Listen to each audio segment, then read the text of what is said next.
That's crazy bright. Anywho, welcome to the channel, everyone. Welcome to Extreme Blogs, everyone. Sorry that I haven't been uploading in the last couple days or doing videos in the last couple days, and that's due to the fact that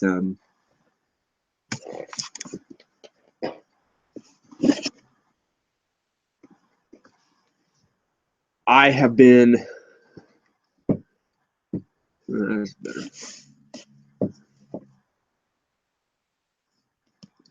I have been dealing with some stuff in my life, like my ceiling leaking and having asthma attacks and stuff like that.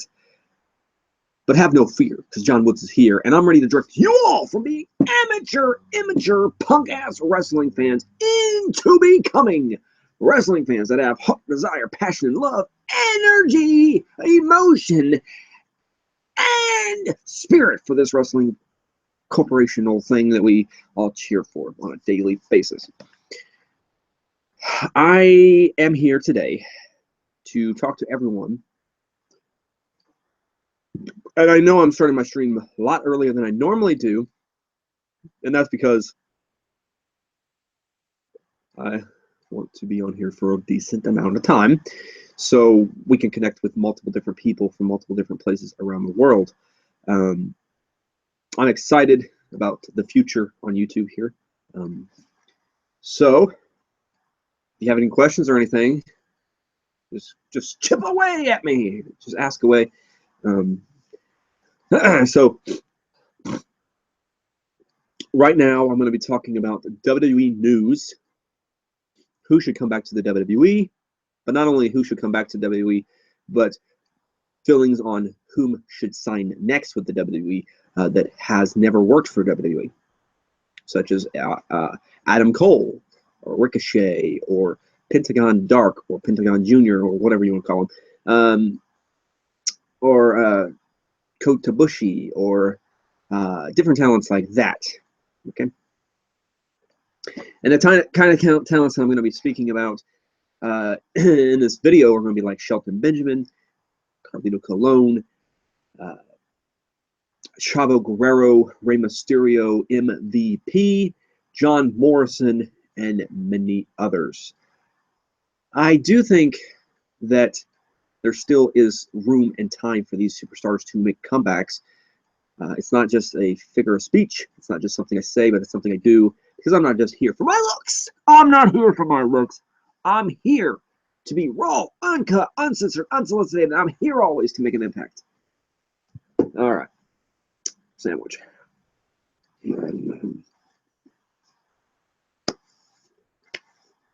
So,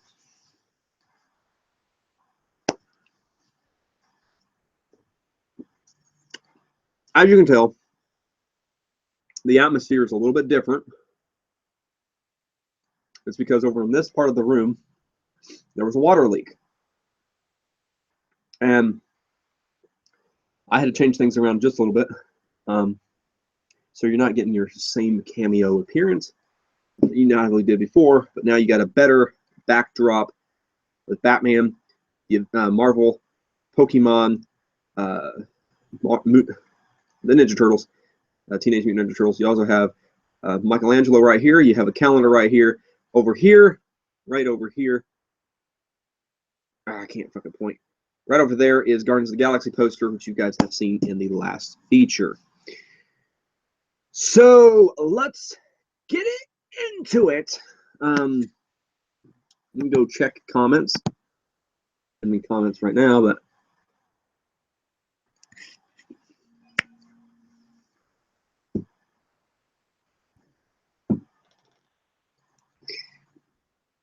So let's get it into.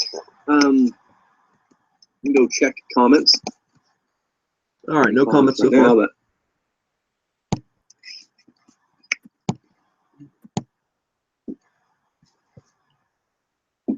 all right. So let's get it into. You can go check comments. Okay, that thing's repeating itself. All right, so I'm going to talk about the superstars that I think should return to the WWE, and in the order that I'm using is not really any order in particular. It's really just, and that thing's still repeating itself. It's not in any particular order that I'm using here. I'm just trying my hardest to convey the talented superstars that, in my opinion, in my estimation, will return to the WWE because they are what's best for business. It's not just a figure of speech. It's not just a thing that I'm just going to say here. It's something that's, should happen. Also, to anyone that's new to the channel, welcome to Extreme Blogs. I'm happy that you're here. Slap that like button up if you would. Also, subscribe to the channel if you would like to see more wrestling content, live stream wrestling content. Also, maybe in the future, I could provide you guys with comedy, maybe some live streaming. So I may do live streaming, comedy, and some daily vlogs. One of my friends is trying to talk me into doing daily vlogs. So I'm not exactly entirely sure what those would look like at this particular point in history, but we can most certainly talk a look at that when the time comes. So first, I'm going to talk about Shelton Benjamin. Okay, Shelton Benjamin, a couple months ago, well, more than a couple months ago, about 5 months ago, was supposed to return, make his debut on the SmackDown brand. Things fell through because he had a severe bicep injury or an injury dealing with his arm. I'm not exactly entirely sure what happened with the agreement between WWE and Shelton Benjamin. Shelton Benjamin's a gifted athlete that deserves more than one crack in the industry. And me personally, I believe with all my heart, with all my gander,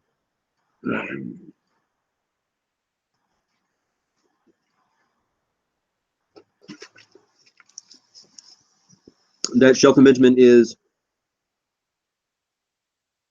a talent that wasn't used to the full potential. Okay. So yes, he was Intercontinental Champion. Yes, he was the United States Champion. Yes, he was multi-time tag team champion with Charlie Haas.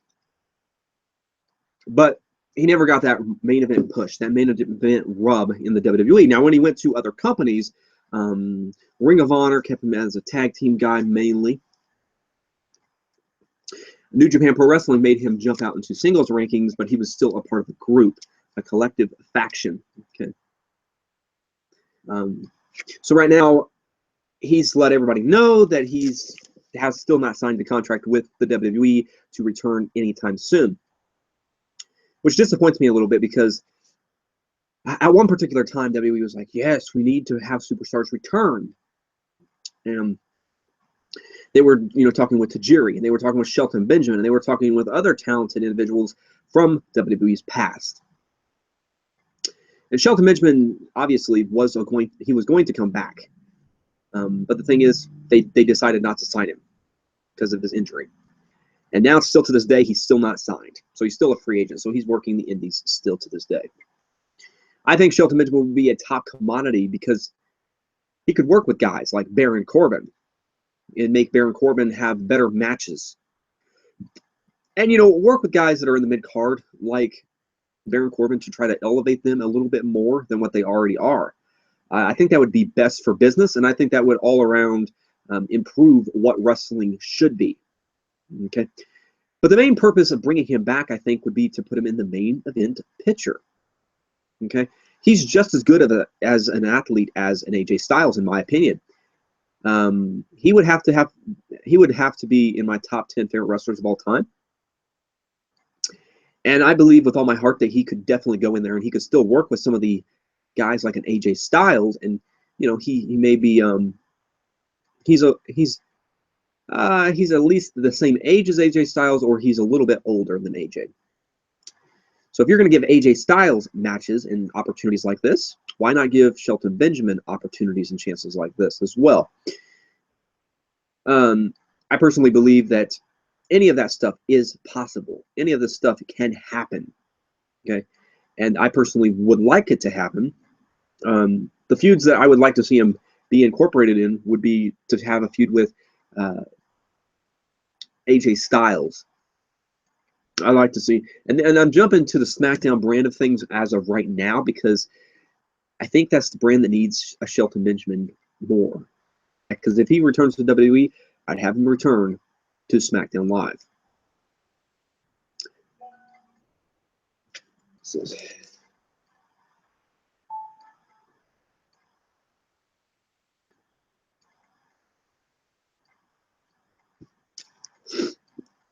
no.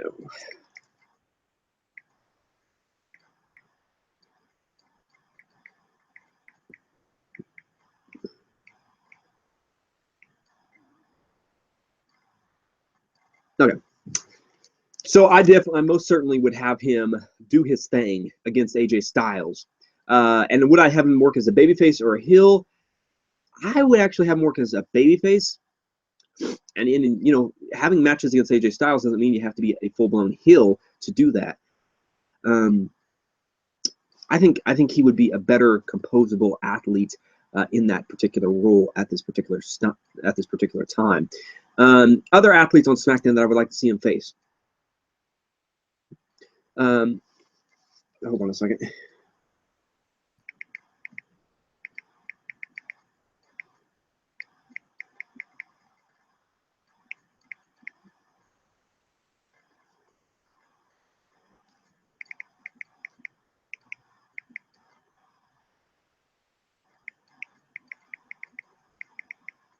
Okay. I think that, okay, some of the SmackDown talent that I would like to see him face, other than AJ Styles and Baron Corbin, because I think he could elevate Baron Corbin to another level. Even if, if Baron Corbin was United States champion or Intercontinental champion, Shelton Benjamin could have been one of the top challengers to face him. But other guys on SmackDown Live that I would like to see him face would have to be Sami Zayn, just because of the nostalgia between the two individuals.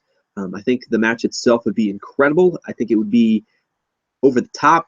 But at the same time, I think Sami Zayn and not Samoa Joe, gosh damn.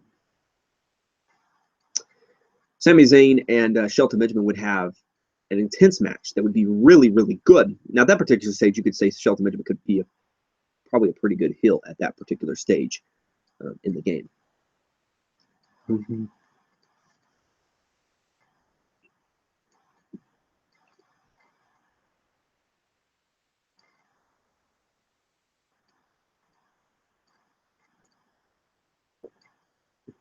All right. Next, and if you guys have any questions or anything, just throw them out there about who you would like to see Shelton Benjamin face. And introduce yourselves in the live chat, too.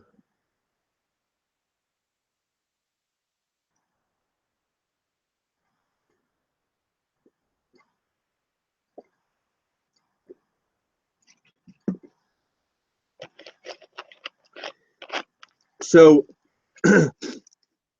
another guy is Dolph Ziggler, and Mojo Rawley, and maybe Shinsuke Nakamura. A lot of talented individuals. But as in most of these cases, you can say that Shelton Benjamin would be a better heel than a babyface in these particular instances. Facing guys like Shinsuke Nakamura would be a physical fight. But at the same time, it would be a really interesting fight because of Shelton Benjamin's high-risk taking offense, playing all-around SmackDown type of performance. But at the same time, Shinsuke Nakamura has this style about him that is uncanny and much different than any other superstar. As you guys have noticed, WWE has given more risk and reward to the Japanese performers. Japan has had tons of success in the WWE, but not as much as what people want to have happen throughout their history. Most of Japan's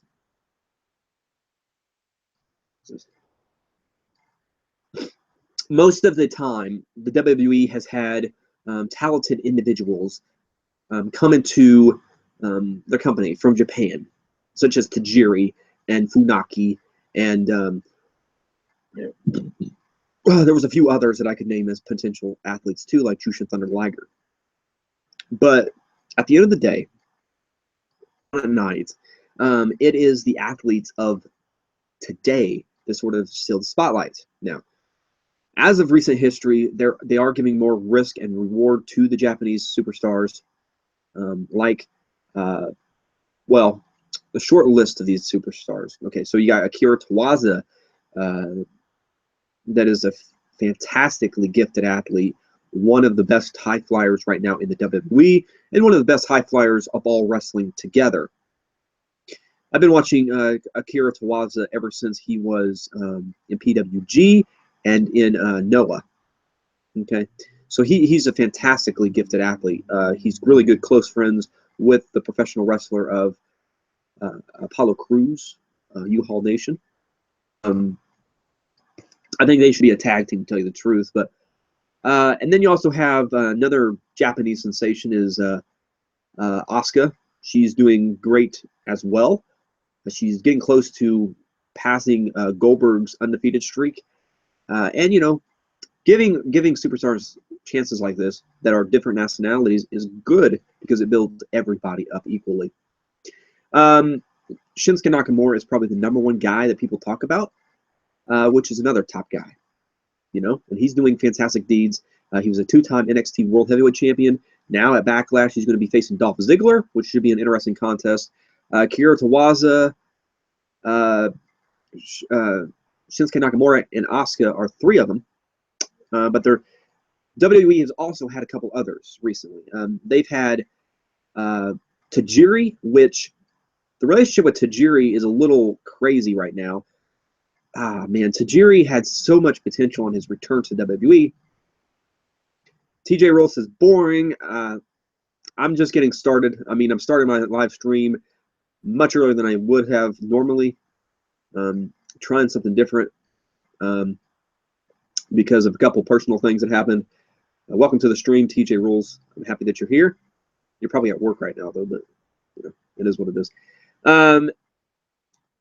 And really just trying something new and trying to get, you know, because a couple personal things happened to me.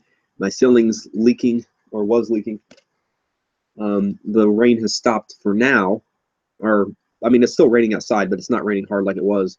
So it's not coming through the ceiling anymore, but they're supposed to be fixing it. TJ, you mean bro? Yeah, there you go. That is exactly what I meant, Brandon. That is exactly what he meant. If you guys would, give me a big thumbs up for a little bit of encouragement. Also, subscribe to the channel if you haven't. I will subscribe back to your channel wholeheartedly. So, yeah, my ceiling's leaking. And also, I had a severe asthma attack yesterday as well. So, not really the best 24 hours, but I've gotten a lot of rest. I feel better. I feel stronger. I feel more energetic. And I'm going to try to entertain you guys at the best, yeah, that I possibly can. And yeah, TJ Roll says, at Brandon, I don't mean it seriously. I'm just playing. Yeah, I mean, TJ Rolls and myself, we do bicker and banter back and forth. We try to basically try to entertain our audiences. You know, I even do that on his channel when he's doing live streams. Not to hurt each other or anything like that, just basically to liven up the audience and try to entertain people. We're actually good friends. He's a good guy and a, you know, good YouTuber, and I've learned a lot from him and everything. So, you know, it's a learning journey, you know, at the best. Extreme Boss says, hello, welcome to the channel, Extreme Boss. Give me a big thumbs up for encouragement. Also, you know, leave a comment about who you want to see return to the WWE. TJ Rule says, dang, sorry, you have linking issues.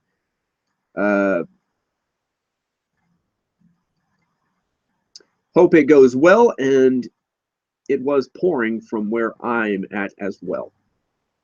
Hopefully your ceiling doesn't leak though, man. That's just awful. Justice for All says, "Hey bro, hey there, how are you today? I'm happy that you're here on Extreme Blogs talking about who should return to the WWE." So right now I'm talking about different Japanese superstars that are currently or have been used by the WWE in recent memory. I'm talking about Shelton Benjamin. So Tajiri's situation was a little rusty and stuff. Who watched Dink Ops? I don't know who. Not sure who that is. So Tajiri's situation was he got a leg injury. Then he was sent away because he needed surgery. The WWE brought him back. He spit mist in the Brian Kendrick's face, and then he was never seen again. People were wondering what happened to Tajiri, what happened to the Japanese buzzsaw, and the simple thing that happened to Japanese buzzsaw Tajiri was that the WWE decided to let him go. I think this is a letdown big time because not that Tajiri is a fantastically gifted athlete. You can see that he's not as in shape as he once was. Tajiri is still one of my favorite Japanese performers of all time, up there with Ultimo Dragon. I just personally believe that he would have been a better suited performer all around than some of the other guys that they currently have on the rosters. Yeah, Brandon, it sucks that Tajiri left. Maybe in the future something new and fresh will happen where Tajiri can get a better opportunity. But I don't blame WWE for doing it, sort of, because Tajiri's not in the best conditioning as he once was. So, and I will get on to other cruiserweights that I think should, return. Chris Danger. I don't know who Chris Danger is. Off the top of my head.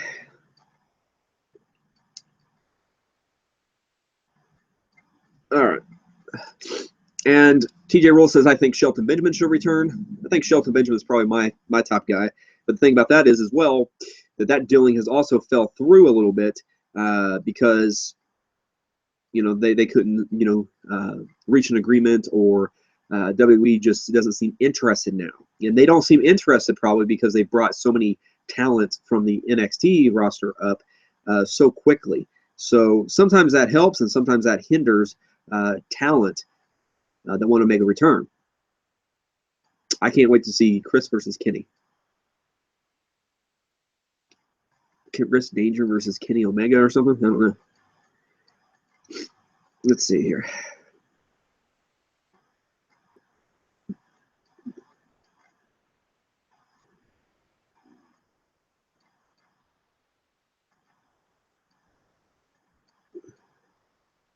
TJ Rules versus Extreme Blogs at the Great Balls of Fire.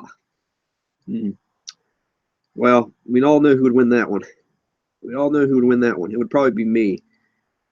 Probably would be me.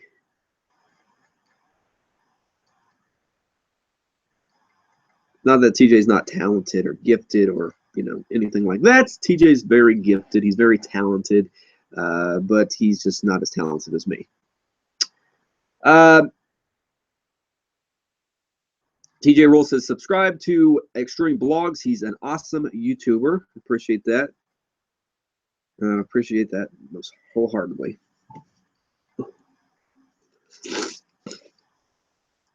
I don't know if anybody here will subscribe to me, which is perfectly fine.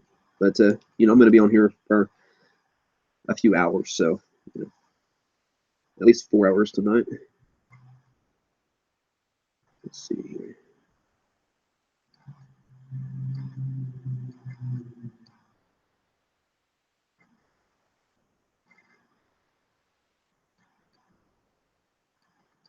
Yeah, nobody's subscribed yet.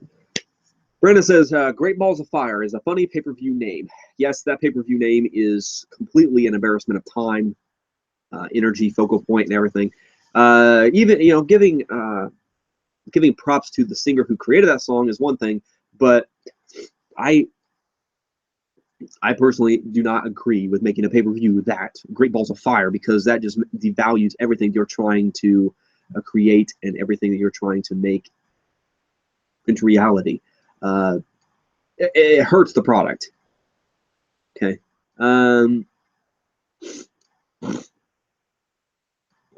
TJ Roll says, next WWE pay-per-view is Busting My Butter. Busting your butter. I'll bust your ass. Extreme Boss says, I got 2 words for you. And then Brandon says, suck it. Brandon also says, I already subscribed 2 weeks ago. That's great. Extreme Boss says, bye, Boggs. See you. You take care, buddy. TJ Roll says, Boggs, make me a sandwich. Here's the sandwich. Here's what I'm going to do with it.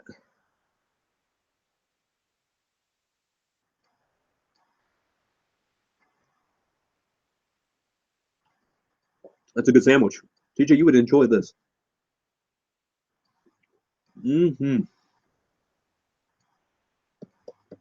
Oh, boy. Mm.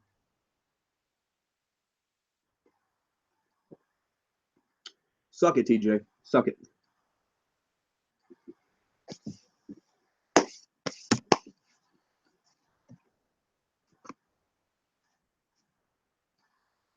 Mm-mm.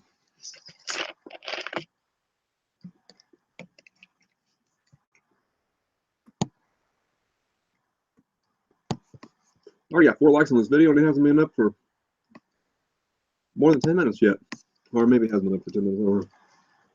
Or it has been up for 10 minutes.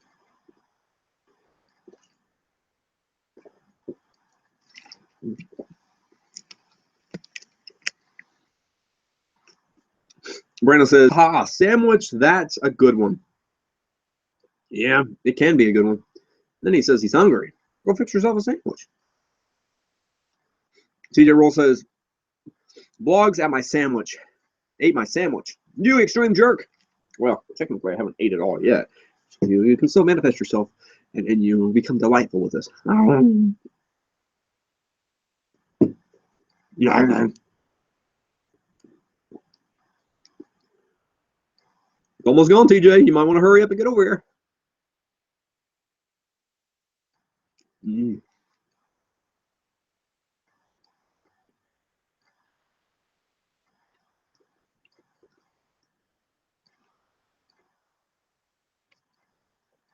Mm.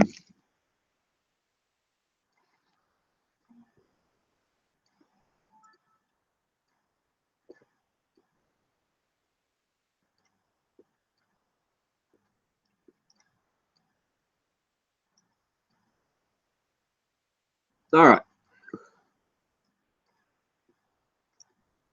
So, Shelton Benjamin would be my top guy. Now, I'm going to make a sandwich title. Go, man, make a sandwich title. Stream Blog steals your sandwich, and your pride, and your dignity, and your fucking social life.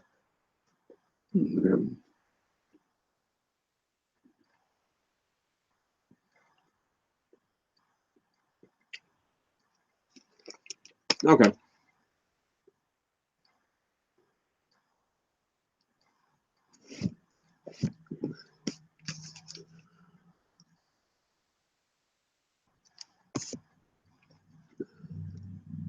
Brandon says, I'm going to order a pizza. And then he says, yes, Shelton Benjamin. TJ Roll says, can I have the pizza? TJ, you're trying to de-whittle or steal food from different people. You can go make your own pizza. You can go make your own sandwich. You can go make your own broccoli cauliflower stew. Maybe you'll have a fantastic extreme moment in your life. Maybe not. But, personally, I don't really give a shit. Brandon says, I want RVD, but I think that's not going to happen.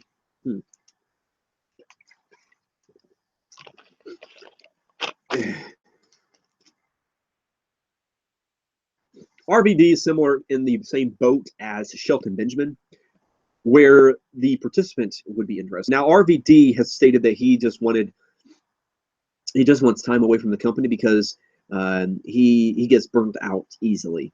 Okay, I've heard numerous podcasts where he erupts over things like that. So he pretty much gets strained, about different things like that, where he doesn't enjoy professional wrestling as much as he once did. Okay.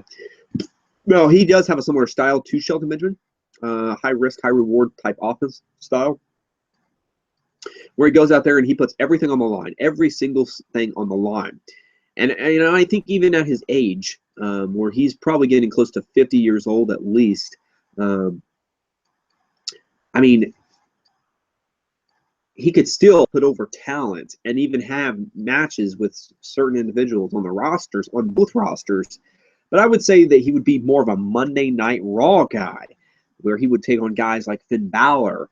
He would take on guys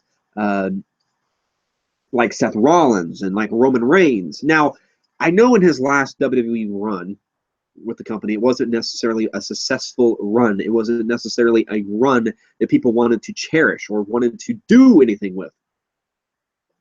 It's not the factoid of this, okay?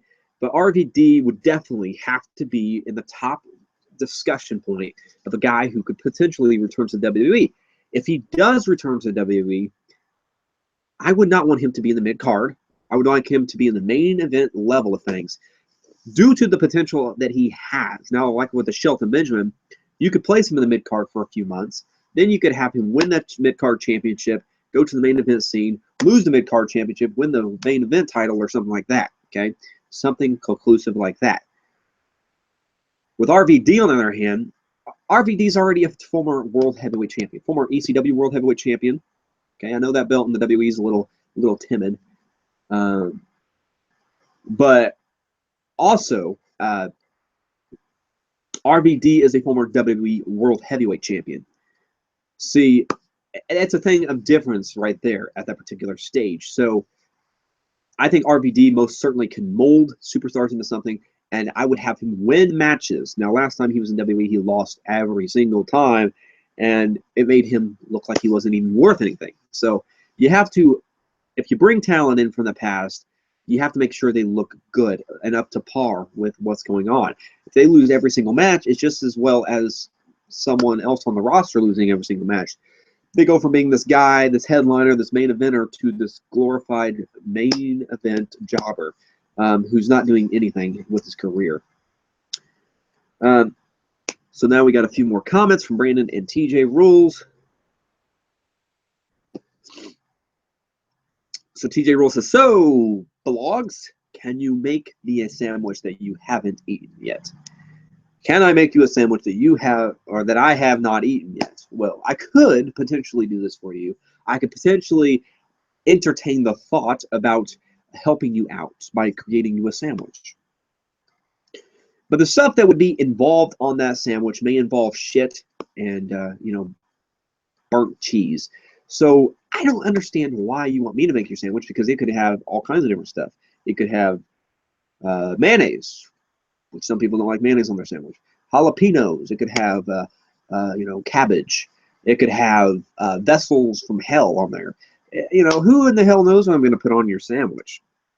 But, if you want me to make your sandwich, I most certainly could entertain the thought, but probably won't actually make you anything except a hard time. So, Brandon says, sure, TJ, here's a slice of pizza or a slice of sandwich or something. Well, Brandon, helping the guy along a little bit, teasing him a little bit. Like, you would tease a animal at the zoo. Here's a peanut for you. Well, and then when they get close enough, you take it away. That's the same thing. TJ gets so close to the fence, you just take the fucking peanut away. You take it away. You don't give it to TJ. He doesn't deserve it. He does not deserve that peanut. He doesn't deserve any type of food. No pizza, no sandwiches, no banana splits, nothing out of the ordinary. The only thing that he deserves is just peanut butter. That's about it. But we don't even give that to him because we want to continue this teasing process. And then TJ Roll says, thank you, Brandon. You rule. And TJ, you droll because you really don't roll absolutely nothing. You roll absolutely zero. Zitch, nada, ground zero. TJ Roll says, "C belongs. A nice person on YouTube named Brandon has offered me a slice of pizza. Meanwhile, you ate my sandwich live and didn't share. Why would I share? Because it was originally for me, yours truly, Extreme Blogs, the Extreme Blogger, the man with the plan, with the final go, the man who speaks up, speaks out, the man who is not just a myth, not just a legend, but is a real, live gesture of a human being. You are a false reality, a false, pompous, attitudinous, mother effing troll that likes to continuously destroy people's channels, that likes to continuously mow down on other people's food and possessions. Yet, when it comes to reality check, when people start noticing this, when people start ridiculing you because of this, you ride a coattail to hide all night long, because you know, in reality, in deep places where you don't want to reveal, in deep places where you want to continuously be a scumbag, you are a glorified scumbag from Hades, Augusta, Texas, New York, Indiana, New York, obviously. Oh my goodness. DJ Roll says, RVD is just getting old. As much as I like him, he's not in his prime anymore. Besides, he was on a losing streak since he returned to the WWE. That's not necessarily true. I mean, him getting old, that's true. And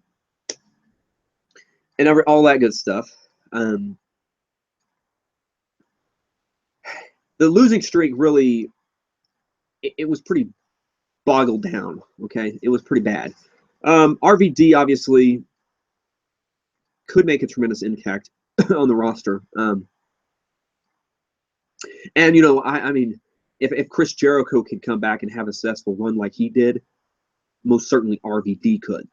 Now, Chris Jericho is obviously in probably better shape than RVD is currently, but if RVD is in good conditioning and good spirits still, it might be, you know, door still might be open for him. Even though he's getting older, because Triple H is getting older. Triple H, though, is in tremendous shape, as well as Chris Jericho. But that still leaves the question why Shelton Benjamin didn't get returned, because Shelton Benjamin is in great shape. He is 40 years old, I believe. But if he can still go and if he can still perform top quality matches, why don't you bring him back? Because he can elevate superstars. Zombie Slayer, you unsubscribed. Yes, I unsubscribed because you unsubscribed to me. We went through this like 4 times. So if you resubscribe to me, I will resubscribe to you. Okay? And if we continue doing this, I don't know what we're going to do, because we just keep bickering back and forth like an old couple. You know, you got a cool name, you got a cool catchphrase. And I would like to subscribe to you, but I mean, I don't want to subscribe to people that keep unsubscribing to me. So, you know, okay, let's see here. And then you say, no, you didn't. I've got recollection that you have. Maybe you just resubscribed. Who knows? You know, who knows? I don't know.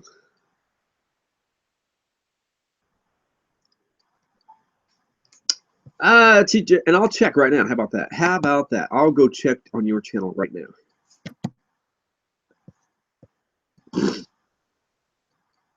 Okay. Okay.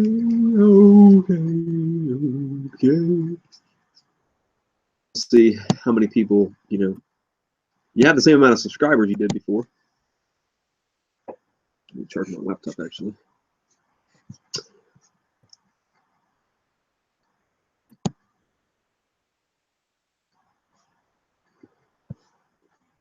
See, the problem is you don't have your subscriber things listed, so I really don't even have a clue of what's going on. Boy, I never unsubscribed. Show your subscribers. Jose, hello there, Jose. It says, slice of pizza. You're funny. I try to be funny. Try to be entertaining. TJ Roll says, blogs. You made the list. I don't care. You can put me on 50 different pieces of paper. That's just 50 different pieces of paper that I have to burn. So it doesn't really do me any harm. Now, TJ Roll says, gotta go. Talk to you later. I'll talk to you later, TJ. You're probably at work right now. Do your job. That's all I can say. Do your job, TJ. Proud.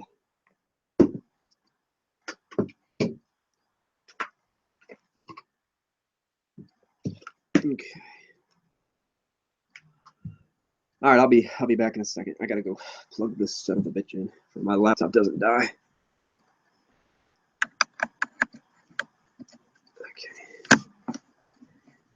Okay. Boy, why people say that?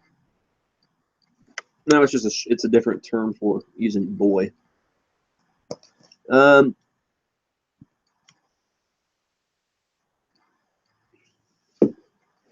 right, give me a second.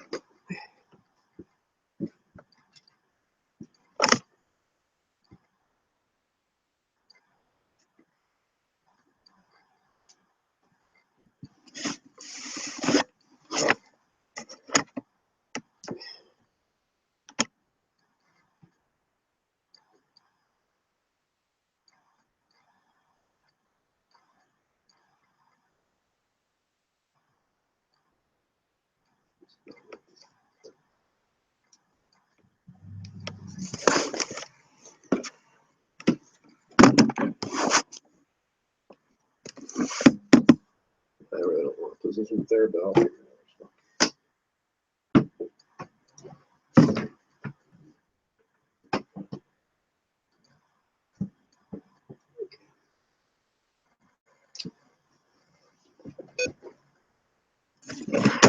Okay, let's see how this looks. Put the camera down just a little bit. That doesn't look too bad. We can do that. Okay. Okay, we can do this. Because the thing needs to still charge. Okay.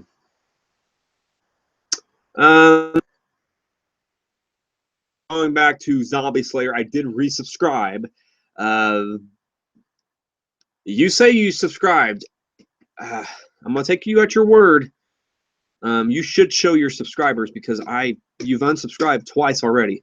You have a history of unsubscribing, so I don't know. I don't know what's going on, buddy.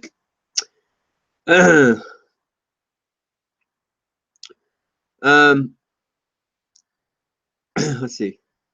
Justice World Peace is here. Welcome to the channel. Brandon says, my nephew says that all that time, boy, it's okay.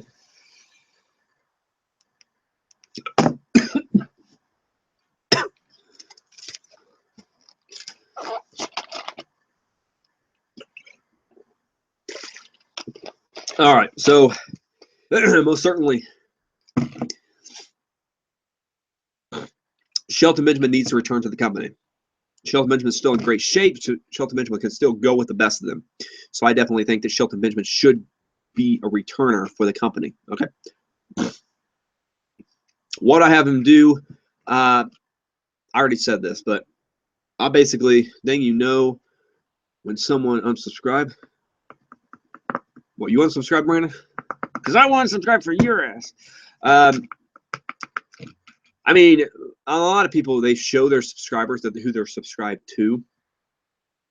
And Zombie Slayer's admitted twice that he's unsubscribed twice from my channel. So, and, his channel's not really growing or anything. He has 22 subscribers and everything. But, I mean, sometimes it does, sometimes it doesn't. That's all the opinion on the YouTuber who's doing it. Brandon says, Shelton Benjamin for champion. Brandon says, no, I did not unsubscribe. I believe you. I believe you.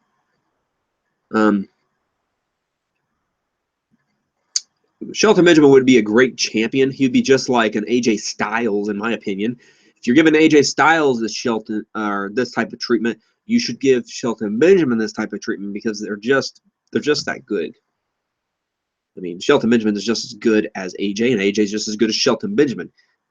I don't think either one of them is better than the other at this particular time. Okay. And I would say the #1 championship that I would like to see Shelton Benjamin gain, if he does return to the WWE, would have to be the Intercontinental Championship. Due to the fact that he's held that title so many times before, that I just want him to hold it again, and then have him hold the Universal or the World Heavyweight title, and make matches with guys.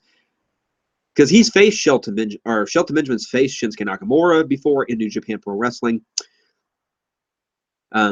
He's probably faced Finn Balor before over there as well. He probably even faced AJ Styles over there as well. But the thing is, on WWE programming, nobody has ever seen those types of matches. Shelton Benjamin would be a fresh face. Now, Charlie Haas, on the other hand, the world's greatest tag team, coming back together and reuniting in the WWE. Okay, I'll just sit here right now at this exact time in history that I'm not a fan of Charlie Haas at all. I think Charlie Haas is a wrestler who's best as a tag team performer. He's not a guy who you can count on when it comes to being a single star at all.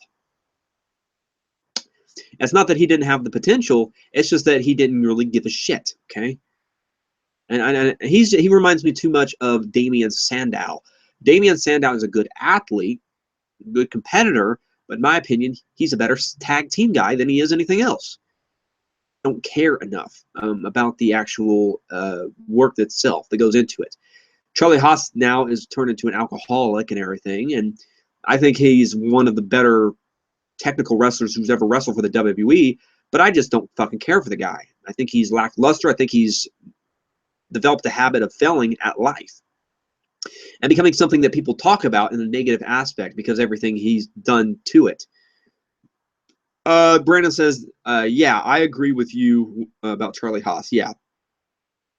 Charlie Haas, yeah, he doesn't have what it takes to be a single superstar. Now, Shelton Benjamin is a lot of, is gotten better. Knox says, hello, everybody. Well, hello there. Knox, how are you today? Another person I would like to see return would have to be Carlito Colon. Carlito, I spit in the face of people who do not want to be cool. See, Primo and Epico right now, which Epico is a name that I disagree with wholeheartedly because it's stupid. Okay, his name should be Tino and Primo. Okay, cousins. Okay, very good team. They should actually be two-time tag team champions by now, in my opinion. They should not be jobbers at all. Okay. And they should actually be getting the tag team title shot instead of Breezango, just to further their feud with the American Alpha. But that's just me speaking. I mean, WWE does these matches like a couple weeks ago on SmackDown. It was like every single match on that show was a freaking rematch. Nobody wants to see those types of matches every single freaking week. That week, I think we've seen like 4 rematches from the week before. What the fuck are you doing? I mean, we don't need to see rematches on top of rematches week after week. We want to see different matches. That's why having Shelton Benjamin come back would be great. Having Carlito come back would be great. John Morrison, MVP, Chavo Guerrero, Rey Mysterio. Just a few to name, okay? So I'm going to get through a lot of these today. Brandon says the fashion police are so dumb.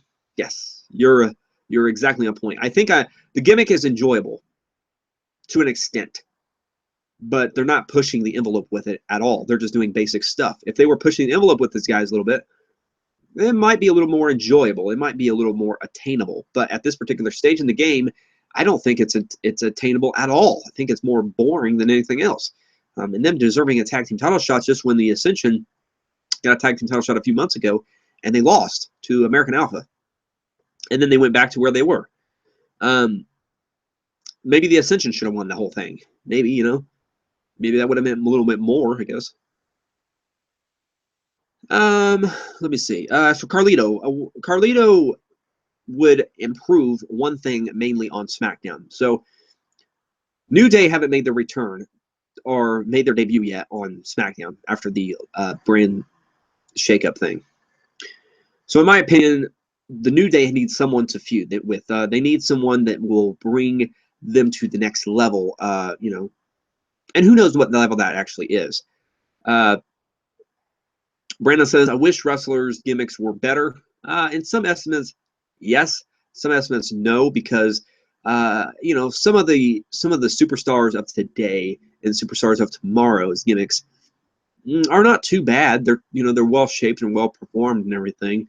But I personally believe with all my heart that it's just a thing of coming up with the right gimmicks to push instead of the gimmicks that you just want to succeed and exceed beyond limitations. You got to come up with gimmicks that people want to endorse and gimmicks that people want to share. Just not random fucking gimmicks that are stupid. Okay. Now the Fashion Police thing, if it was pushed and these guys were actually heels instead of baby faces, they would get over a lot better. Like Big Boss Man, when he first came into WWE, I'm pretty sure he was a heel. He wasn't a babyface. He was a heel. And he got over a lot more. So when he became a babyface, it meant a lot more to the people at home because he already earned his stripes. So Carlito, what would I do with Carlito? Well, the simple thing would be to team him up with Primo and Epico as the Colon family to feud with the New Day. I think this would be the building stages of making them the top, you know, group on SmackDown for the males, and then also making Primo and Epico more of a functional three-man group. Then Carlito could win the Intercontinental or United States title. At this particular stage, it would be the United States. And I don't know if I would have him jump into the world title picture right away, but eventually you could have him do that if the group became, you know, a top commodity on that show. And then also, I would definitely go with the assumption that different things like that could happen with Carlito and Primo and Epico. Make them a top team and a top faction, as well as make Carlito a champion on, you know, in the mid card, then at a supreme level, becoming the world heavyweight champion. It's not really too hard because that's exactly similar facts of what they're doing with Jinder Mahal, having him team up with the Bollywood Boys. Except the difference is, I think, in my opinion, Primo and Epico are more talented at this particular stage than the Bollywood Boys. And plus, Primo, Epico, and Carlito are all related. And their names all rhyme with each other. Primo, Epico, Tino, or Carlito, all of them rhyme together. So they would fit better, I think, as a unit, rather than just three guys. And you know, the Bollywood brothers are actual brothers, but I think the Colon family would be more sophisticated for the future. So yeah, I would have them be top heels, and I would have that would be the demise of the New Day. You know, them teasing and making fun of the New Day. Eventually, that, you know, actually builds frustration between New Day members, and that leads to them breaking up. So.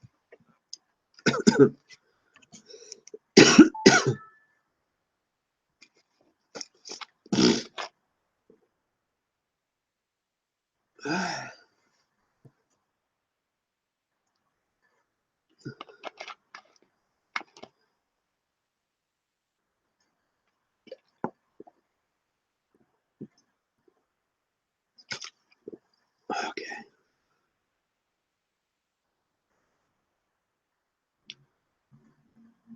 What do you think on Jinder Mahal? Um,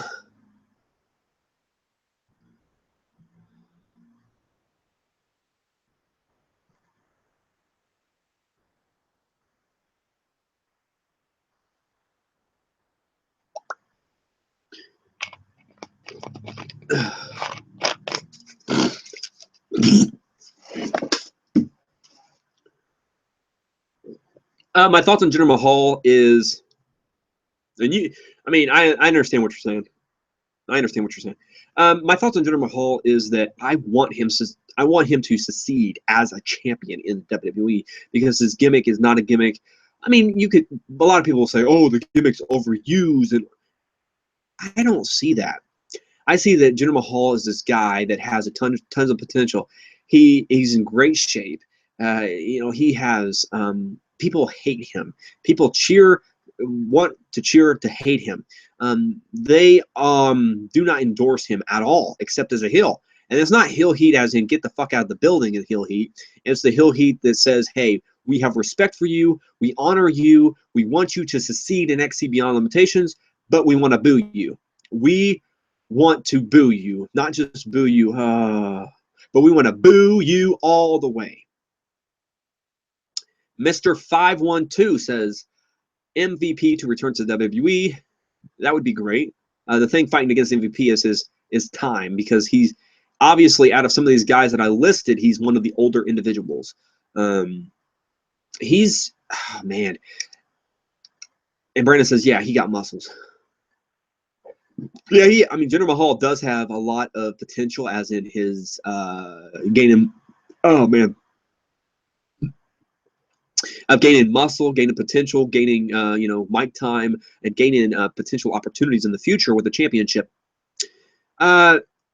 I would definitely say yes. Go with him. Go with the flow of the final go, and not just go with it because it seems like a legit thing to do or something that you should invest in, but do it. Do it because it seems like it could make your company some money and bucks in the future. Also, do it because it's something different. It's out of the circle of what person should be champion. Jinder Mahal is much different than, say, Randy Orton or John Cena or CM Punk or whatever, because he's not your typical guy that gets that shot. And maybe they can turn things around if he does become champion and he can start winning a whole bunch of matches. So Carlito, I would have him just rejoin up with his family, Primo, Epico, and have them just be a top heel faction that runs rampant, and even this is the reason why the New Day splits up and turns Xavier Woods heel or Big E heel, or maybe even Kofi, or probably not Kofi. Kofi's too liked. Brandon says, I thought it looked at one time like he had steroids. Yeah, multiple people threw that allegation out there at him, but he doesn't take steroids to my knowledge. And if he does take steroids, it's not a factor of if, it's a factor of when he's going to get suspended. So the WWE has a really strict policy on those types of things. Brandon says, yeah, CM Punk is my favorite. CM Punk's a good athlete, good competitor, but I don't ever see CM Punk returning to WWE in the next 10 years. He's going to be like a Macho Man Randy Savage. Oh, yeah, the Macho Man. He's going to be similar to Randy Savage, where a lot of people want him to return, but there's so much heat in the locker room that it never happens. And not necessarily heat in the locker room as in just Vince McMahon and, Kevin Dumbass and, a whole bunch of other people, but heat in the locker room as in how he left and what he did to leave the company. Now, AJ Lee, his wife, on the other hand, could potentially return because she didn't leave on negative circumstances as much as he did. She could actually return, but she's probably not going to return due to her having so much respect for her own husband. Teddy Hart says, hey yo there, Teddy Hart. Welcome to the channel, to Extreme Blogs. A little early, well, much earlier than usual. Mr. 512 says Mark Jindrak needs to return. Mark Jindrak would be okay. He's mainly been fighting Puerto Rico, but why I say it's probably not going to happen is due to the fact that he is one of the individuals who sued the WWE for different allegations recently. So since he did that, I don't really see Mark Jindrak returning to the company anytime soon. Welcome to the channel, Trip Stevens. Trip says John Morrison should return. John Morrison is actually one of the top names to be rumored to return. And I'll get to John Morrison soon, but actually I could probably talk about MVP or John Morrison next since they've already been requested. But John Morrison has a lot of upside to him because he's done so much out, when he left the company. He's won numerous championships. He's just like an AJ Styles. And that's the thing going against Shelton Benjamin. Oh, man. Going against Shelton Benjamin or going against Carlito. Carlito's won championships, yes. In his dad's company. That's not one of the major companies. He hasn't won any championships in Impact Wrestling. He hasn't won any, in New Japan Pro Wrestling. He hasn't won any in ROH. Those are the big companies that WWE looks at. So Shelton Benjamin, he hasn't won any championships either. He's been in title fights, but not won any championships. John Morrison has won championships a lot of places, mainly in Lucha Underground, where he's won a lot of championships, and now he is the current Lucha Underground World Heavyweight Champion. John Morrison has a lot of upside to him. I'm going to get to the rest of the questions, then I'll go to John Morrison or MVP. You guys tell me who you want to go to next. Tripp gives me a smiley face and a thumbs up. I'll give you a smiley face and a thumbs up. Mr. 512 says AJ Lee could never return to the WWE. WWE is petite and holds grudges. I say eventually she will return, but as a manager to her husband, she's not going to return. It's not a thing that the WWE is not interested, because the WWE most certainly, if she called them and say, "Hey, I want to return," they'll be like, "Yeah, okay." I mean, we'll consider it. But you know, it's a thing of she won't return because she has respect for CM Punk. That's why she left the company, is because she had respect for her husband. Teddy Hart says Carlito Colon should come back. Yeah, he should. I believe he's 38, 39. Let's find out how old Carlito Colon is.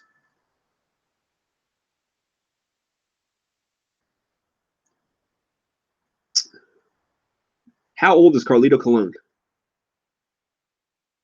Carly Colon is 38 years old.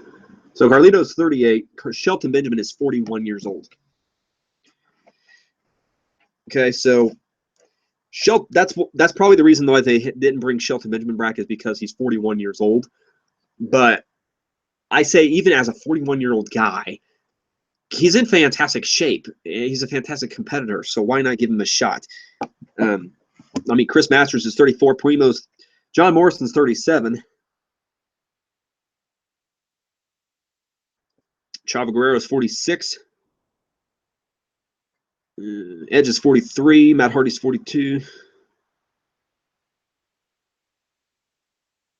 see here. So yeah, and somebody mentioned, let's see here.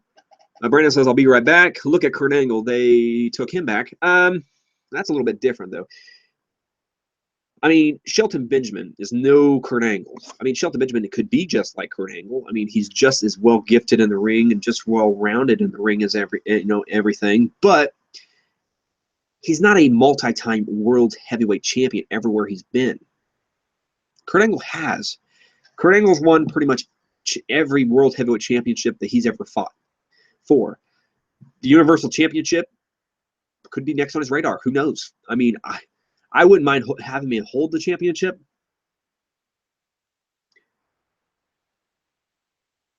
Hold on a second. I think there's somebody knocking on my door.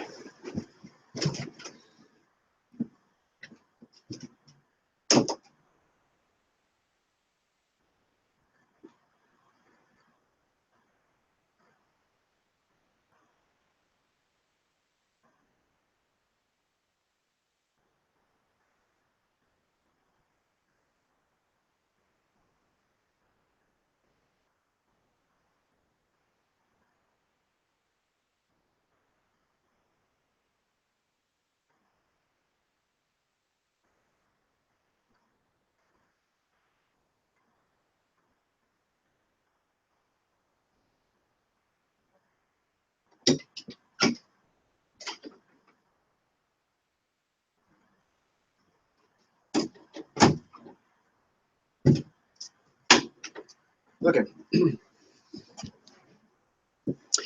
So nobody was knocking on my door. They were knocking on somebody else's. But yeah, Kurt Angle's a multi-time world heavyweight champion, so that's the big difference.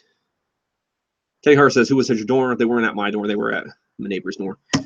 I just thought it was a knock at my door.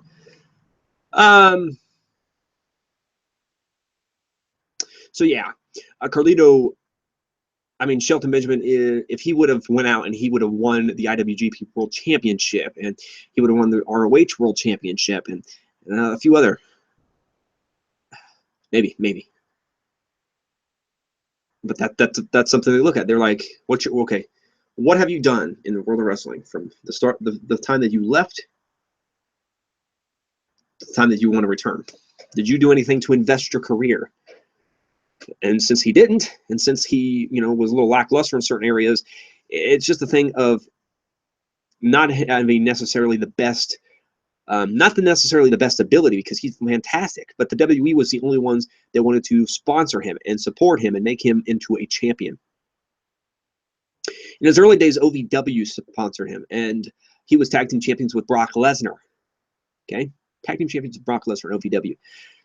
World tag team champions, and I personally believe that Shelton Benjamin has a lot of upside to him, but at the same time, if you haven't done anything since you left the company, why would the company want to endorse in you again? I would just endorse him in, if anything, as a mid-card guy, and getting a few title shots here and there, like things should be. Teddy Hart says Carlito's dad is the king of Puerto Rico. Carlos is very good at what he does. Because somebody mentioned that Carlito is the Triple H of Puerto Rico. And actually, to be exact, since we already have Carlito pulled up and everything, let's go here. Carlito Colon. There he is, Carlito Colon. And 38 years old, so he could still make a return. Technically, he could still make a return. He just does, it's on his premise because WWE has shown interest to him, but it's just a thing of he doesn't want to show interest to them because he doesn't necessarily want to go back because he knows the way he was booked at the end of his last run was total shit. Okay, so Shelton, okay, so let's see here. And he really hasn't done bad since he left the company. But in the World Wrestling Council, which is his dad's company, he is a one-time WWC Puerto Rico heavyweight champion. And then he's a 17-time WWC Universal Heavyweight Champion. And he's also a WWC World Tag Team Champion twice with Eddie Colon, which Eddie Colon, I believe, is Primo. Yeah, Primo. And then also once with Kodad, K-Dog. And I think that's it from that particular company. Yes. Okay.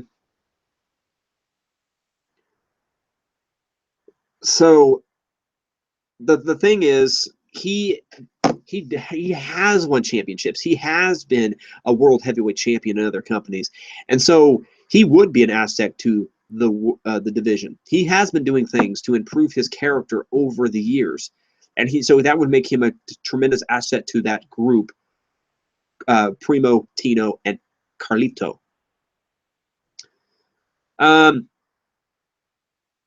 3 thumbs up from Teddy Hart, and Ted Hart says Wade Barrett should come back.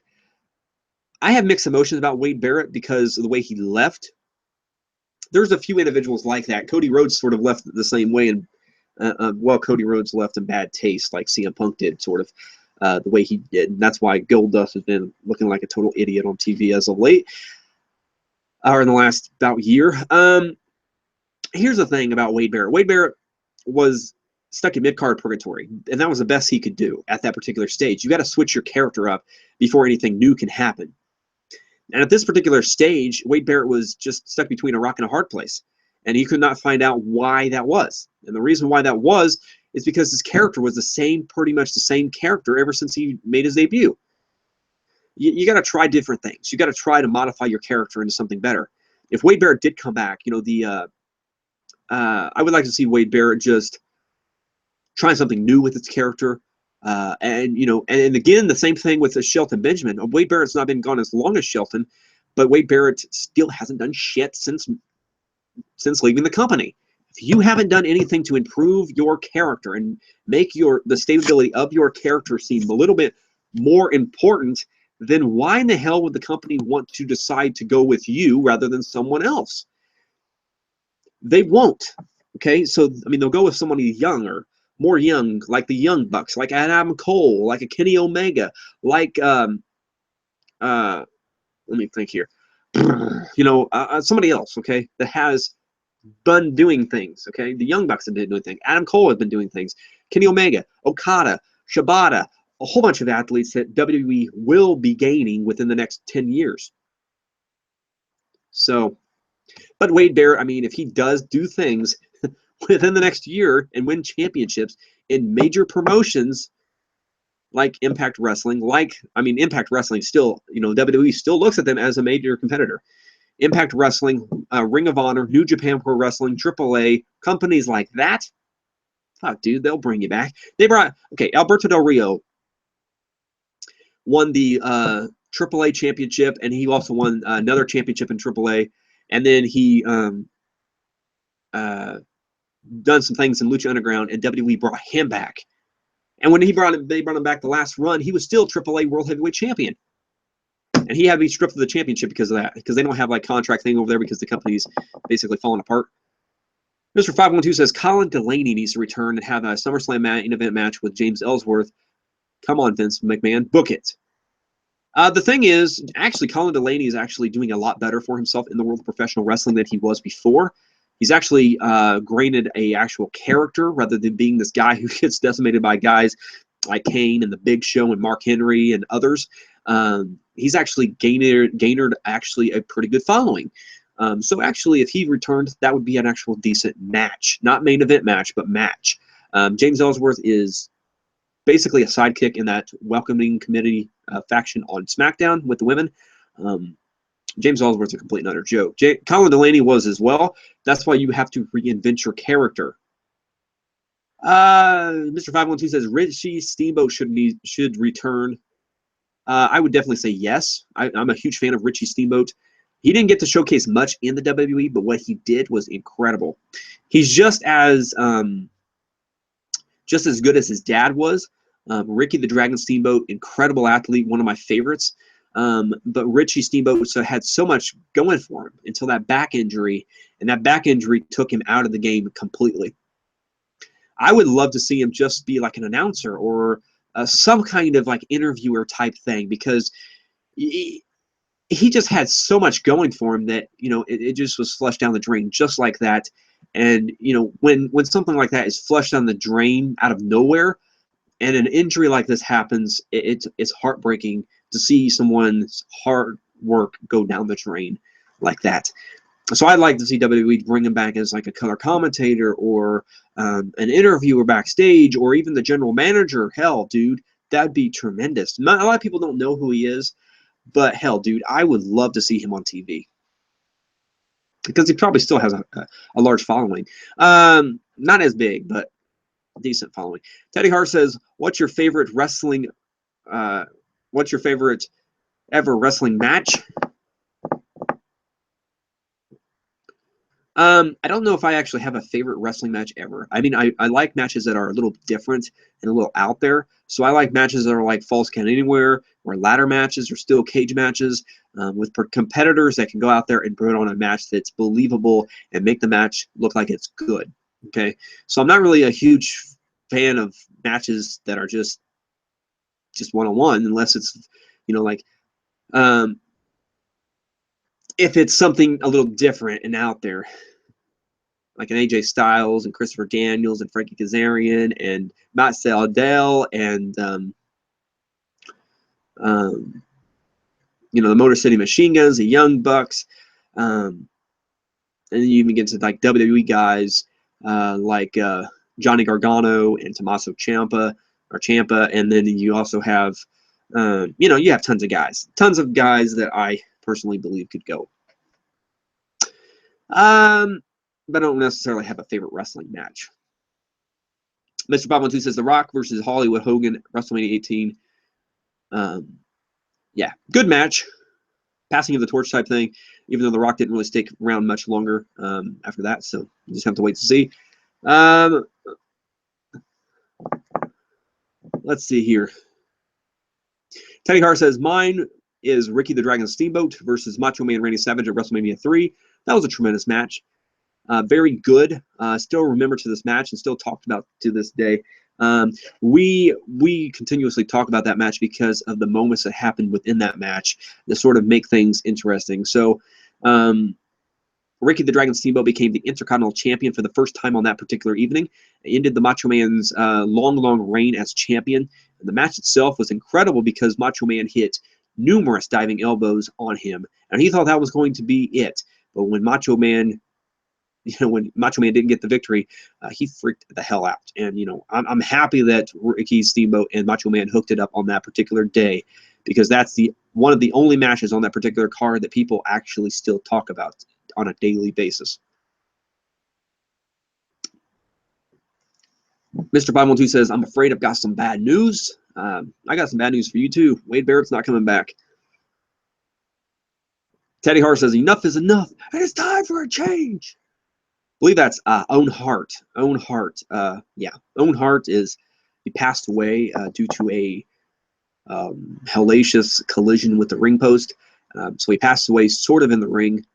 He was sort of on the turnbuckle, but it's still talked about this day. It's heartbreaking.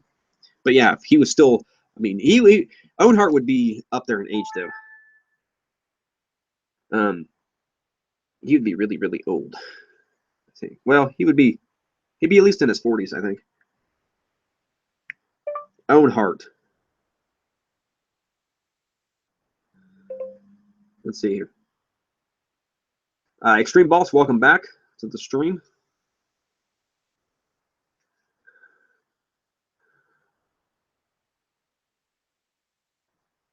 Yeah. Mr. 512, you're hallucinating. The righteous censor knew not need to return to the company.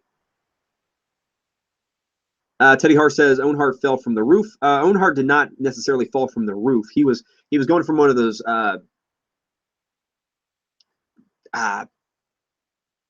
conveyor belt type things, and then the rope snapped, and then he fell the rest of the distance. So almost to the roof, but yeah, pretty close. Yeah. Yeah, I mean, he hit the ring post pretty hard. He died at the age of 34, so let's see here. Yeah, he would be in his 40s or 50s right now.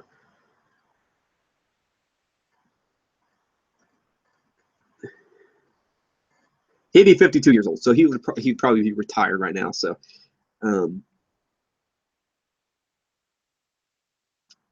mean, I don't know. You never know. You never know.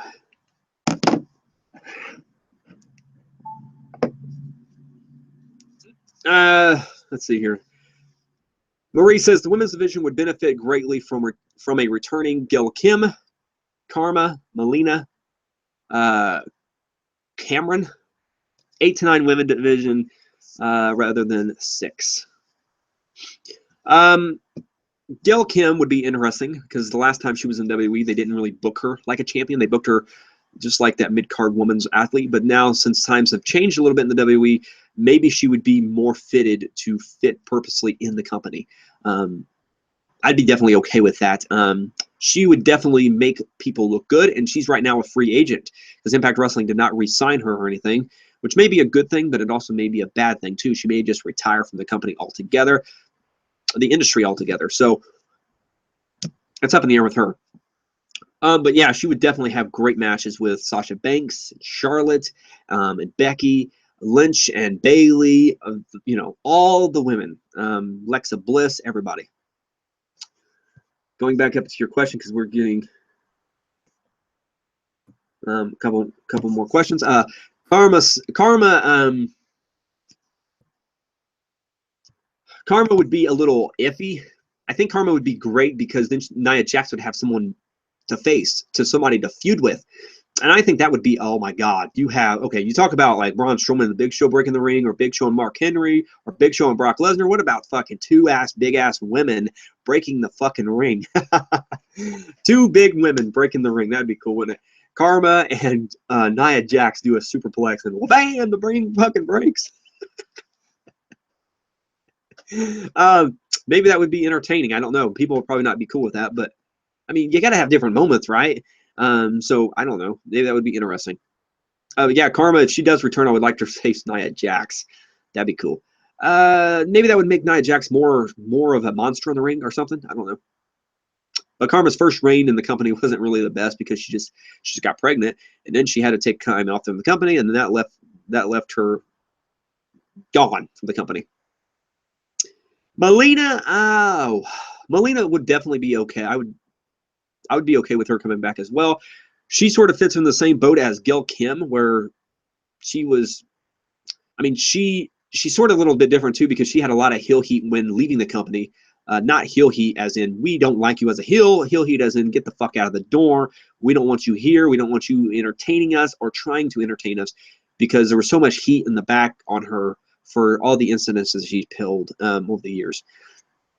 She is a good athlete and good competitor, but she hasn't done much since leaving the company. Gail Kim has.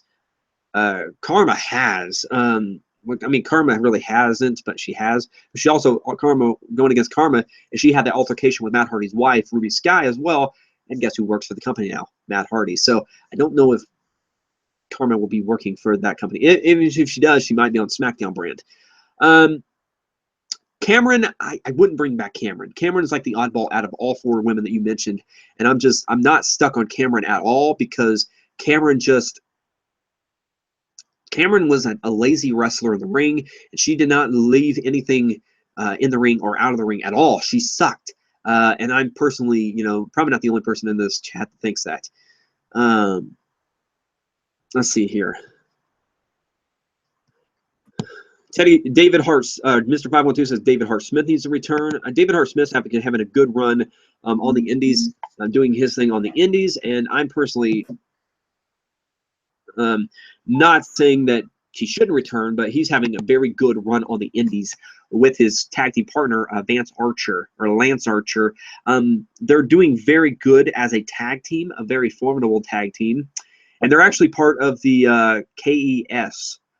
Which is the name of the faction in Noah and in New Japan Pro Wrestling. They're doing really good. They slay tag teams. They make tag teams look really good, impressive too. We'll just have to wait and see what happens. Multiple fingers. Multiple fingers. Mr. 512 says David Hart Smith needs to induct his father, the British Bulldog, into the Hall of Fame when he returns. Yeah, I mean, it doesn't necessarily have to be when he returns. It could just be that could be his return, and then the next night on Monday night, or not the next night, but a couple nights later, his return, or that Tuesday could be his return. So I definitely think that David Hart Smith has a lot of potential going forth. Yeah. Teddy Hart says AJ Lee versus Sasha Banks would be epic. That match has actually happened before. What the hell that was? Sounded like a dinosaur. That match would be interesting and everything, but I don't know if I would be set in stone to have that match concur at this particular stage. It's not going to happen anytime soon. So if Sasha Banks is still in the company when AJ Lee makes her return, most certainly going to be definitely okay with that. But we're just going to have to wait and see what transpires behind that. Mr. 512 says Velimir Kozlov needs to return to fight Rusev.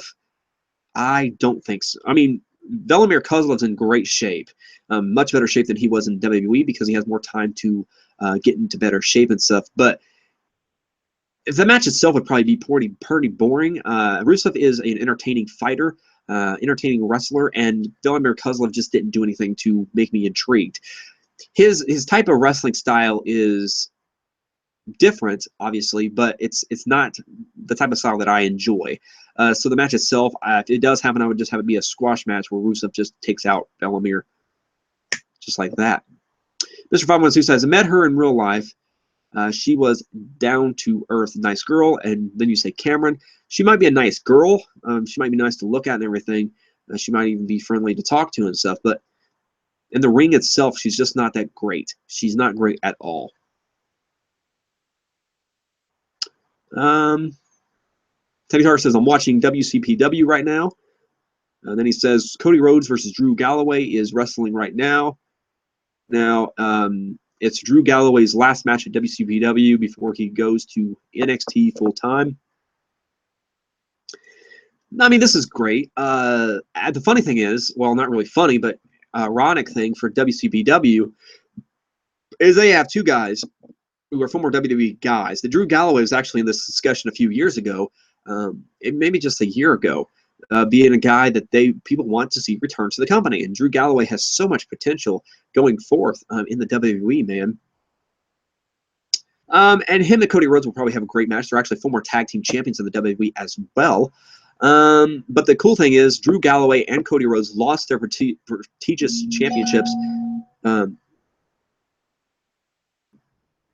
They lost their particular championships at WCPW's pay-per-view last night. So Cody Rhodes lost the Internet Championship to just Gabriel Kidd. And Drew Galloway lost the World Heavyweight Championship in the Battle Royal, which would eventually come out to be, what's his name? I can't remember the guy's name who beat him. But he didn't pin him. He pinned someone else. But Drew Galloway still was in the match to defend the championship, which is cool. Marie says Bobby Lashley and Rey Mysterio could be main eventers. Wade Barrett, EC3, RVD, Rob Van Dam, John Morrison, Damian Sandow could all compete and possibly win mid-card championships. I'll go through all these people that you just mentioned, Marie. Bobby Lashley. Bobby Lashley's stock has went up big time. He's gotten better on the mic. He's becoming better in the ring. He's basically a better athlete altogether in the ring. I personally believe that Bobby Lashley would have a successful run in the company, and he would do tremendous things, tremendous works in the company as well. I personally want to see him return at an all-time high rather than an all-time low. His last run in the company was not the best, but ever since then he's won the World Championship numerous times in TNA, as well as he is getting victories in his UFC-like promotion. I think it's Bellator. And he's doing great over there, knocking the hell out of people. So I think Bobby Lashley would fit in just perfectly. People have been rumored for years to be wanting the match between Brock Lesnar and Bobby Lashley. And me personally, I can't dispute that fact at all. I want that match to happen wholeheartedly. I want that match to happen like tomorrow. And, the match probably will happen, but not tomorrow.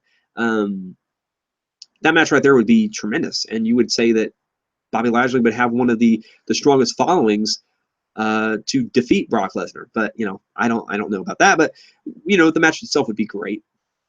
Because I don't remember these two ever fighting one-on-one. Rey Mysterio would definitely return as a main eventer, just like Lashley would.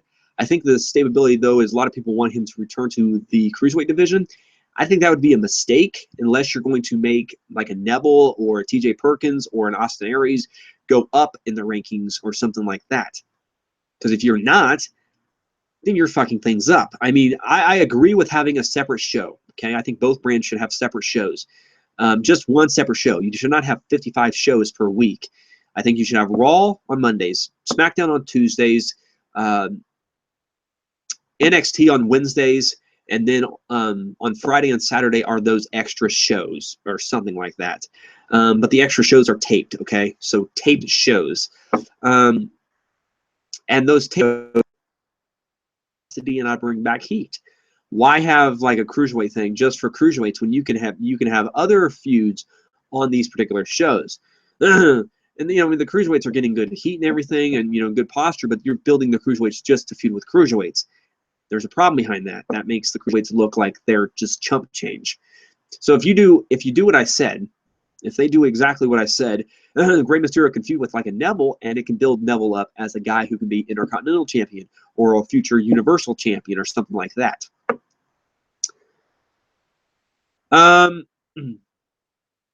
Wade Barrett, I already went over Wade Barrett a little bit. I don't think Wade Barrett will be returning to the company anytime soon, but maybe I'm wrong. Maybe Wade Barrett will. I mean, for WCPW, I'm pretty sure that Wade Barrett was the announcer, so maybe Wade Barrett could return as a color commentator. That'd be cool. But he has a lot of insight going with being a professional wrestler at this particular stage. EC3 says, or not EC3, EC3, I think EC3 is just like a Lashley, that his stock has went up so much since leaving the company.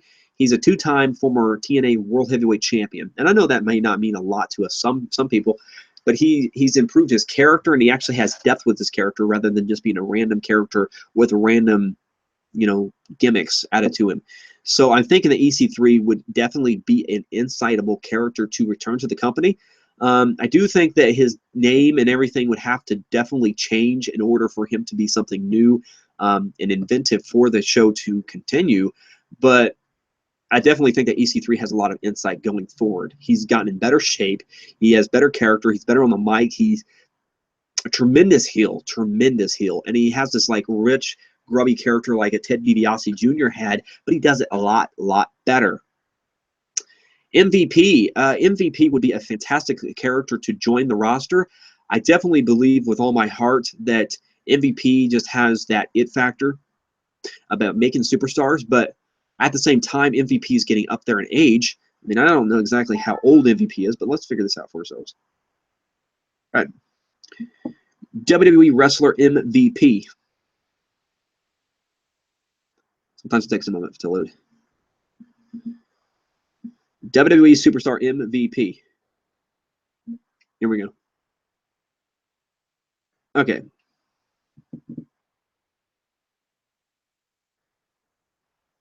So MVP is 43 years old. So he's 2 years older than Shelton Benjamin. So most likely the company is not going to be bringing him back. Now, the rumors that I heard was that the WWE were actually interested at one particular time for MVP, but that boat is probably sailed, especially since they're getting more noticeable now on talent not being older. They're wanting talent to be younger and fresh, you know, like a Ricochet or a Homicide or something like that. Or Homicide, not Homicide. Yeah. Rob Van Dam, I already went over him, but I'll just say a few things about RVD. I think RVD would be great if you're going to put him straight into the upper mid card, lower main event scene, and you're going to help build superstars of tomorrow and make his run not like a jobber status like he was before, but make him into an incredible athlete who goes out there and makes superstars, like what Chris Jericho's been doing lately. Now, RVD's not as good on the microphone as what Chris Jericho has been, but RVD is an incredible athlete that has a lot of upside going forth with him. So I think RVD would definitely be a good character for that. John Morrison has probably, out of everybody you've listed, now Lashley is probably the second best character at this particular stage out of everybody you listed, Marie. But I think John Morrison has the most insight because he's actually the current AAA, or actually, you know what? I'll go look this up. John Morrison. We'll get this on the thing right now. All right. Let's see here.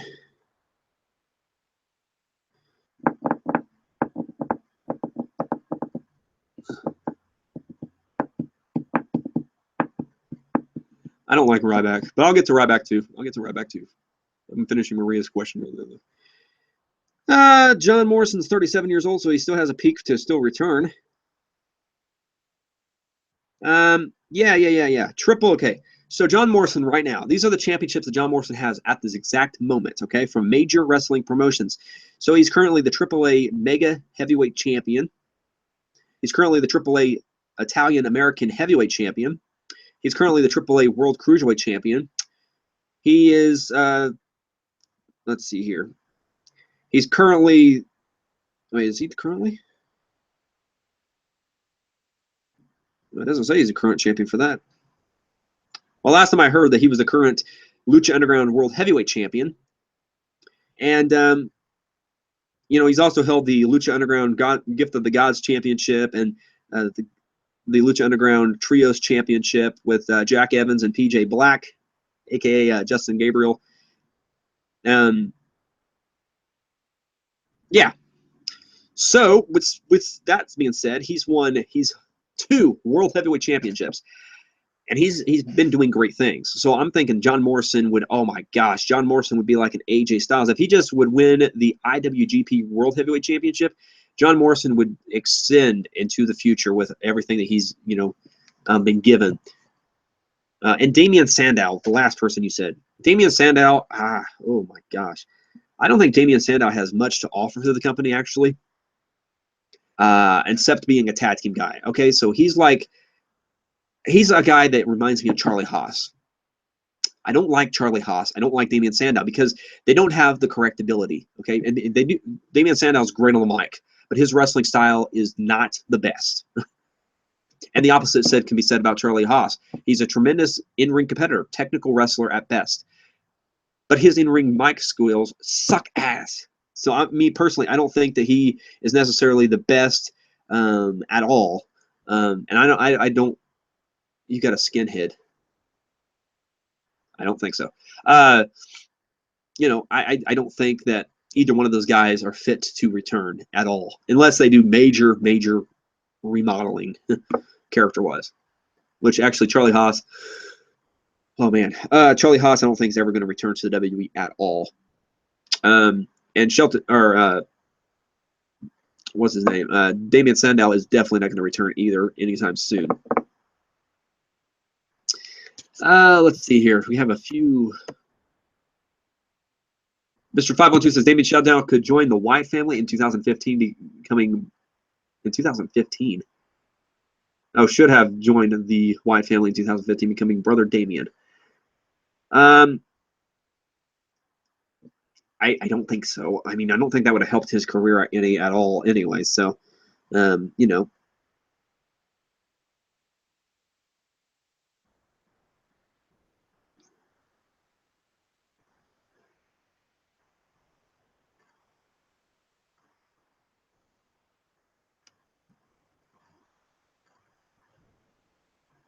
Huh.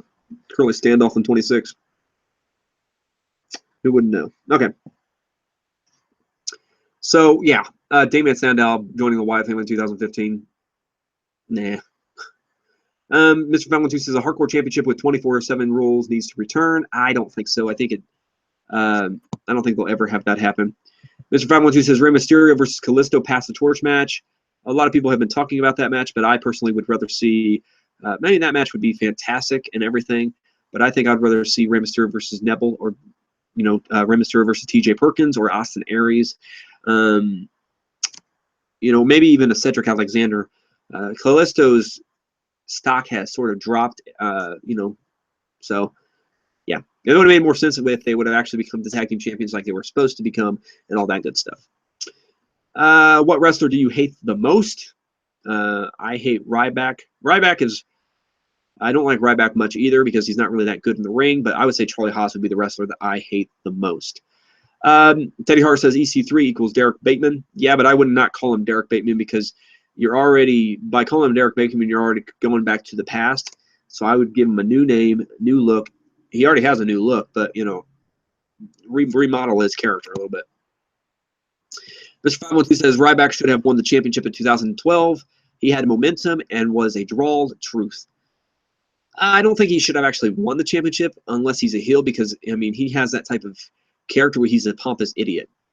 But yeah, I mean, he would have been okay to beat CM Punk for the championship, but I don't think he had the big enough draw like he says that he had to actually win anything in his particular life. Mr.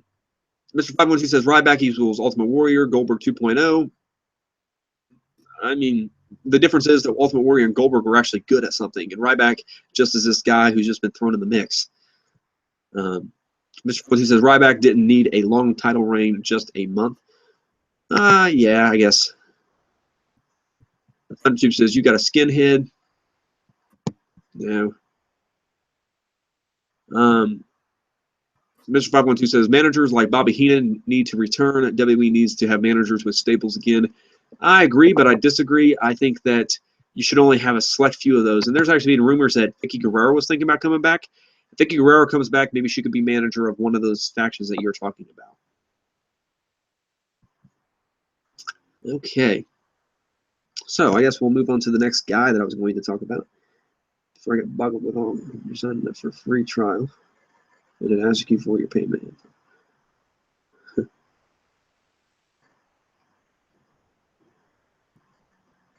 I'm trying to figure out, I know it's Friday, but it's not even 5 o'clock in rush hour. So I was trying to figure out why the heck traffic was so bad.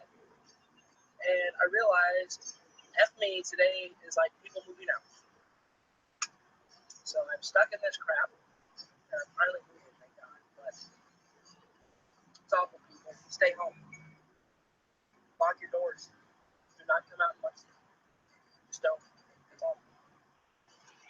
So. Well, yeah, there's people moving out of Ball State University, so I'm staying at home because I had an asthma attack last night and I'm not feeling the best.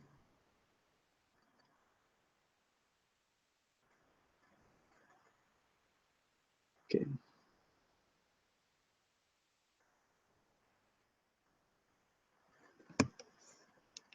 Brandon says, hey, sorry, gotta go. They're perfectly fine. Things happen, buddy. Let's go check things out. We got 8 likes, 1 dislike. I don't know how long I've been on here. at least almost 2 hours. All right. So the next guy on the list.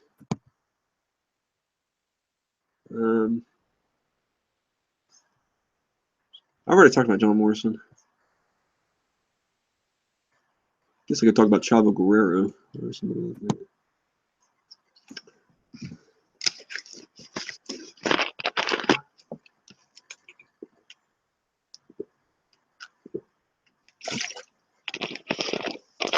Brandon says, have to clean yard. Have a good one.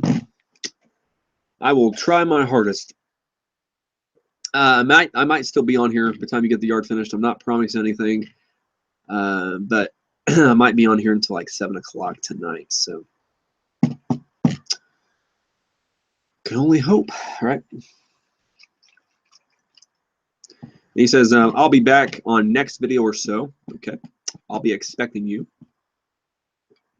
Also, for anybody new joining the stream, welcome to Extreme Blogs. If you guys have any people that you would like to see return to the company or anything, leave it in the live chat over there. And, well, introduce yourselves. I know I got 5 viewers. I don't know how many of them I've actually have met before. But if any of you guys would like to give me a big thumbs up for a little bit of encouragement, or if you guys would like to subscribe for more content, just know this: if you do subscribe to my channel, I do subscribe back to my subscribers, and you know, I love subscribing back because I like to see the different I just bit my tongue, levels of entertainment for all of your eyes and ears to hear.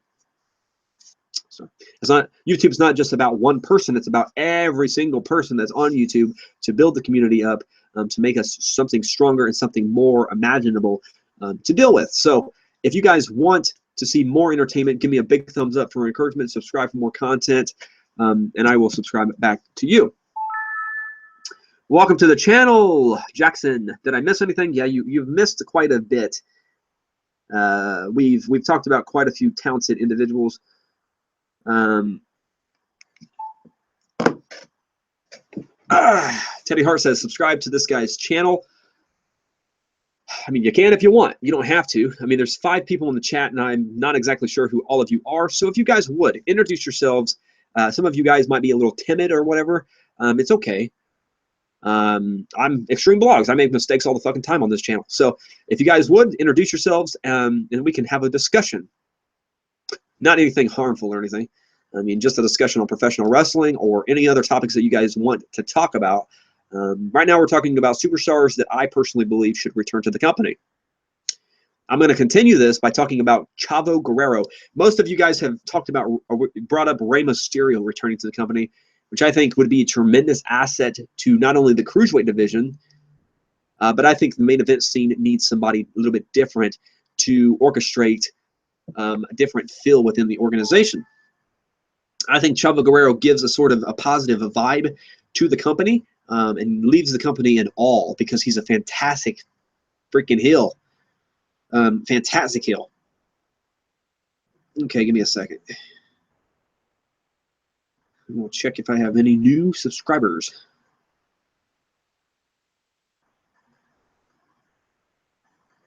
Nope, no new subscribers at all. None. But that's okay. That's okay, I guess.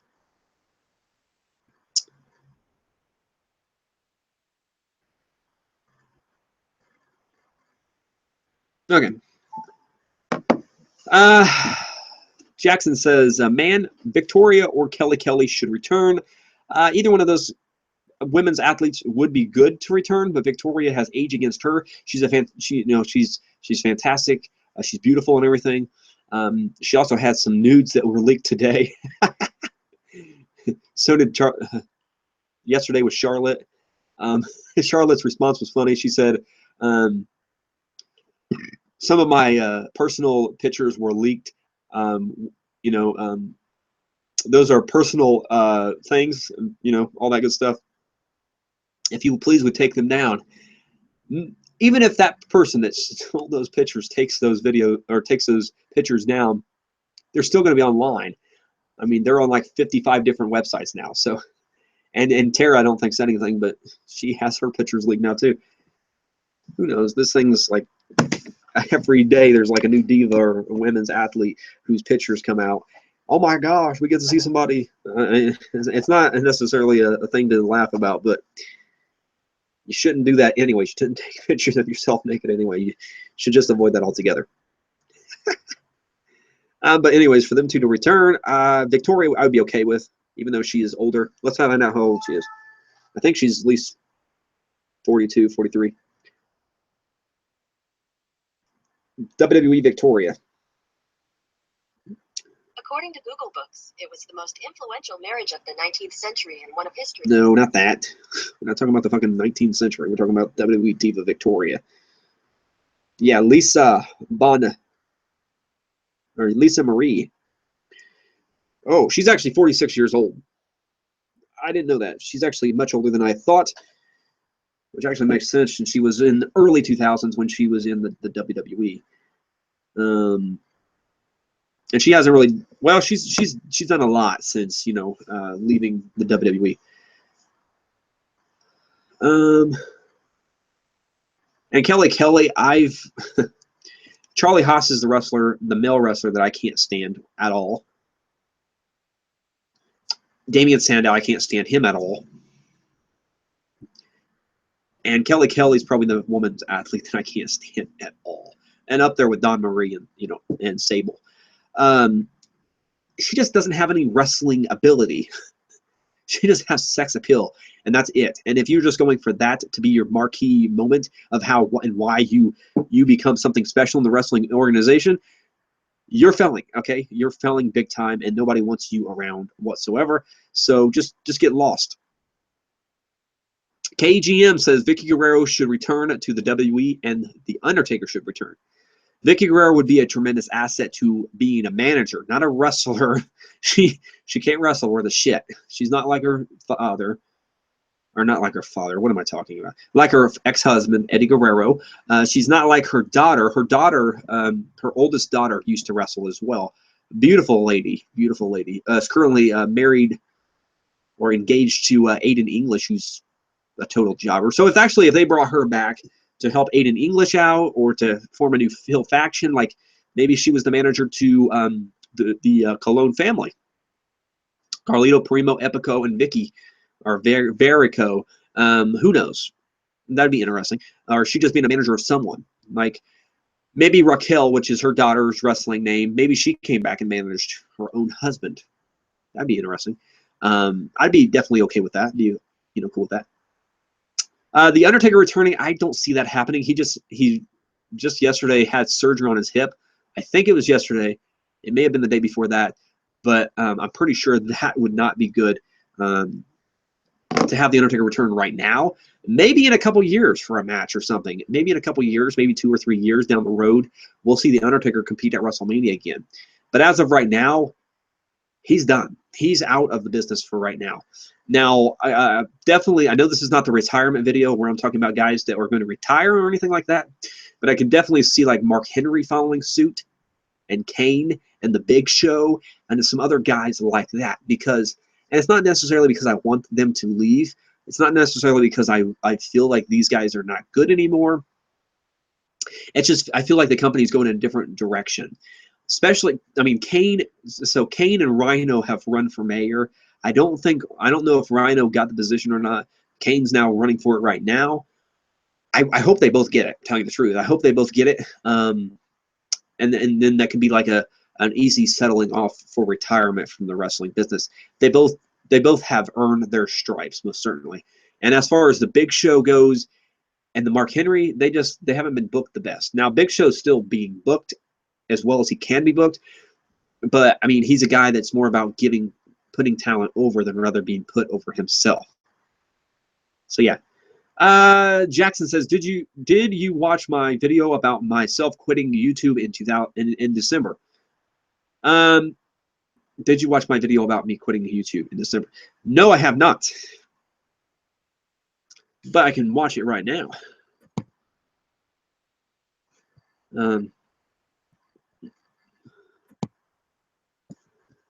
Go to your channel and I'll watch that video.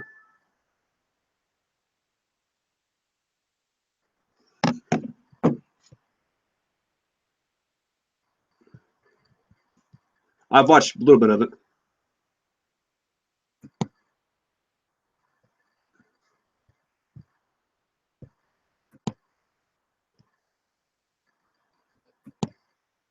What do you mean when you stop making videos? I mean, like,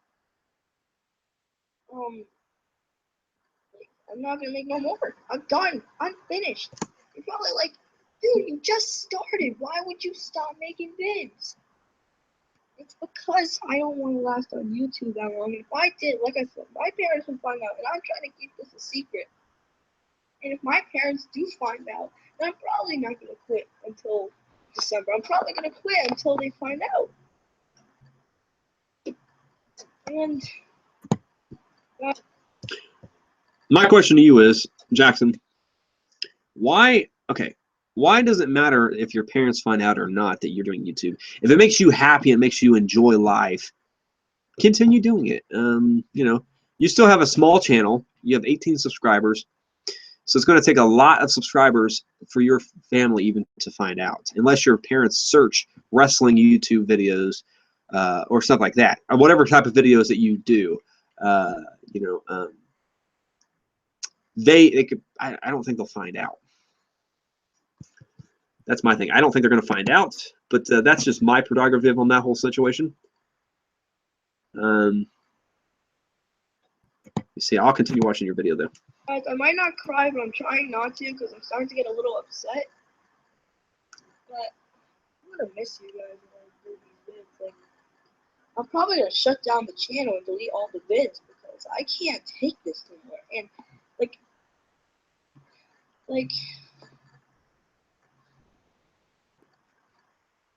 I'll be back again. Back. Sorry for the cuts. I'm really busy. Yeah, I don't know what's gonna be next for me after. My friend, I told Ethan, Jacob, and I told them this. They weren't happy with me. They're still my friends, but they're quite not happy with me with what I'm saying right now. So then I started. Guys, if you think I'm faking it, I'm not faking it. This is serious. Dude, this is serious. And if I was lying right now, would I be lying? No. At least, at least I'm tearing up a little bit, but you can't see it. At least it's not going to be until December. We still have a few months left. All right. Like I said before, if you're having fun with it, you're being motivated by it. Don't stop doing it. I mean, and nobody on the video ever said that you were mocking it or faking it or anything like that. But I mean, you got to continue doing what you enjoy. So if you enjoy making content for people, if you continuously want to strive for greatness, if you want to continue achieving and believing in yourself day after day, night after night, then continuously do this and do it in a way that makes you feel good about yourself. Don't do it just because someone doesn't want you to do it or wants you to do it or peer pressuring you into doing it or not doing it or whatever the case may be. Just do what you want to do.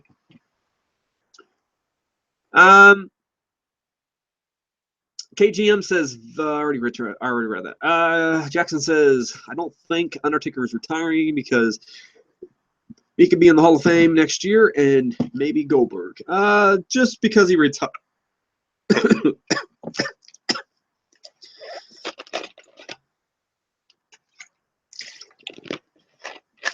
Just because he retires doesn't mean that he won't be inducted in the Hall of Fame. I think when he's inducted in the Hall of Fame, he may still have the hat or something. Who knows? But I think he will retire. I think he is retired, and I think he will go into the Hall of Fame next year. And most certainly, it will be a sad moment, but it's going to be a moment that people will never ever forget. And Goldberg, maybe the next 2 to 3 years, because I think next year, this coming up year, will be Undertaker. Following year might be Daniel Bryan, and then the next year maybe Goldberg. Maybe. And we'll have to wait and see. Jackson says, I have at least 7 more months.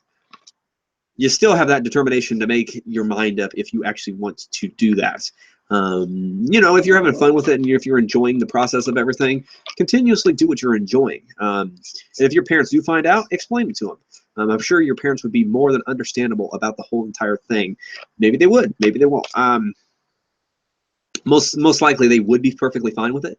You know, maybe they might have some rules and regulations coming along with that, but you just got to do what makes you happy.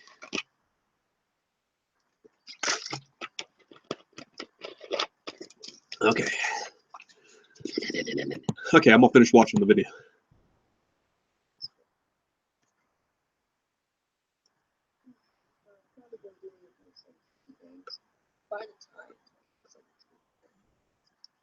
So, I thought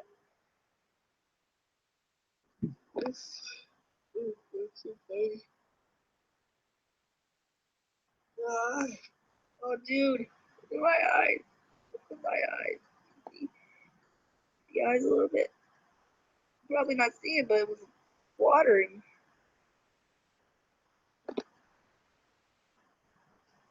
I can't show you it. The pictures of your eyes. Wet here. And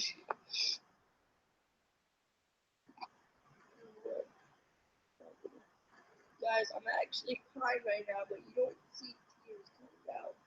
It's because I'm trying to hold it. Okay? For you guys watching. Let's see if that's good. I'm not gonna upload it until Monday or Sunday. I'm not making another video until Sunday. It depends. You're hearing my voice, it's starting to get worse. So, guys, don't think I'm faking it. I'm actually crying right now. I'm just trying to hold it. I don't know why you think people are thinking you're faking it. Is people saying that you're faking it? Let's see here. Some of the comments for this. There's only two, I think. Yeah, there are only two. Jackson says, I was actually crying during this. I was just holding it and don't think I was faking it because I wasn't. So thanks, and I'm sorry. I don't want to stay here for long. Barbara says, hi, man. I understand. Well, there you go. You have support. And I'll leave a comment too. How about that? Since I'm here. Okay? So leave proof and indication that I was here.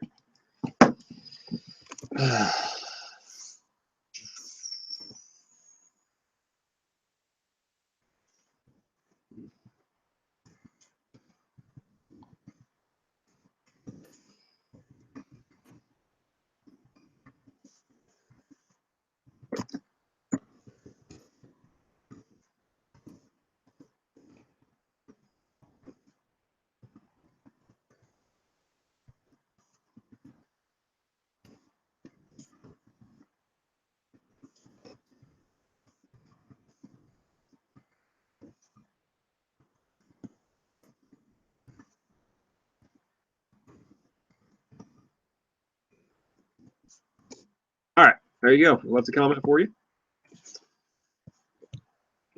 Okay, and I left that, and now I only got one viewer. Great. Okay, baby, love me like you always have before. Oh boy.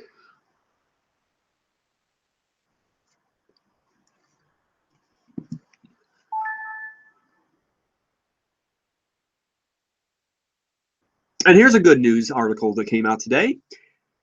I'm probably the only person that's watching this right now, but that's perfectly fine because there'll be other people watching this later on.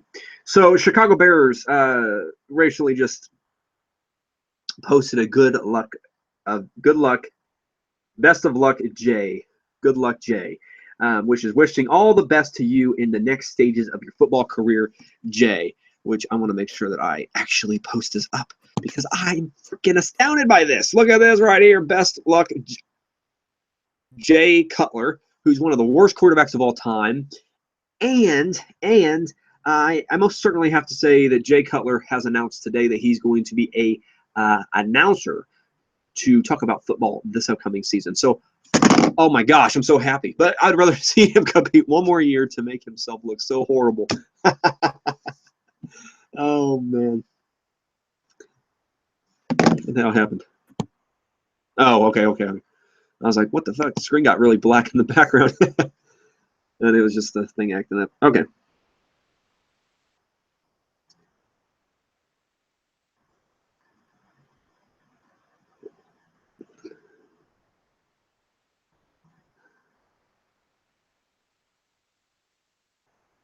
Okay. So, I think I was about to talk about Chavo Guerrero. Look at that. Tommy Dreamer. There's a reason we call him Extreme. Oh, that's funny. That's funny. When your boss says everyone can leave early. That's clever too. I think I really like that.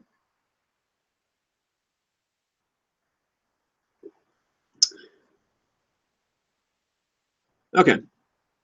So I only have one viewer, and that's myself, probably. Which is perfectly fine with me, I guess.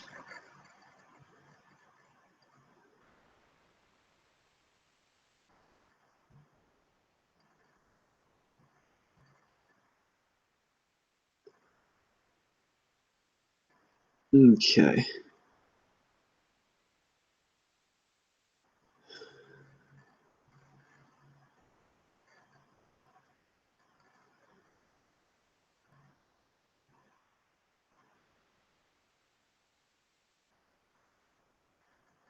Oh, there we go. Also, the Chicago Bears have officially signed defensive lineman Jay Howard, which is good as well. Look at that. That's impressive right there. Signing a defensive tackle. I'm happy about that. He's from the, it looks like he was from the Kansas City Chiefs. That's good. Kansas City Chiefs last year had a good defense, and this year maybe it's the Chicago Bears' turn. Looks like WCBW this Friday, 7 p.m. on YouTube. Cody Rhodes versus Drew Galloway, which one of my YouTubers were actually talking about that today. So yeah.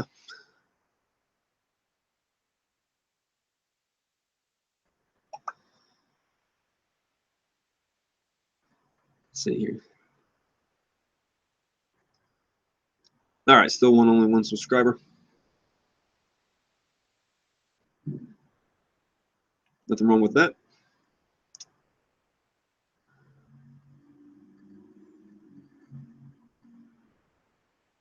I'm going to get on Chavo Guerrero in a second. I'm going to check something out on my subscription thing. Okay, so Chavo Guerrero, I think that he would be a fantastic asset to return to the WWE. Let's see here. Got another viewer. Oh, same fucking number. Same goddamn number, you son of a bitch. Okay, so Chavo Guerrero to me would be a fantastic asset to join the division, the roster of SmackDown Live or Monday Night Raw, due to the fact that Chavo Guerrero is such a legendary wrestler. His dad was Chavo Classic. Hector and Mondo are his uncles, as well as Eddie Guerrero. He has prestigiousness through his family. Now, I definitely can say right now that Eddie Guerrero was probably not necessarily the best out of all of them, but the best wrestler out of all the family members that was well known throughout all the lands. And Chavo Guerrero most certainly can take some of the lying and cheating aspects, lying, cheat, steal aspects, and make them into his own and try to collaborate some efforts to become something special on screen. I most certainly would be okay with that happening. I would most certainly be okay with everything happening for him and making him into a cruiserweight that people could count on. Now, when he came back, if he comes back into the company, he's most certainly going to get cheered just as well as if Paul London came back to the company, you know, or Kenzo Suzuki. Kenzo Suzuki, motherfucking. But whoever came back into the company, Paul London, Billy Kidman, or whatever, you know, I most certainly would be. I'd be okay with Chavo Guerrero coming back as a babyface, but later turning heel and proving that he's one of the better cruiserweight heels going today. But the problem going against him is he's 46 years old 46 years old. So he's up there in age. He doesn't necessarily have the same skill set as he once did, and I'm pretty sure he may be close to retirement. So, you know, it comes to that foregone conclusion sometimes. Teddy Hart says JBL is a dickhead. JBL has gained a lot of heat in the last couple weeks and months because he is a heel, not just on color commentator, but as a heel in reality, doing things that are just frowned upon. The way he's treating different athletes and competitors and everything else is just sad and stupid. And the complexity level of him doing this is just lackluster in so many different forms and functions. I'm not a fan of JBL bullying people or anything like that. And if you want to bully someone, you might as well get your ass kicked by someone else. So, and even the person that you're bullying. So there's no need to treat people like crap. There's no need to treat people like they're below you or beneath you. You need to treat people with common respect, common honor, and everything else. And JBL, you know, just he needs to get his teeth removed. That's the basic end of this discussion. My baby loves me like she never has before. Like it.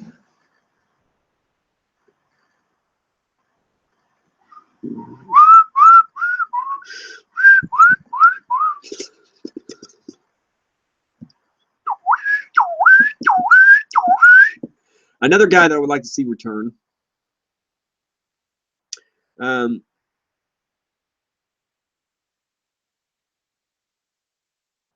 Anthony. Oh, look at that.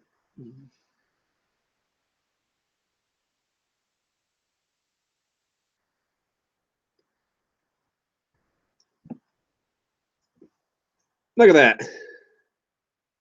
That's Santino Morel on the front. It looks like his gimmick now on the Indies is like a businessman or something.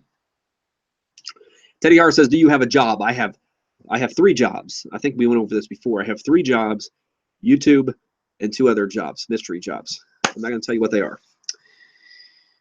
Okay.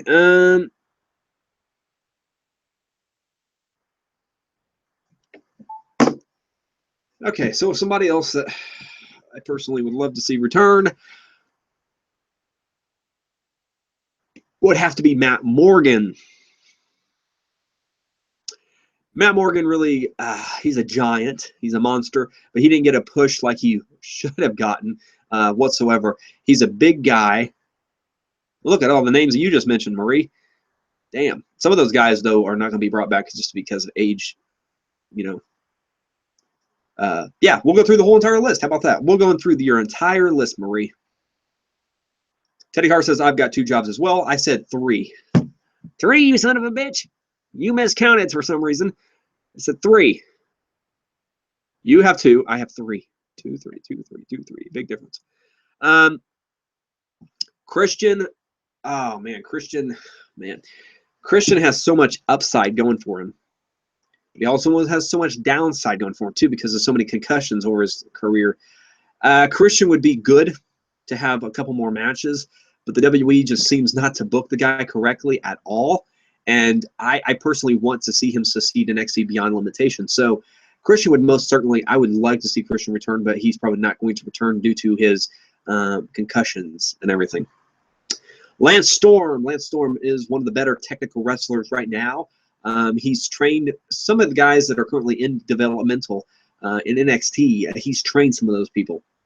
Lance Storm most certainly would be good to see return to the company, but Teddy Hart says, if you class selling weed as a job, I've got 3 jobs then. No, I don't. I don't classify that as a job because being a drug dealer is not a job. But let's see. Lance Storm, yeah, again, he would be a fantastic asset. I think he would have fantastic matches because he is a fairly good, gifted wrestler. That proved it in ECW and WCW and even WWE. His gimmick in WWE, though, was a little lackluster, but you know, sometimes you have a little lackluster career. Hardcore Holly, aka Bob Holly. Yeah, most certainly. He would have a fantastic, but he doesn't want anything to do with that. Whenever the funny thing is, he's now doing NASCAR racing and stuff, which his first gimmick in WWE was Sparky Plug, and he was a NASCAR driver. So, full circle. Too Cold Scorpio would be another good one. Teddy Hart says, I'm only messing. I don't sell it. I only smoke it. Whatever works for you. Whatever works for you. Too Cold Scorpio, most certainly, he never really received a true opportunity in the WWE. I know he's a part of that weird fucking faction with Gilbert and Blue Meanie and all those guys, but he didn't receive a true opportunity like an Eddie Guerrero or anybody like that did. And I personally would rather see him gain a one-on-one opportunity, but since he wasn't a bigger name, he probably won't receive an opportunity back. Gangrel was an all right talent, but again, his age is going to be playing against him in this situation. He's probably in his 50s at least, 54, something like that. So they're probably not going to bring him back. Velimir Kozlov, again, if Velimir Kozlov did come back, I just want him to be just destroyed within a matter of moments, just because I don't like him at all. I mean, he had some insight going into him and a decent future, but he just doesn't have enough going forth with him.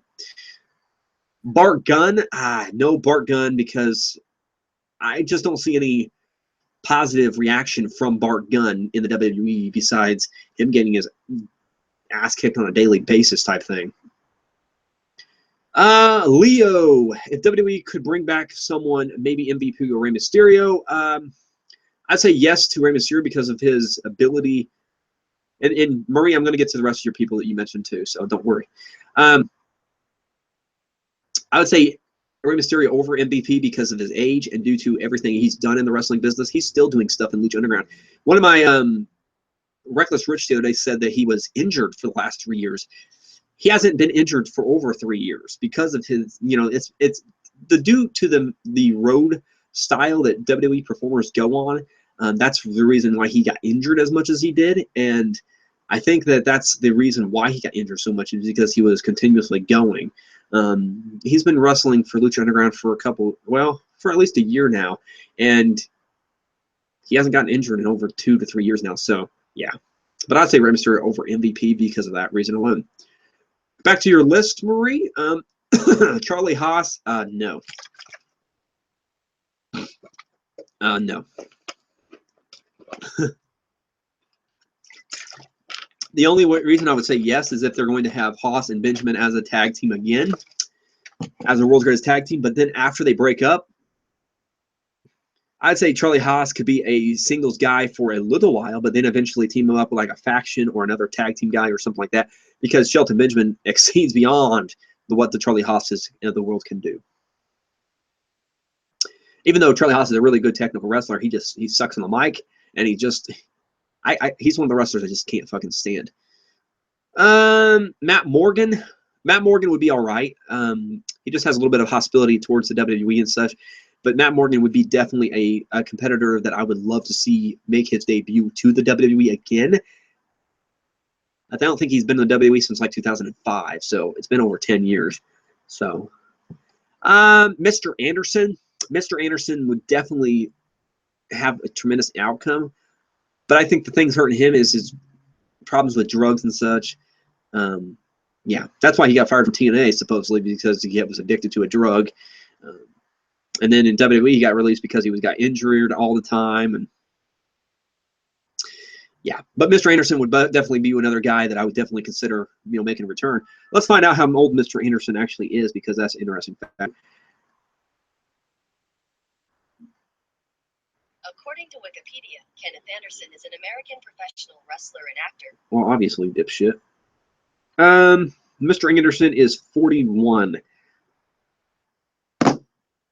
I don't think Mr. Anderson is going to be returning to the WWE. Maybe later as like an announcer or something, but Mr. Anderson hasn't done nearly enough to make himself seem notable in the minds and hearts of fans around the world. Yes, Low-Ki would definitely fit in, but Low-Ki he doesn't want to work that type of style or structure at all. He keeps returning to TNA. He's like a 5-time X Division champion now. He's doing great over there, but in the WWE, he's just never worked.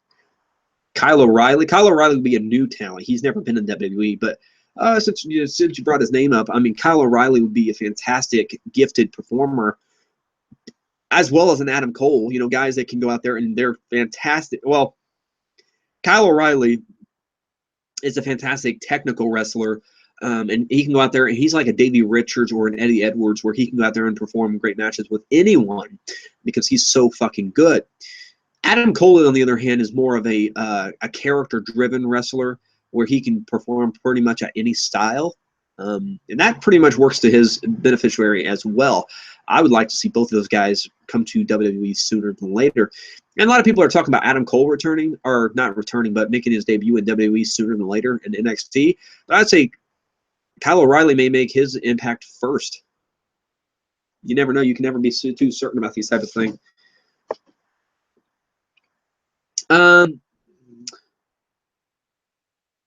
Let's see. Next person, Sean Daivari. Sean Daivari would be a big, huge help to the roster and everything. The main reason because that is his younger brother, Arari Daivari, works there now. So you could actually have the Daivari brothers be this heel tag team. And I'd actually say they might work better, teaming up with Jinder Mahal than the Bollywood brothers in some instances, because they have Sean Daivari has a lot of heel heat anyway, because he was the manager of Muhammad Hassan before Muhammad Hassan decided that the gimmick wasn't fit for TV. Crime Time. Chad Gaspard and JTG, Crime Time. I really truly enjoyed these two individuals. I think they were very entertaining. They never got their feet off the ground. Now Chad Gaspard did get in trouble a few times for having real life backstage heat with Lance Cade and Trevor Murdoch. He got suspended because of that, and then the group was sort of put on hold, and then when they came back, I believe they may have gotten fired or something. Then they were brought back, and then they behaved themselves a little bit because they got into an altercation, like a physical fight in the locker room or something. I mean, Crime Time would be fantastic, but they haven't done anything since the departures of both of them, so I don't know how that would work. So yeah. The Dudley Boys, most certainly they would be welcomed back with open arms. They have accumulated a lot. I don't know how well they would be received, though, because Devon's a creative guy in the locker room now, and then Bully Ray is now in ROH. So if Bully Ray does come back, it's probably going to be a singles act. Tommy Dreamer, most certainly the last of your list. I wouldn't mind seeing Tommy Dreamer return, but I don't think it's going to happen unless he's like a general manager or something like that. Okay. Whooshy machete, oh my God, no.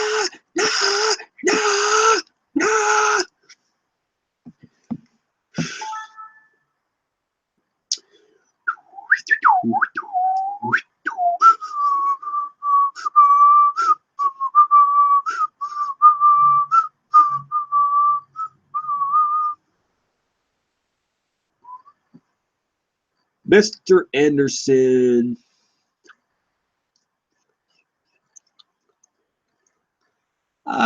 Three people watching. Introduce yourself. Oh, you fucking bastard. Okay. And going back over to Mr. Anderson. Jake Witt, welcome to the channel. Welcome to Extreme Blogs. Mr. Anderson hasn't held that many championships at all.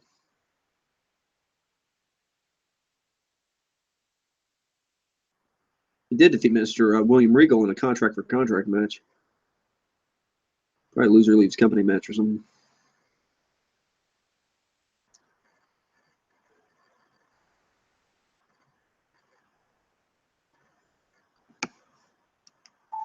Okay, Jake Witt says CM Punk, I believe he should return. Again, I don't think the CM Punk would be good enough to return due to everything that he's done negatively towards the company, making the company feel bad about certain things that they shouldn't feel bad about. CM Punk probably will return in the next 10 years or so, but at this particular stage in the game, I do not see this happening. Why?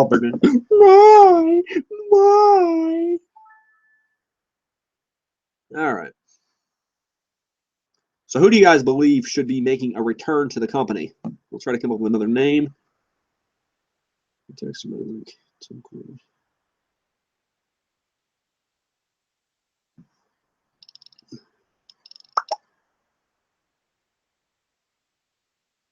No, okay. Ha! Mr. 512 says Hulk Hogan needs to return. Hulk Hogan, if he returned, he would break his fucking back. No, he does not need to return.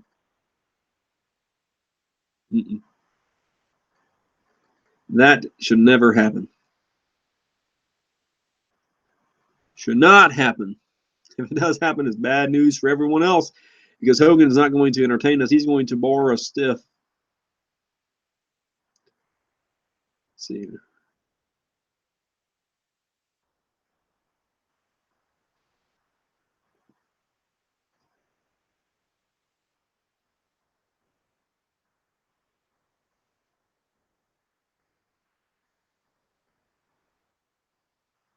All right. So who? Donovan, hello. How are you, you son of a bitch? You guys give me a big thumbs up for encouragement. Subscribe to the channel if you haven't. There's 5 viewers. There's only 2 people commenting or 3 people commenting. Let me know who you are. If you would like, to interact with the Extreme Blogs, just comment away. Give me a big thumbs up for encouragement. That would most certainly help things along the road. Mr. 512 says Eric Bischoff needs to return. I would like to see Eric Bischoff return. That would be something interesting to see. I would actually say that Eric Bischoff would be a great general manager. Maybe this time he could be a general manager for SmackDown. That would be interesting. And Daniel Bryan, he's a good general manager, but I don't think he's wholeheartedly into it as much as he could possibly be. Eric Bischoff has a lot of insight in everything going forth with it. I personally would like to see him do some of his heel work and come up with some heel matches and make some heels get over, like Rusev and Jinder Mahal and others that he's taken side with, but at the same time, at the exact same moment, I want to see him do things that push the envelope. Donovan Jr. says, I'm going to go. Sorry for not being active. Been a tough week. Gonna go. Bye. I will do you later. But before you go, give me a big thumbs up for encouragement. Donovan, give me a big thumbs up for encouragement. Jake says, what's your favorite NBA team? I don't really have a favorite NBA team. But let me just say this, that I don't really have a favorite NBA team.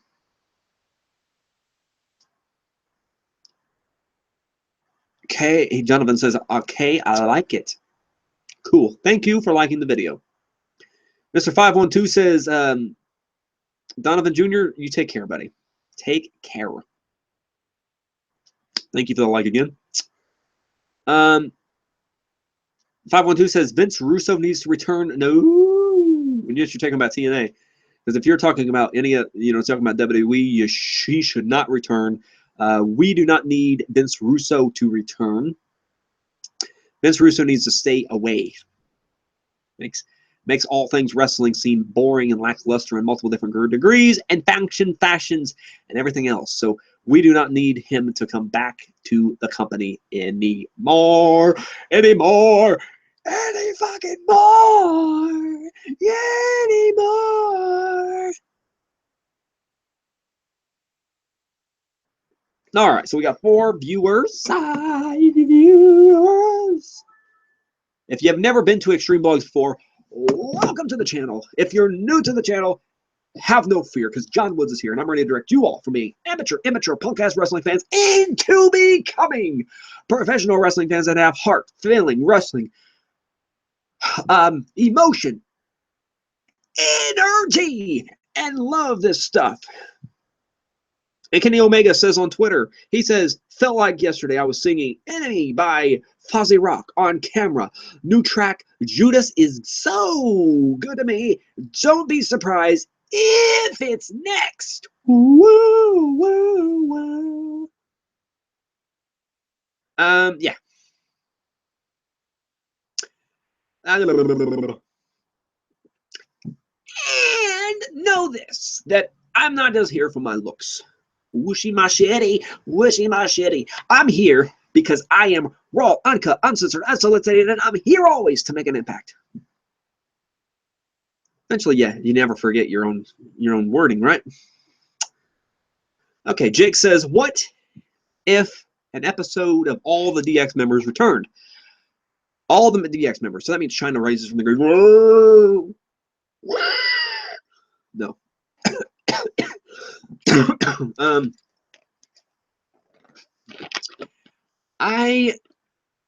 Okay, so X-Pac will not return because he's he drug issues again. He's in better shape and better conditioning, but he still is addicted to freaking heroin. So he's probably going to be, I don't know. I wish him the best. I hope he gets better and healthy and stuff, but he continuously goes back to heroin and cocaine and stuff like that. And he's eventually going to end up dead. Come on, X-Pac, Sean Waltman, get things straight in your mind. Because if not, man, things are going to turn deadly soon, man. As far as the rest, so China's deceased, which is sad, but China's deceased. Sean Waltman's having drug issues. Triple H, still with the company, still doing great things. Road Dogg Jesse James is still with the company. He's a creative writer, producer. So yeah, that could work. Billy Gunn is not with the WWE right now. He's actually working for New Japan Pro Wrestling. I don't think he's actually signed to a contract. I think he just does paid by appearance. But yeah, that would probably work. And I'm just talking about the original DX members. And Shawn Michaels. And Shawn Michaels is doing good too. So you could have those four. Those are four appear, and because I don't think X-Pac and China will be appearing anytime soon. China definitely will not be because she's deceased. All respect to her. But X-Pac, he's having personal issues, and I don't think WWE wants to be in that type of light. Drug addicts. Mr. 512 says Jeff Jarrett needs to return to WWE. This will probably not happen anytime soon. It's not because I don't want it to happen, because it would be cool. It'd be impactful. It'd be a different rotation of systems of things, but I think it's going to happen because Jeff Jarrett's more concerned with Impact Wrestling, and he has vengeance against WWE and everything like that. DX most famous member, I disagree. I think he's a member of DX that went bad really quick. Because in the storyline, Mike Tyson is the reason why Shawn Michaels lost. In real life, it was because Shawn Michaels is actually dealing with a back injury. Mike Tyson, I think Shawn Michaels and Triple H are their two most famous members, especially Shawn Michaels because he's the creator and the man of the group. But yeah.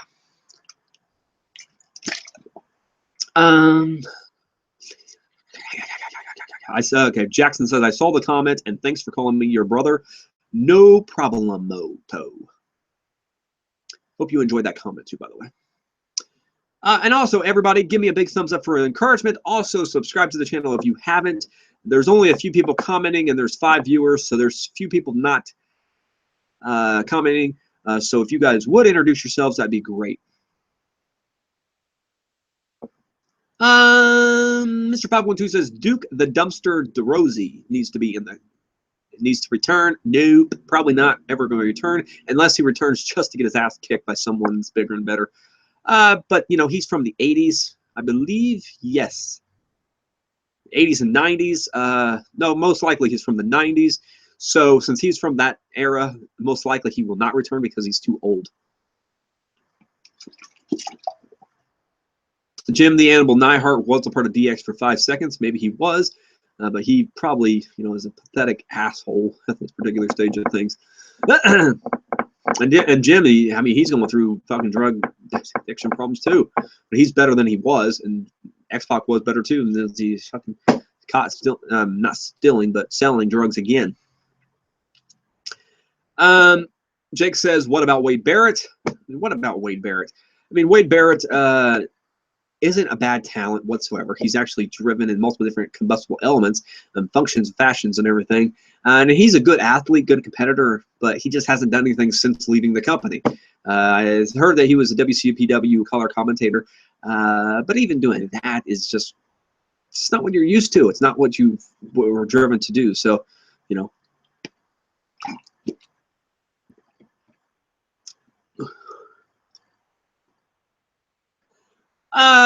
Jackson says, who thinks Goldberg will be in the Hall of Fame in 2018? Because I don't think he will. I don't think he will be either. I think 2019 or 2020 will be Goldberg's here into the Hall of Fame. And you could even have him be the headliner, really. Jackson then says, I mean, Shane will be the future in either 2000. Okay, Shane McMahon instead of Goldberg. I don't know about that, because I don't know if WWE is going to induct anybody from the family anytime soon, unless they're like dead. Like, you could argue that Vince McMahon or someone else like Vince McMahon from the family deserves an opportunity like that to be in the Hall of Fame, but the WWE is not going to induct their own just yet. Into Maria's lengthy question. A few wrestlers WWE could sign or should sign. Okay, then I'll go through the whole entire list that you have composed here. Mr. 512 says Christian needs to join Edge in the Hall of Fame 2018. Yes. Christian was actually rumored to be going in this year, 2017, but plans changed because they want fucking Beth Phoenix in the Hall of Fame. Oh my goodness. That's a travesty. So anyways, Christian, yes, should have been in the Hall of Fame this year, actually. But next year would be definitely okay with me. But yeah, if he joins next year, he'll most likely be going in with and such. Okay, so Maurice, she says Okada. Okada is a multi-time IWGP World Heavyweight Champion. He's also done other things for the company as well. So yeah, Okada would be most certainly, probably WWE is probably watching him closely. He had that great 6-star match with Kenny Omega earlier this year at Wrestle Kingdom, and that match right there stole the card. And then WWE was looking at Kenny Omega. But I most certainly can say right now that they were probably looking at Okada as well. Kenny Omega, number 2 on the list. Yeah, Kenny Omega, most certainly. 2 guys, Okada, Kenny Omega, and others are guys that WWE can depend on. They're just like Shinsuke Nakamura. Except Kenny Omega is actually from Canada. But these guys are fantastically gifted wrestlers who can go out there and perform at all styles. Now, the Japanese style is much different than the American style. It's more hit-hard type style. It looks more real and authentic than the American style. But every wrestling company you go to, it has a different style and has a different audience and everything. So me personally, I'm thinking that these 2 guys would fit in just perfectly.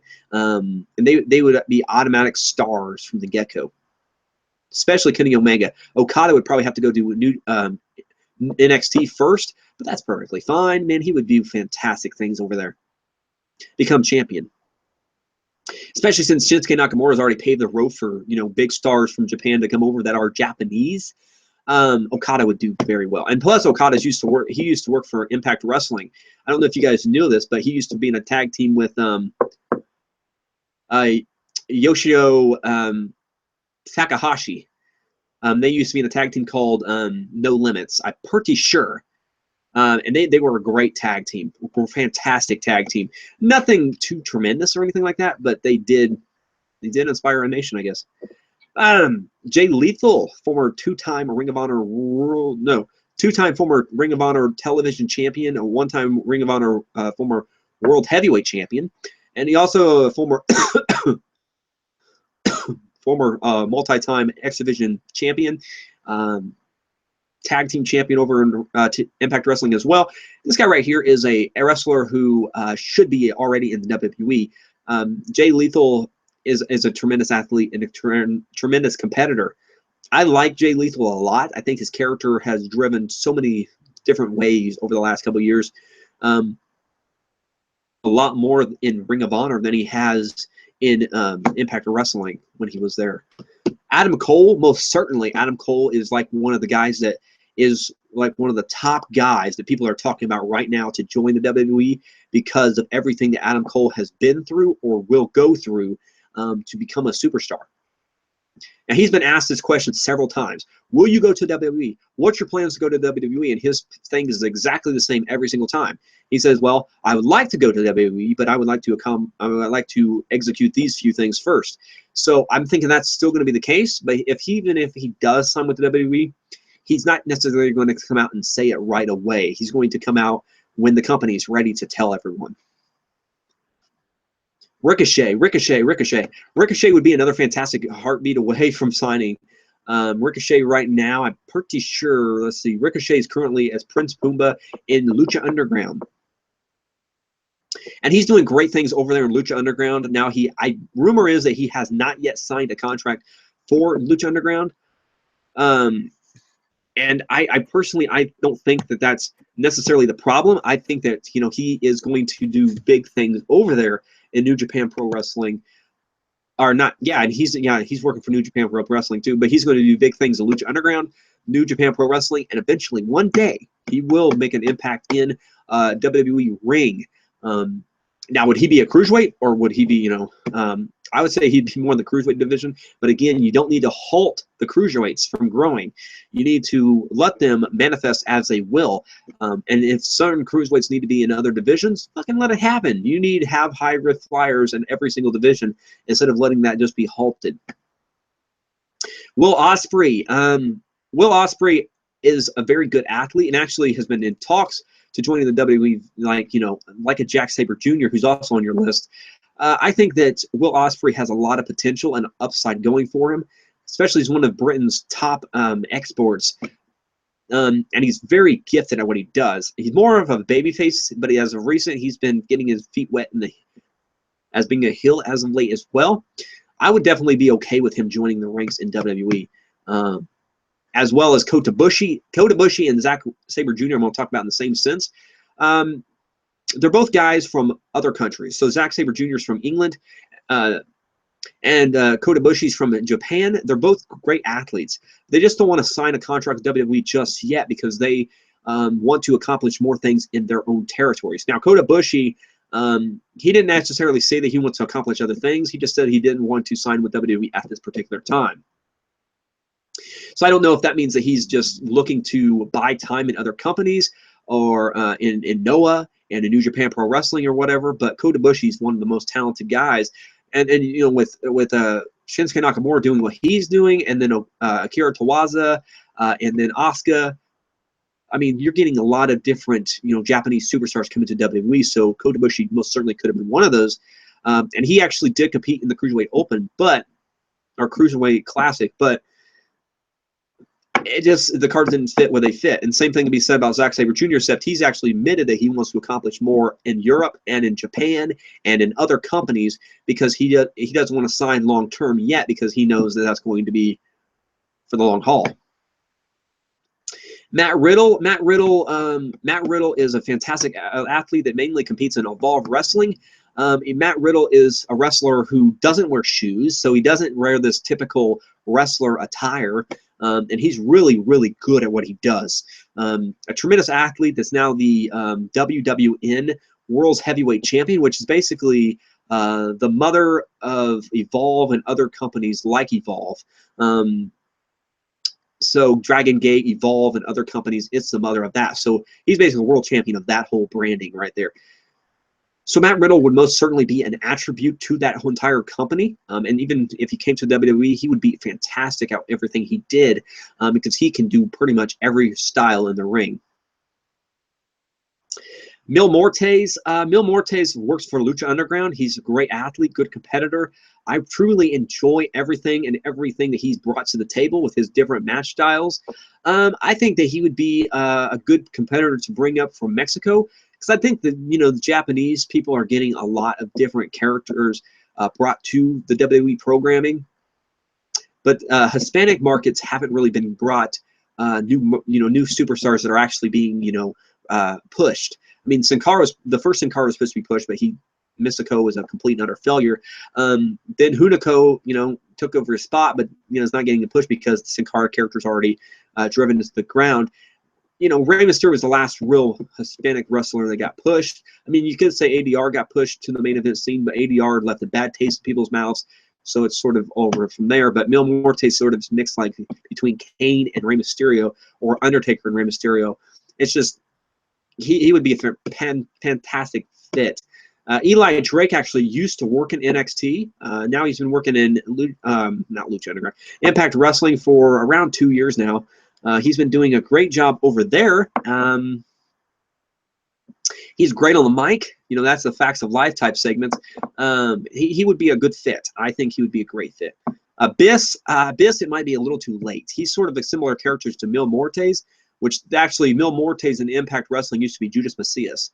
And he actually fought Abyss in a hardcore match, and that match was incredible. That was back in 2009, I believe, when AAA and Impact Wrestling had a good relationship, like, you know, like Bond Brothers relationship. So Abyss, though, he's getting too old. So, I mean, Abyss is probably going to stay in Impact Wrestling until the day he retires from wrestling altogether.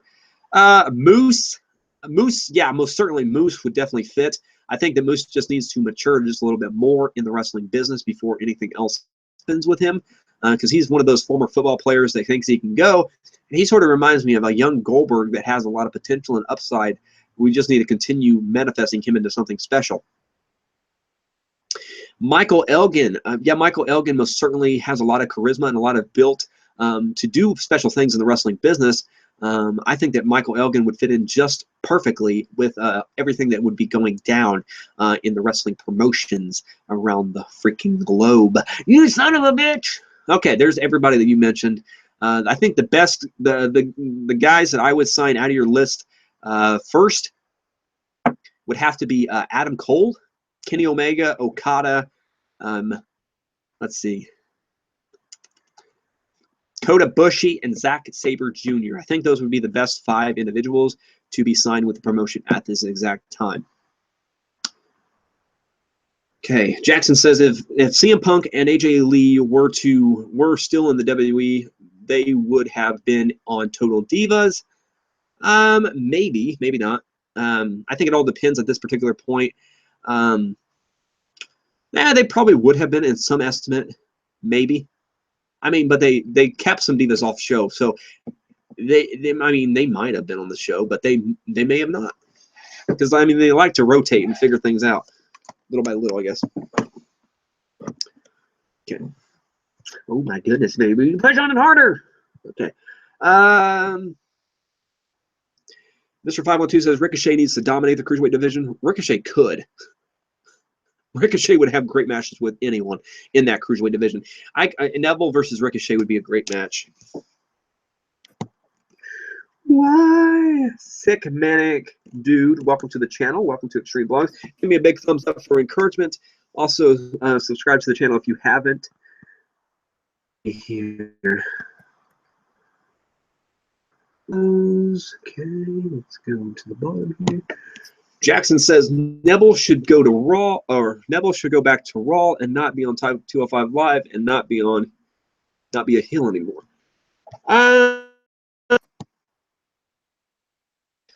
He's still on Monday Night Raw. He's still doing his thing and everything on that show. So I don't think. And Jackson also said he's leaving. Goodbye. Goodbye, Jackson. Thank you for joining us for the stream and everything. Let's see. But as far as him returning to Raw, he's already on Monday Night Raw. I do think the 205 Live thing is a little, it's catchy, but it's at the same time it's stupid because it's actually not live. It's actually fucking taped. And him being a heel, I think he's the best, one of the better heels in the company right now. So, Mr. 512 says, what's wrong with Roderick Strong at NXT? I don't think there's anything wrong with Roderick Strong at NXT. I don't think that he's been given enough time. Ouch. I don't think he's been given enough time right now in NXT to grow and manifest into a superstar yet. Because he's only been there for About a month or two.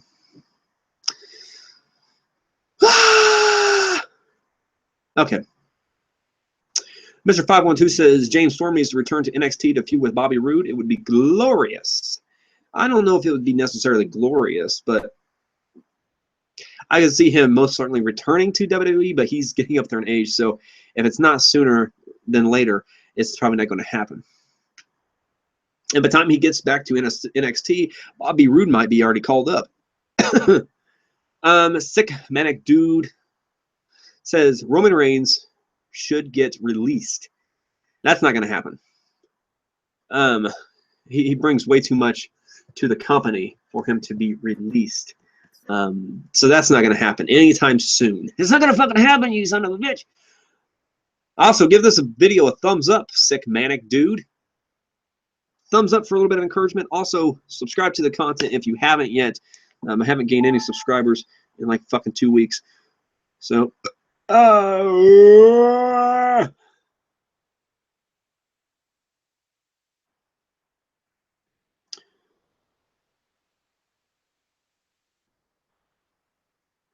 okay. Sick Man says Jeff Hardy should also be a singles act or solo. Probably eventually will be, because I think the broken gimmick is also going to be for Matt Hardy and not for the tandem. I think that's what they basically have initially set for him.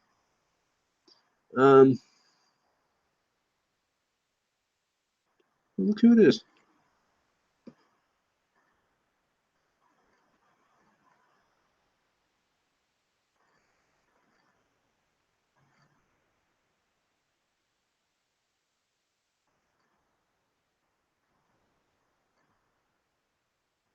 That's not his girlfriend of before.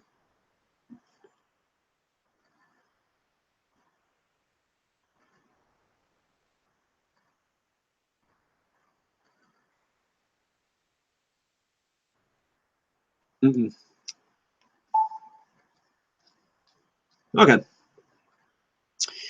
Mr. 512 says Roman Reigns is the big dog.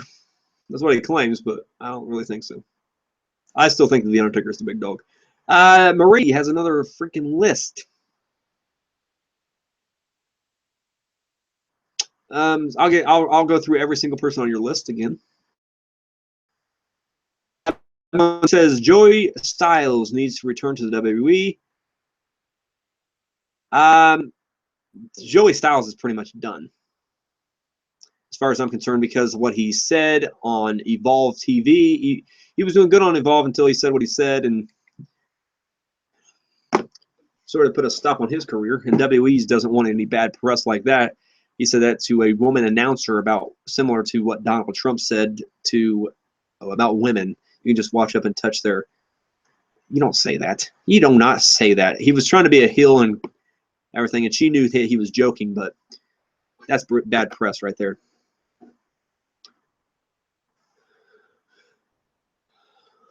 Okay. So going through your list, oh my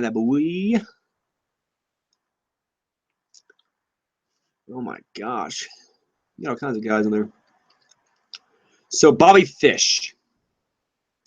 Bobby Fish is a very talented individual. I haven't heard any rumors that he was actually going to be coming to WWE. But yeah, Bobby Fish is a good athlete, good competitor. He's currently residing in Ring of Honor. He also makes New Japan Pro Wrestling shows as well. I think he would be another great asset. He's former tag team champions of Red Dragon with Kyle O'Reilly, so maybe having just both of them come over as a tandem would be amazing. But I think he's a great athlete by himself as well. He is older than what most people think he is as well. Let's see here. Bobby Fish. You fucking idiot. Bobby Fish. According to Wikipedia, Bobby Fish is an American professional wrestler who is Oh, no, he's Chinese. Yeah, so Bobby Fish is much older than what people think that he is.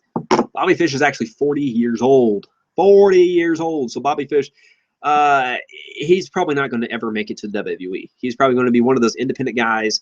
He might eventually make it to WWE, like as a trainer or something, but he, as a wrestler, his ship has pretty much sailed. He's too old to be doing that kind of stuff. Naito, yeah, Naito is the current IWGP Intercontinental Champion. I believe this is his second reign with the championship, but he's had the belt for over 239 days. He's doing good. He's doing really good. That would be another guy to bring over. He's like a Shinsuke Nakamura, who has so many different styles and offenses that he can drive into a arena that makes people believe in, oh my goodness, this is happening, son of a bitch. You know, so many cool things can happen. So Naito is a good athlete from New Japan Pro Wrestling. He's just as good as Shibata, which Shibata busted his fucking head open this a couple weeks ago. What's his name? Okada. He's just as good as Okada. Okada's a little bit better, but Naito has a lot of upside going for him. Tanahashi, that's the guy who's like that's New Japan Pro Wrestling's version of John Cena. He's always holding a championship. It doesn't matter if it's a 6-man tag team championship. It doesn't matter if it's the World Heavyweight Championship, which he hasn't held in a while. But yeah, the lot of potential in Takahashi is that he's so good, but I believe he's like 38, 39 years old, so he's even younger than Bobby Fish in MVP. But Bobby Fish hasn't even come to the WWE yet. So Takahashi, the only reason I would like to see him come to the WWE is to see him just face John Cena. And that's pretty much it. And maybe face some younger guys like Kevin Owens, maybe an AJ Styles, which AJ Styles is a little older too, but face some younger guys that have, you know, the same potential. Kushida has a lot of upside to him as well. He would definitely fit well into the Cruiserweight division. He has a different type of style, high offense, high octane type of thing. Kushida's match with Takahashi, not Tanahashi, but Takahashi. That match was incredible at Wrestle Kingdom. The two incredible athletes, you know, you can speak about them for days at a hand. You know, they're really good athletes. That guy's name, Ishil, whatever the fuck, I can't pronounce that guy's name. He's all right. He's okay. He's more of a tag team guy at best. So if you brought him over with a tag team guy, I'd be okay. But he reminds me of fucking Charlie Haas. I can't stand Charlie Haas. So I mean, this guy right here is better than Charlie Haas, but he just. I can pronounce his first name. His first name is Tohoro. Tohoro Ishii or Ishar or whatever. So Tohoro is a good athlete, good competitor, but I just don't see him being a benefit to WWE at this particular stage. Jushin Thunder Liger. Jushin Thunder Liger is one of my, one of the most legacy-driven wrestlers from Japan, because he's done so much throughout wrestling that nobody else can compare to what he's done. He's fought in a lot of different companies. So he's fought in WCW, he's fought in WWE, now he's fought in WWE, he fought Tyler Breeze, beat Tyler Breeze. So he's fought in WCW, WWE, Ring of Honor, New Japan Pro Wrestling, Noah, Evolve. He's fought in almost every single wrestling company that's ever existed, because he's fought in ECW as well. Jushin Thunder Liger is a wrestler who can pretty much do every single style out there. Jushin Thunder Liger, if he does return, it's just going to be for a one-op appearance. That's about it. So, which I'm perfectly fine with that. Even if Shelton Benjamin or Bobby Fish or somebody like that return just for one appearance, dude, that'd be amazing. That'd be amazing by itself. Young Bucks. Most certainly, Young Bucks deserve this just as much as the Motor City Machine Guns. The difference is Motor City Machine Guns are older, and then the Young Bucks. So the Young Bucks are probably going to be the ones to get that shot and get that potential. And yeah, we'll definitely see that in the near future.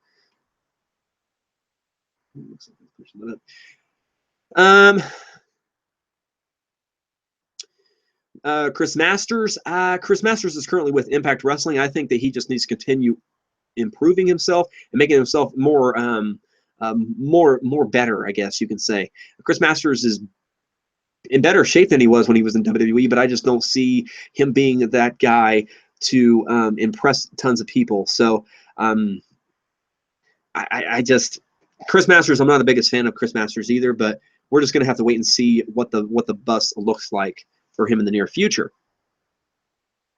Joey Mercury is still training superstars at different wrestling promotions around the world, and you know that's basically his thing nowadays. He doesn't really wrestle too much. Super Crazy, I think he wrestles in AAA wrestling, and they had a recollection of the actual faction of Hoovy, Super Crazy, and Psychosis of this what the hell was her name? The Mexicools in AAA wrestling, and I don't think that really worked out to the best. But Super Crazy, you know, I think that if he does appear, it's gonna be like a Jushin Thunder Liger, where it's just one appearance type thing. Same thing with Nunzio. Nunzio is a former cruiserweight champion, but he's up there in age now, so it really doesn't mean as much. And Dave Batista, he'll probably return again, maybe 4 times more. We'll just have to wait and see what else happens. You know, so. Oh, boy. Extreme Ball says, bye-bye, see you tonight. Maybe you'll see me tonight. Teddy Hart says, are you a fan of Prison Break? I've watched a few episodes, a few seasons of it. The show's all right. It's not too shabby. Mr. 512 says, Cody Hall needs to come to WWE. I could definitely see that happening, as well as Chris Benoit's son. And a few other athletes could come to WWE that are multi-generational superstars. Mr. 512 says, Matt Morgan needs to return to WWE. I don't know if needs, but you know, getting that opportunity would potentially be a thing to happen. You know, I would be okay with that. Joey Styles needs to return to WWE. I don't know if that's going to happen anytime soon. I can't help but feel partially responsible.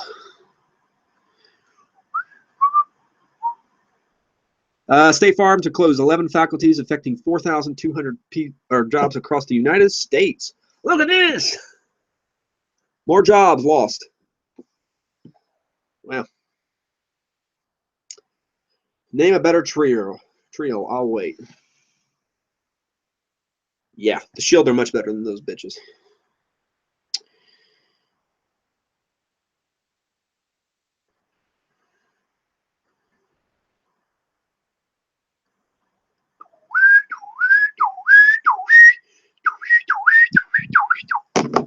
All right. My baby loves me like you have before. What the fuck? You mentioned me in this? No. I'm right to then. Yeah. Okay. Nia Marie says Joey Styles is a way better heel or face announcer than everyone in WWE except maybe Corey Graves and Michael Cole and Corey Graves again, Booker T, Phillips, Styles, and JBL. Styles. Joey Styles is the only Styles I know.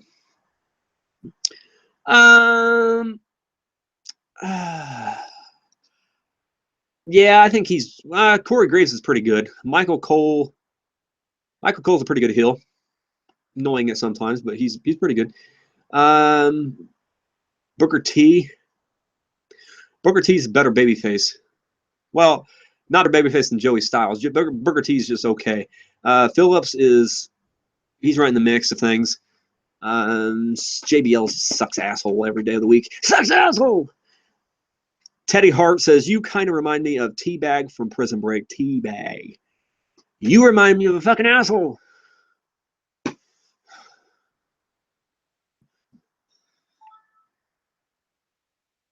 Okay. I think I'm actually going to take a little break. So I'm going to put you guys right over there where my clothes are. Actually, we don't need this. Bottom of the Ninja Turtle thing. Back in a second. Small break.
All right, so I'm back. So no more questions or anything like that. We only got 2 viewers now, so I'm on the bottom of this pit here tonight. I've been doing this since 2:46 today. So 3:46, 4:46, 5:46. So a little over 3 hours now. No new subscribers. And 10 likes, which is great. 10 likes. 10 likes. Did I say 2 dislikes? No, 1. Okay. So 10 likes, 1 dislike, no new subscribers. So I'm sort of stuck between a rock and a hard place here.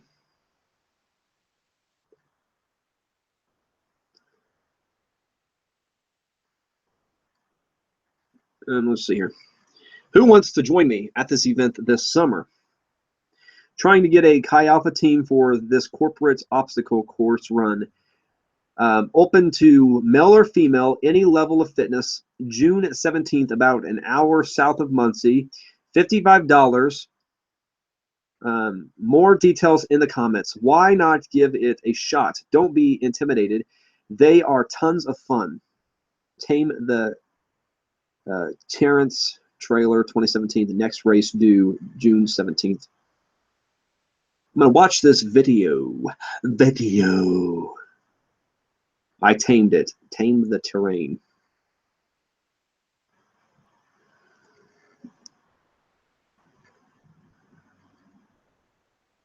And I'll react to this video live, even though I'm the only one watching this video now. It's fine.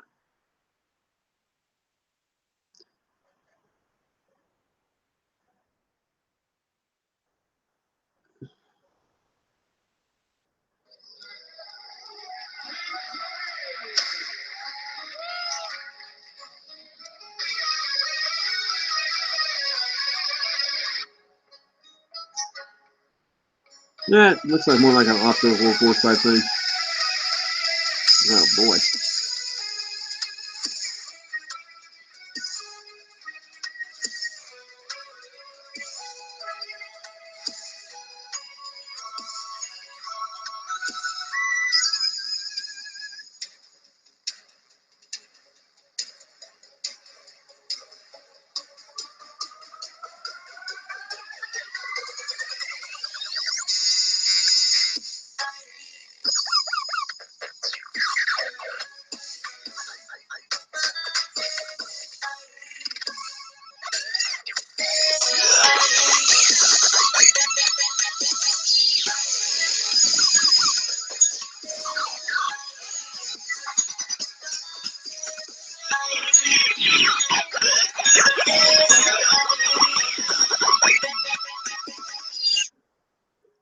So that was interesting.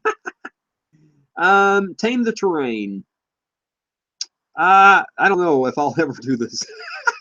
It looks like basically the pictures that they shown, you are basically running. Okay, it's like a race. You're running and you're jumping into a giant hill of mud. Oh, shamam! And then water's everywhere. And then you you run with tires and all this. It's basically an obstacle course. So Tame the Terrain, June 17th. Register at this link. Sign up for the Chi Alpha team, 9:30 a.m. slot. 9:30 a.m. slot. Shoot. Use discount code to save 50% on $55. And then he tagged a whole bunch of people. So all the people I know that are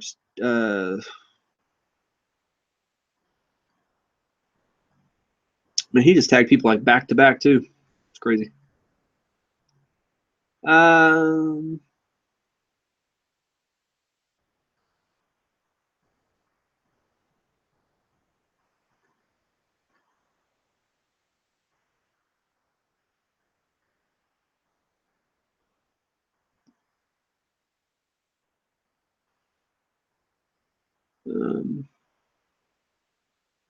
Those didn't see my name in there. I mean, I heard. Oh yeah. There's my name. He did tag me. Now, well, I'll be it doing that, but you never know. You never know, baby. Love me like you have always loved me.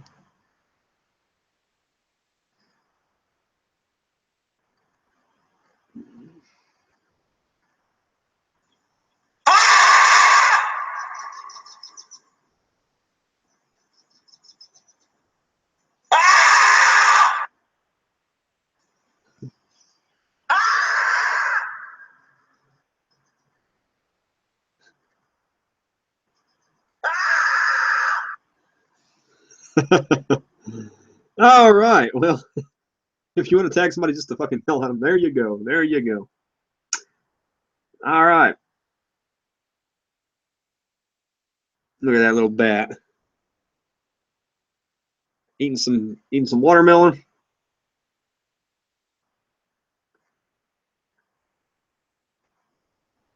We got a new viewer. A new viewer.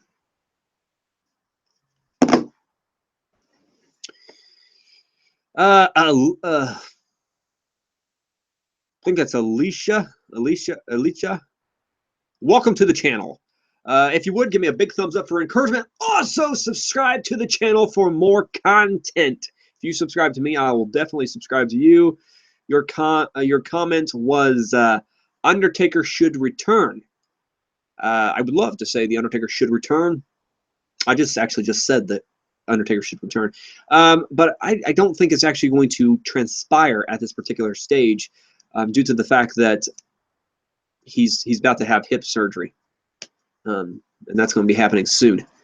Teddy Hart says, "Are you doing a live stream tomorrow?" I don't know at this particular. I don't want to wear myself out or anything like that. Have fun with this. You know, have fun with this. So I may do a live stream tomorrow. Like a 4 or 5 hour live stream or something like that, like what I'm doing today.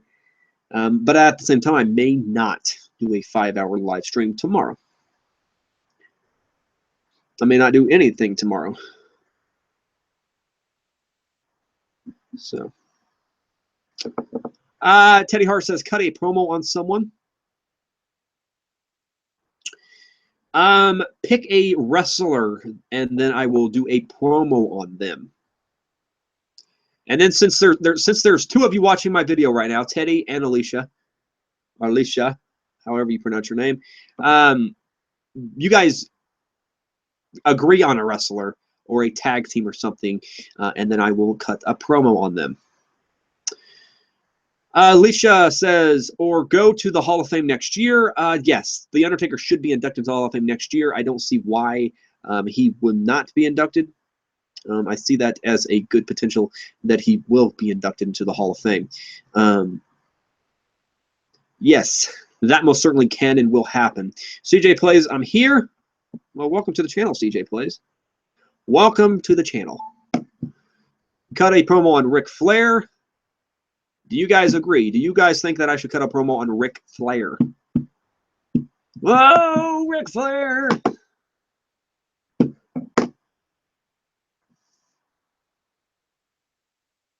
Hey! Woo! Woo!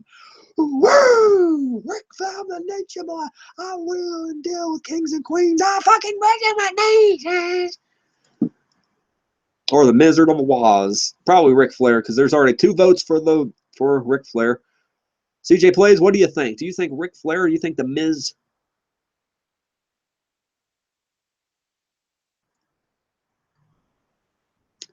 And Alicia cut a promo on Big E. So we got a totally different view and objective.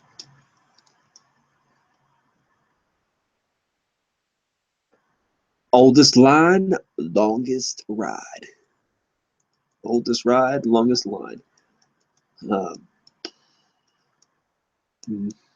Also, Alicia, subscribe for more content if you would like to. Subscribe for more content. Content, baby. Content, baby. Love me like you have forever. Forever.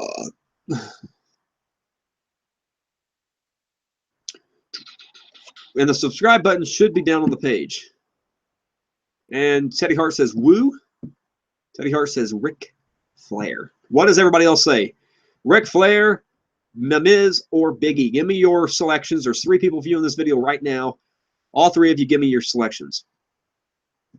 Alicia says, John Cena should have been Undertaker's last match. I agree. I think John Cena would have been a more beneficial candidate. Well, not really beneficial. I think that's more of what people really, really want to see happen. I would be definitely okay with seeing that happen. CJ Play says Big E. Teddy Hart says Ric Flair. What do you say, Alicia? Do you say, which one do you say? Big E? Ric Flair? We'll just stick with those 2. Not The Miz. Ric Flair or Big E? Not The Miz. We're just going to stick it down to Big E or Ric Flair. They're getting the most votes. Miz only got 1 vote. Ric Flair. So Ric Flair it is. Okay. So watch this. Just like last time I cut a promo, we're probably going to have new people come into the stream while I'm cutting this promo on Ric Flair, the Nature Boy Ric Flair. And there's already new people coming into the stream, okay? So, yeah, she said Ric Flair. I'm about to do it. So people coming into the stream, they're probably going to be like, what the hell's going on here? Just be ready for that, okay? Be ready for that.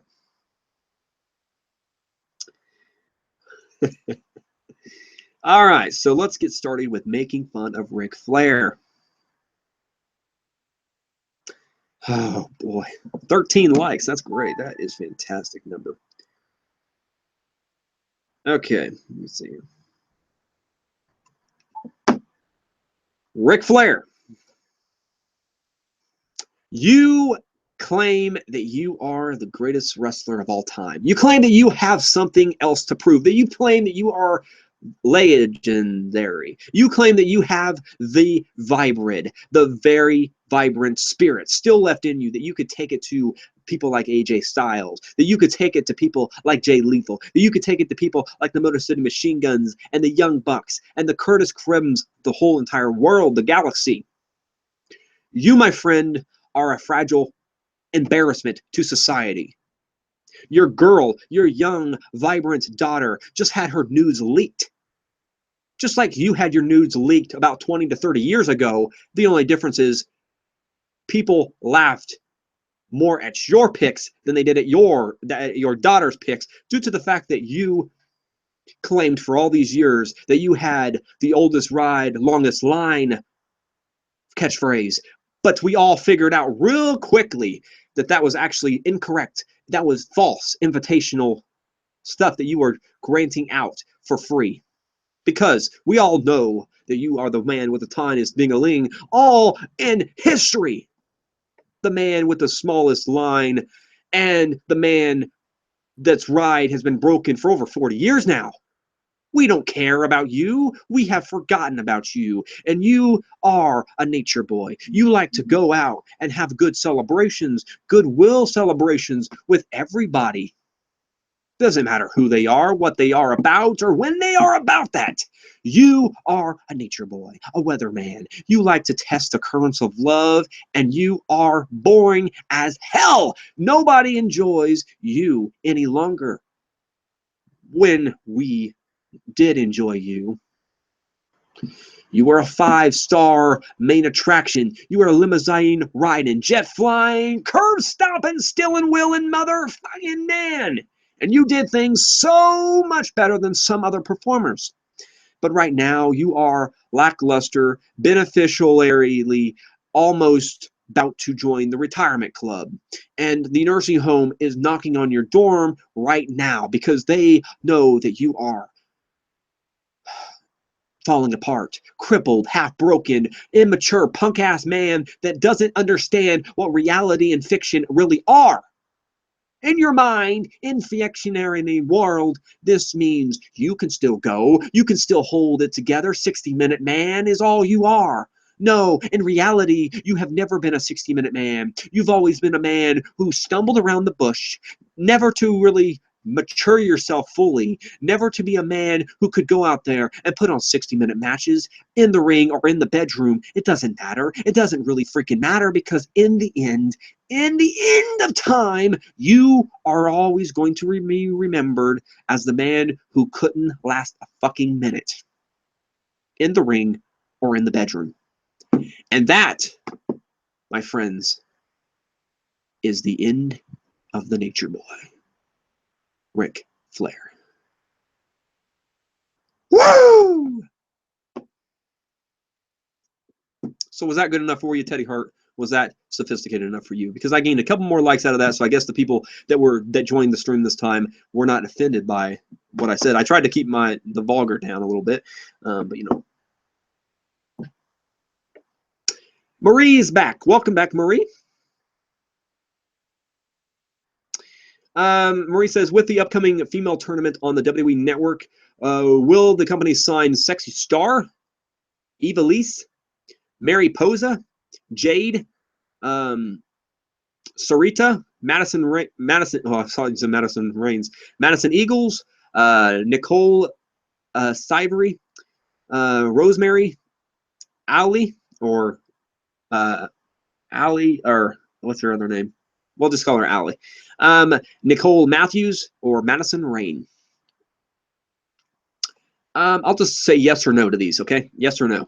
Sexy Star, probably not. She's working currently for Lucha Underground, so she still has a contract with them. Eva Lise, same thing. I don't think Eva Lise is going to come to the company anytime soon. Mary Posa, I don't think she's a big enough name yet. She's also currently with the company. Jade, oh, I'd love to see Jade come to WWE, a.k.a. Mia Yim. Serena, she's Impact Wrestling. And I don't think Impact Wrestling is going to leave her alone just yet. Now, Christina Von Airy, I could definitely see her signing with WWE, and that would be, oh my God, that would be son of a bitch cool. Madison Eagles is actually getting up there in age, but Madison Eagles would definitely be cool to see, just like Sarah Del Rey, being like a trainer or something. Nicole Sivery, I don't even know who she is. I don't know who she is. Rosemary would be a great asset. Just like Crazy Steve, great asset. Allie, yeah, she could bring her a guy, Braxton Stutter too, or I can't remember their CZW names, but their CZW names were a lot better. Nicole Matthews, I would say no to her, just because she's not a big enough name. And Madison Rain, I don't think she's leaving TNA anytime soon. She's actually married to Josh Matthews. Oh, look at that. An embarrassment. Married to an embarrassment. Oh, boy.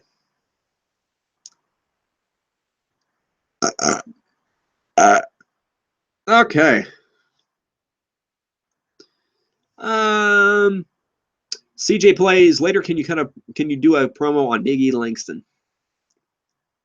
I mean, I could do a promo on Big E Langston too. So,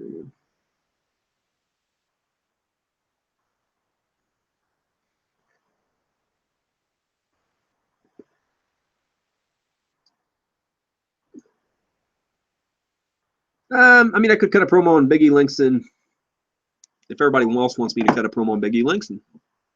So anybody want me to cut a promo on Big E Langston? I don't know why you want me to cut a promo on specifically Big E Langston, but Ric Flair or Teddy Hart says Ric Flair is a 60-minute man in the ring and in the bedroom. Woo! That's what he says over and over again, especially with his famous promo against Jay Lethal. That's what he said. Alicia says Ric Flair's daughter is one night stand. His daughter had nudes leaked. That's why I said that. But yeah, we'll just have to wait and see what happens. Cut one on Paige. Teddy Hart says too sweet.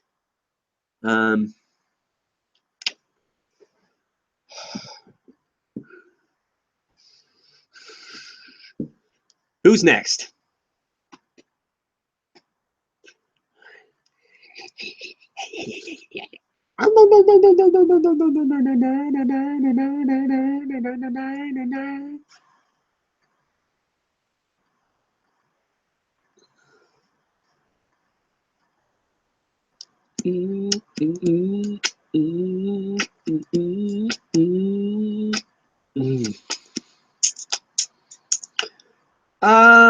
CJ Play says Big E and Kofi Kingston versus Big E in a handicap match. Probably not going to happen anytime soon, but Alicia says Kane should retire. I'm pretty sure Kane's on that road to retire. Teddy Hart says Paige. Paige.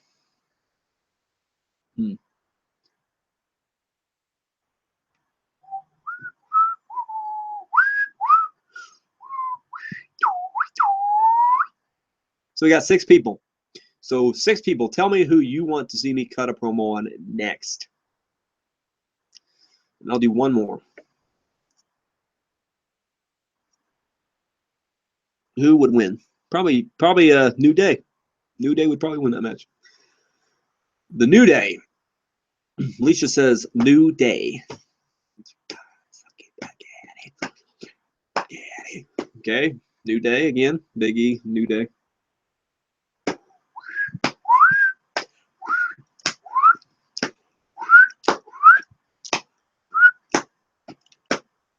Page. New Day, Page. Anybody else comment? We got 6 viewers.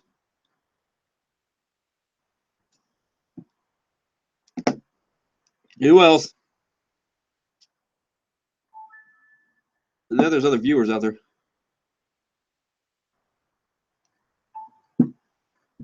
So there's only 3 people answering. 3 people answering, and then there's 3 other people not answering at all.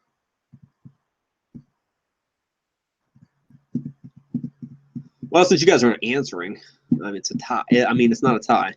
It's actually New Day. New Day wins. Who needs bootios? Who needs bootios? And who needs bootios? You son of a bitch. Okay.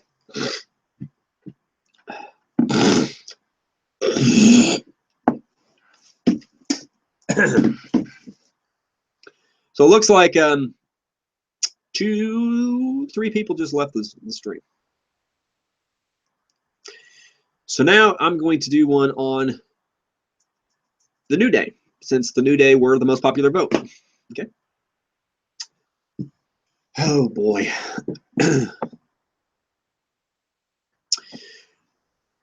New day. It's time for a new day.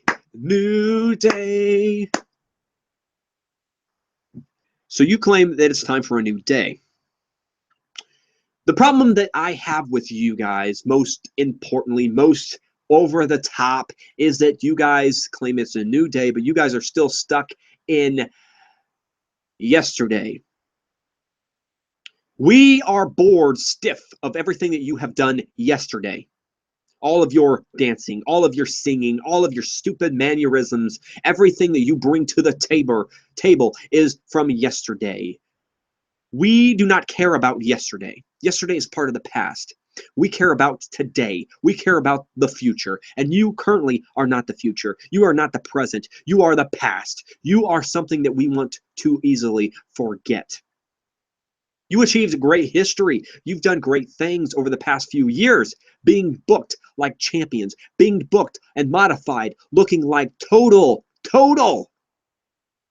glorified world championship contenders. You look and you mold yourself looking like champions, but no, that was in yesterday. That was yesterday when you were champions. Today, you are jobbers. Today, you are failures. Today, your promo keeps hitting over and over again that you're going to be returning. We don't care about you returning. We don't care about you coming back. We don't care about you coming to make an impact. We care about you freaking leaving. We care about you dissembling and breaking up because we know deep down in one of your sides, deep down in one of your hearts is blackness. No point intended, I guess, but you guys, one of you is a traitor. One of you has deep secrets about not liking, not cherishing the others because you have other motives. You have other initial plans. You want to achieve your own greatness, don't you, Xavier? Don't you, Kofi? Don't you, Big E? Big E, we know that you would like to be world champion. Xavier, we know that you want to be the universal champion. Kofi, you're stuck in mid-card purgatory. You want to be something special. You want to be something flash, but you are just a flash in the freaking pan.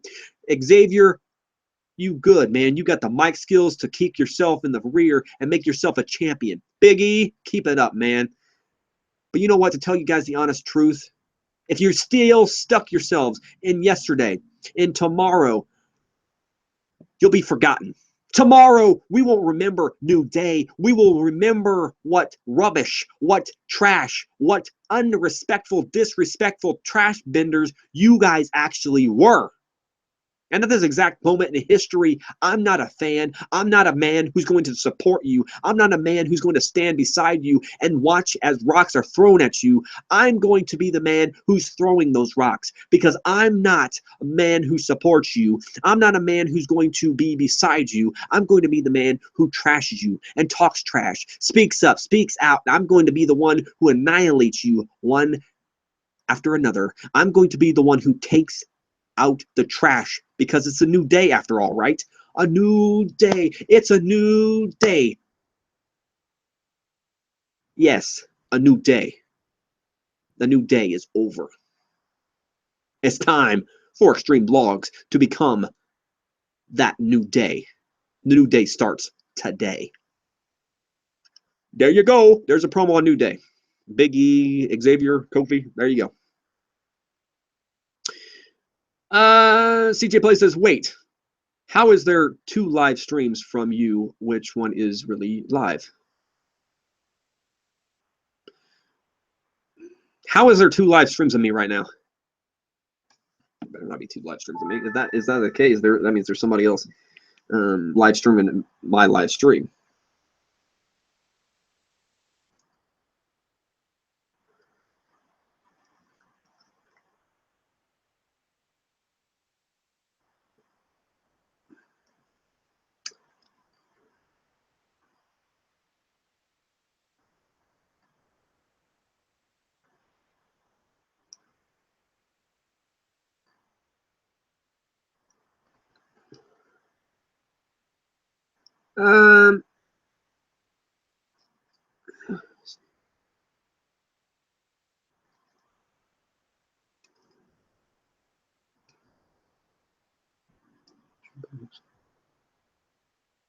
That's me right there.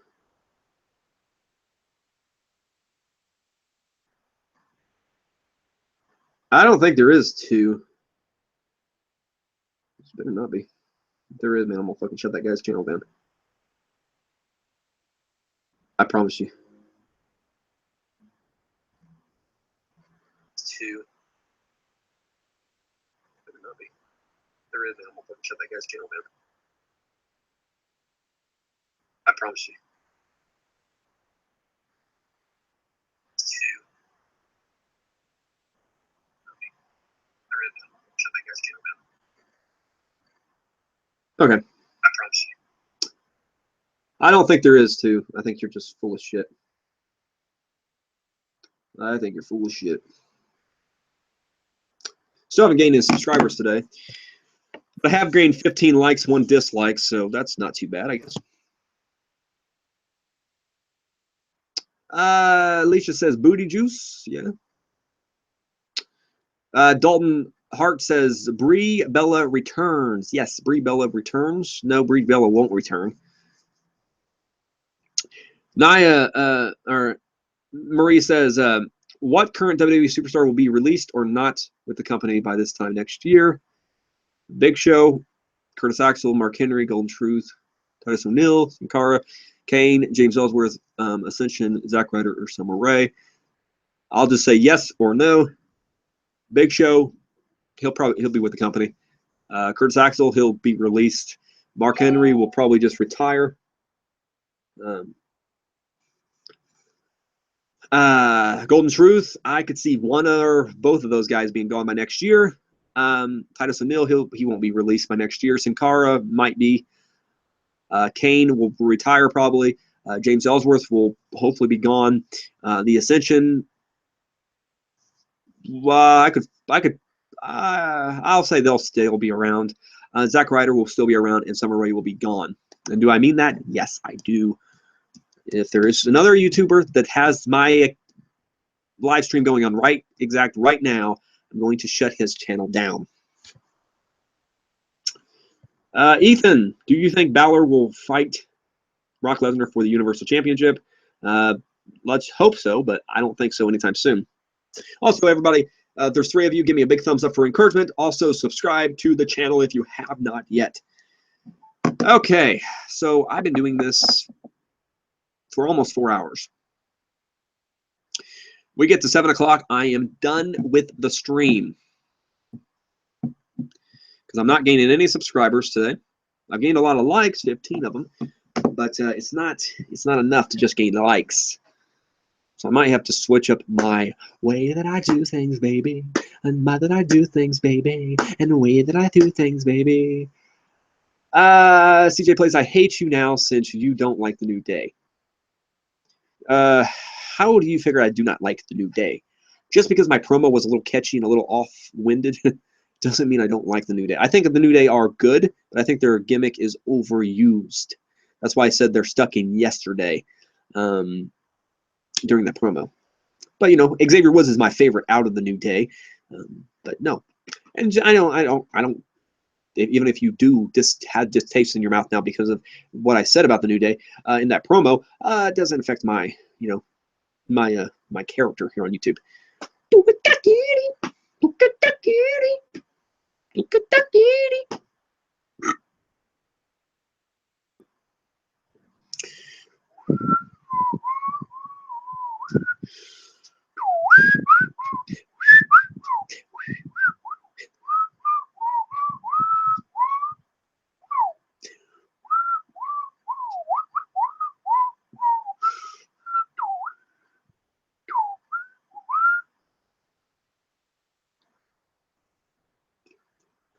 Fucking idiot for yourself. Fucking idiot for yourself. I know Xavier Woods usually talks himself out of stuff. Xavier Woods is pretty good he's good on the mic. He's like a Seth Rollins, pretty much. Pretty good, pretty good, pretty good. All right. All right. All right. All right. All right. All right. All right. All right.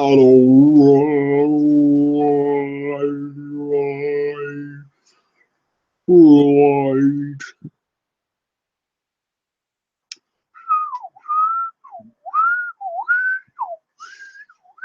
All right, I think I'm about to get off here. I know I was going to stay until 7 o'clock, but the video is not really going anywhere. So if you guys want this to go somewhere, subscribe, because there's people that are not commenting that are watching this video right now. So if you're not commenting, comments. Introduce yourself. CJ Plays, did you know Xavier Woods has his own YouTube channel? It's called Up, Up, Down, Down. Yes, I knew that. It's very entertaining. He has different superstars from around the world. Help him out a little bit. Where they do play video games. They do a very good job. There's a few wrestlers out there that do have their own YouTube channels.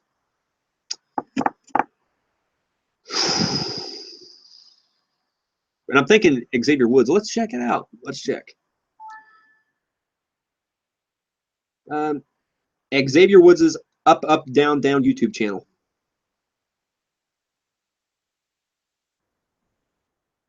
Let's check it out. Let's see how many subscribers he has. Because I definitely do not have those many subscribers. My baby loves me like she always has.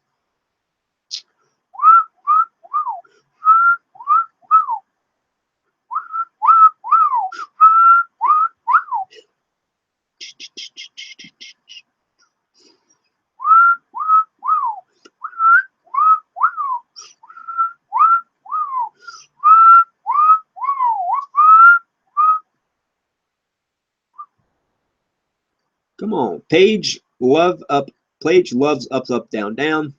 Oh, I bet she does. She doesn't love the right one, though. Oh, my baby, love me like you always have before.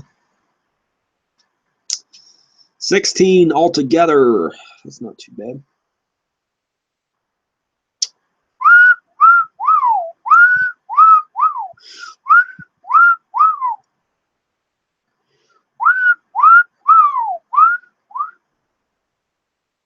Let's see.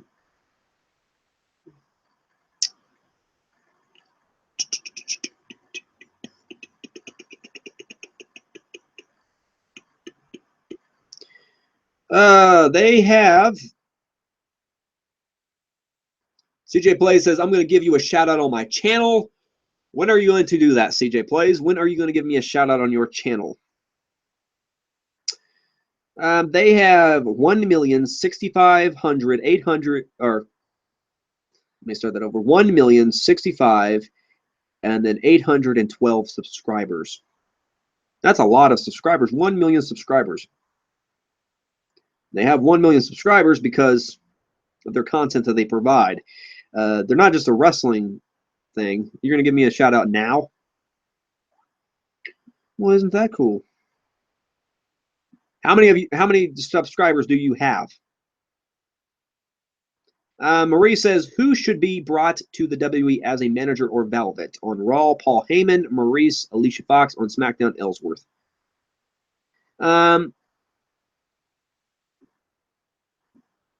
Who should be brought to the WWE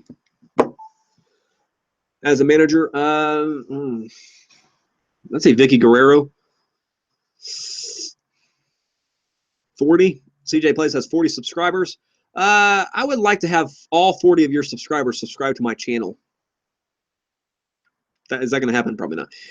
Yeah, give me a shout out. Tell people to subscribe. I don't know if they will subscribe. I don't know how well they take your word, but you know.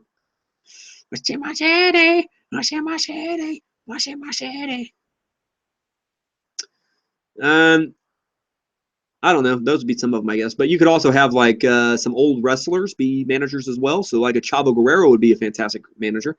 You know, like MVP would be a good wrestler or a good manager. I mean, just because their wrestling career's done doesn't mean they can't be a manager. What do you think of like Mr. Fuji and Classy Freddie Blassie? They were wrestlers, then they became managers. So, you know, I'd say Chavo Guerrero and MVP would be fantastic managers. Okay. So CJ is giving me a. CJ, when are you going to post that video? Teddy Hart says, what time is it in the part of America you are from? It's almost 6:30 at night.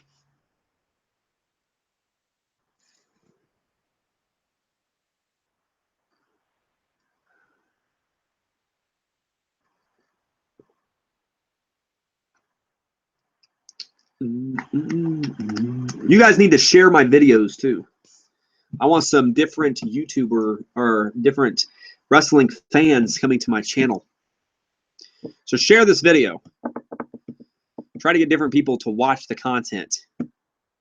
Okay. I do my live streams to try to gain interest from people. I mean, 15 likes is still pretty good. That's better than what I received before. 11:30 at night in Ireland. Damn. CJ Play says it's 5:30 here, which means you're closer to the Western Coast, CJ. And Teddy Hart says 11:30 at night in Ireland. Damn. Cockity. Cockity for yourself. Cockity. CJ plays. Where the CJ, or when are you going to post that video? Cockity. Cockity.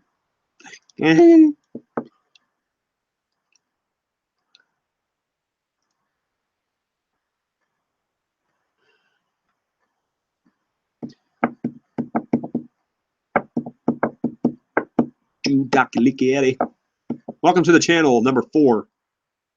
Number 4, welcome to the channel. Number 5, welcome to the channel.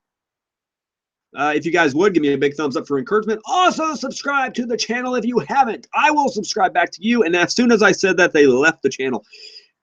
Remember, I'm not here for my looks, but I'm here to be raw, uncut, uncensored. And so let's say I'm here always to make an impact.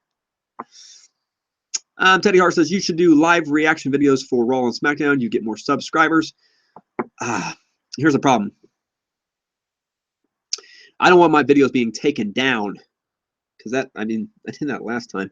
And my videos got taken down because I did a live reaction to a video like that. So, yes. I don't know.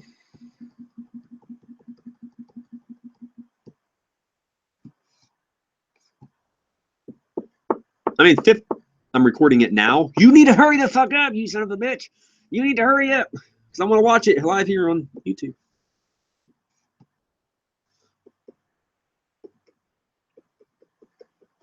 And how many of your subscribers are actually going to subscribe to my channel? That's the whole thing. You know, the whole purpose of this whole thing. I don't think too many of them are going to. They're going to be like, who's this guy? Oh, who's this guy? Oh, my gosh. You know? What I need to do is post this on my other wrestling sites and then get tons of subscribers that way. Teddy Hart says, don't show the screen, just show your reaction.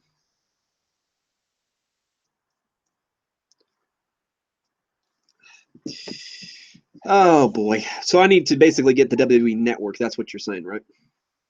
And then start doing live reactions. Isn't there enough accounts out there that do live reactions, though? Shouldn't I do like a vlogging channel or something like that instead? One of my friends wants me to do a comedy like thing.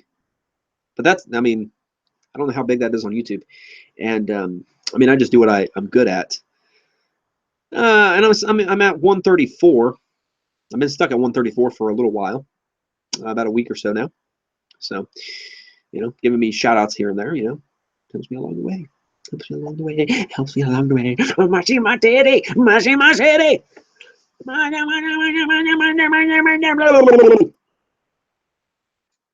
All right, let's see if you figure this out. Probably going to get off here soon because I'm sick and tired of talking. All right.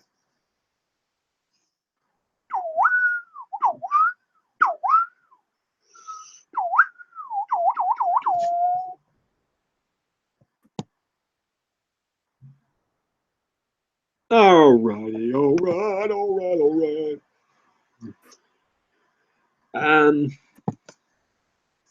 I mean, I'll get some more subscribers. I believe in myself. This is my 308th video. Pretty crazy. Or 309th video. But I am doing better than some of my other videos that I've recently posted. I don't know how many views I've gotten for this video yet, but my last big 4-hour video was over 300 views. So maybe I got 250 views for this video. I have no idea because it doesn't tell me until after I'm finished with the entire video. Let's see.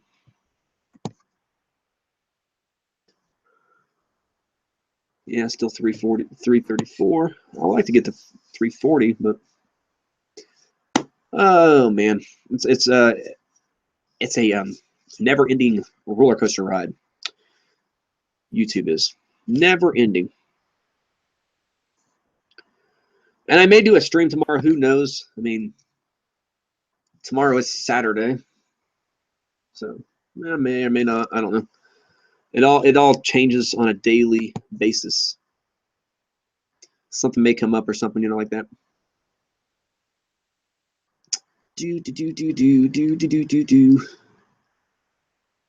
Because I got 5 people watching the video right now, which is crazy cool.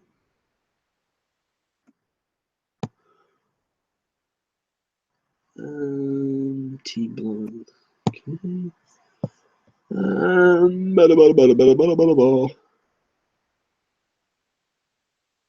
Yeah. All right. So let's see here.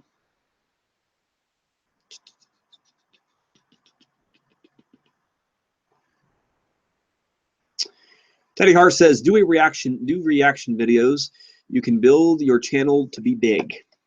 Yeah, I mean, yeah, reaction videos are good, but they're also negative too. I want to interact with my audience a lot more. And then somebody else give me a like.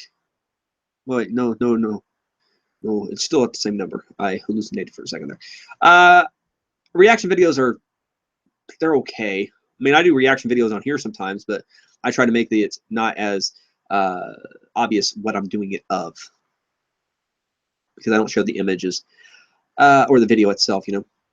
Marie says, how many heels should SmackDown or Raw have for a proper division? I would just say enough to make the show seem interesting. So you could have 5 heels, you could have 4, just make it interesting. So for, you know, Kevin Owens and Jinder Mahal and Baron Corbin and Dolph Ziggler, Eric Rowan I'm not even going to count because he's more like a jobber, but Aiden English is like a jobber too. There's other heels besides that, like the Usos and stuff like that. Only 6 heels on SmackDown. Who would be a good heel for SmackDown? I don't know. I mean, you also have like the Usos and the Ascension that are heels. I mean, you got more than heels than that. I don't know. I don't know.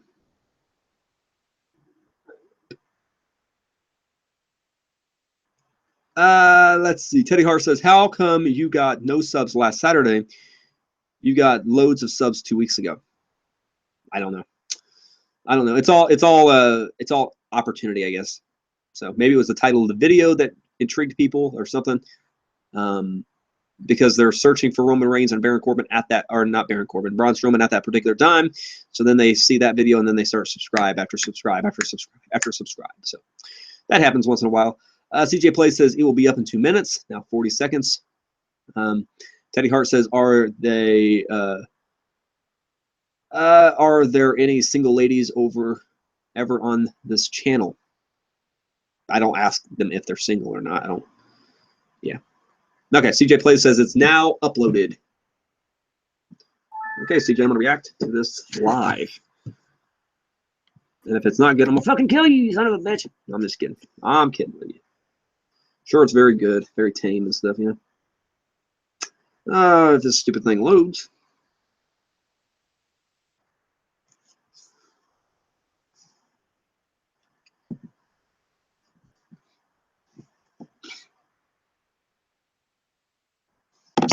How about I just go to your channel? That's probably the easiest thing to do here at this point, because my phone's not cooperating. Okay.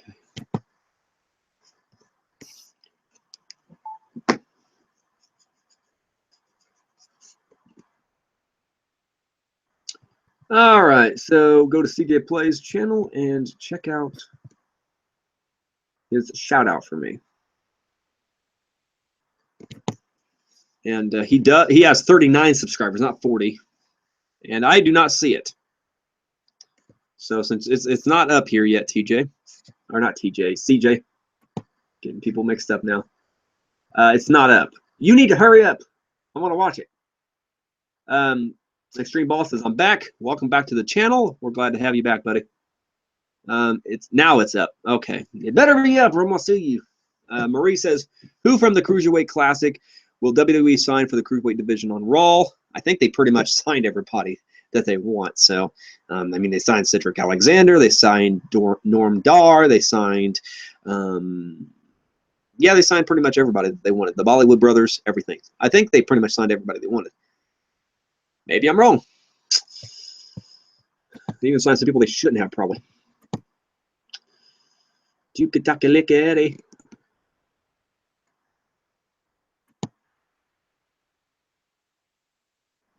Oh, there it is. 1 minute and 4 seconds. A shout out to Extreme Blogs. 2 views so far.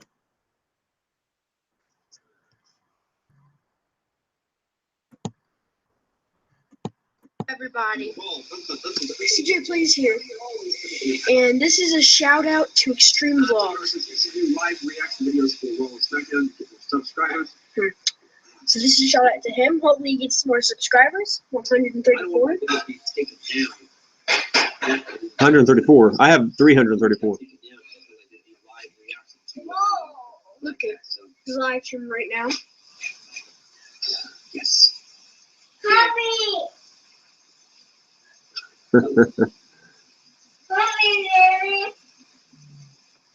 So hopefully he gets some more subs out of my 40 subscribers.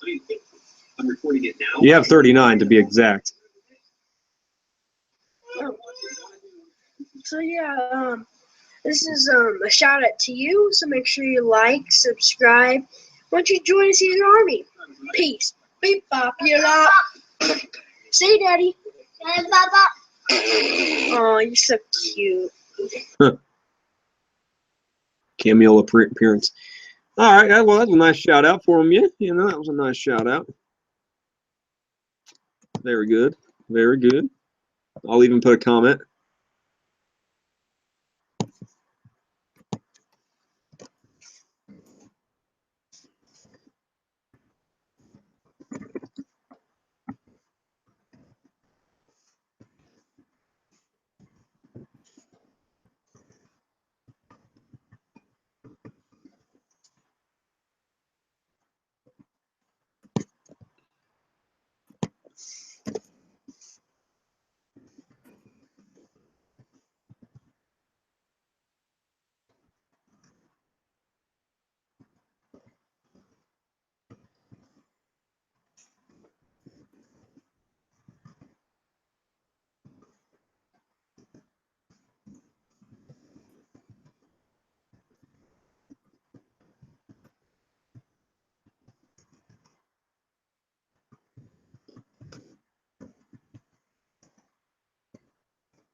All right, there you go. I left a comment too.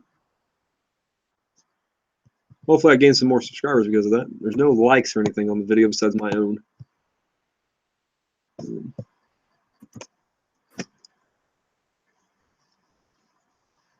I have to see how well this turns out for me. Everybody, CJ Plays here, and this is a shout out to Extreme. Okay.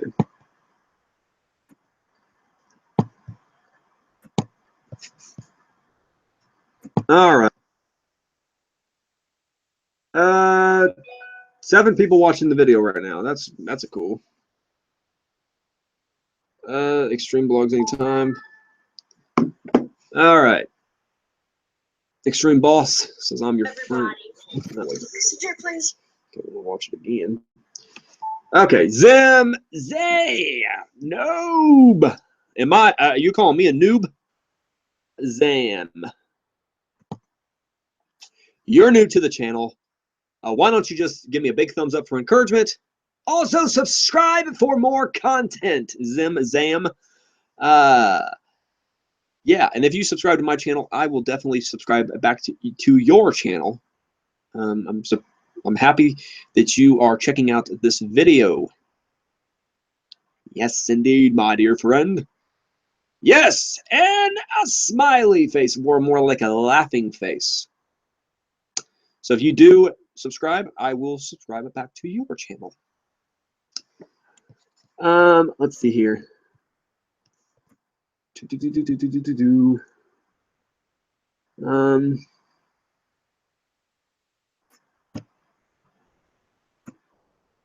Let's see here. I viewed his video. Reload. 7 watching now. Please subscribe to this channel, says Teddy Hart. And watch my video. Depends on how long it is. What it's about and stuff. Anytime, bro. Noob. Already subbed. All right, let me double check. I like to double check on these things. Just to verify.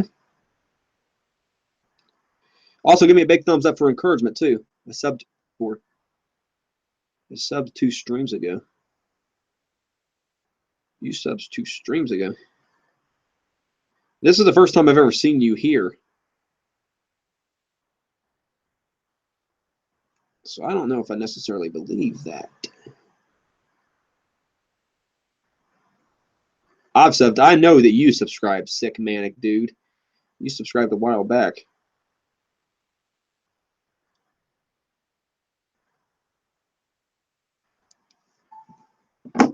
Unless Zemzam, you changed your name or anything like that. I mean, changed my name from A-Rock or A-Rox. I don't know. Gotta go soon. I have to eat. That's perfectly fine. Everybody has to eat. I'm going to be getting off here in a little bit anyway. Potentially. They're liars, says sick manic dude. Maybe they are. I don't know. I'm not going to say that or anything. I don't want to get food on the new keyboard. Oh, that's all right.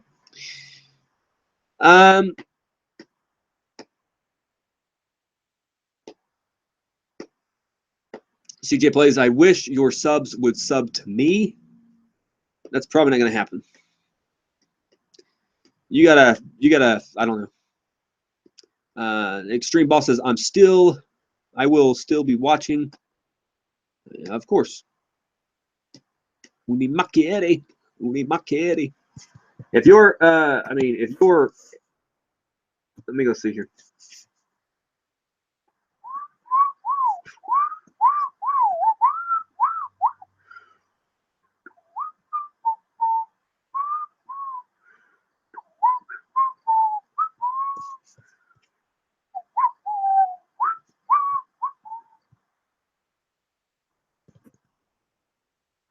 Now, since you say that you subscribed before, it will show in your subscriptions if you are subscribed to Zemzam. So, and as of right now, I do not see my logo. I know you just, I know you like the video and everything. But... Oh, you are subscribed.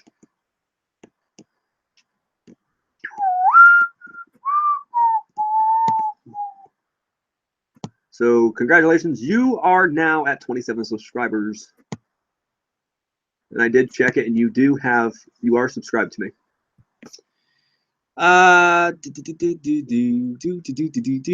Okay. Zimzam says, I have subbed. I don't push again. Could unsubscribe then. I checked. You are verified. I did subscribe back.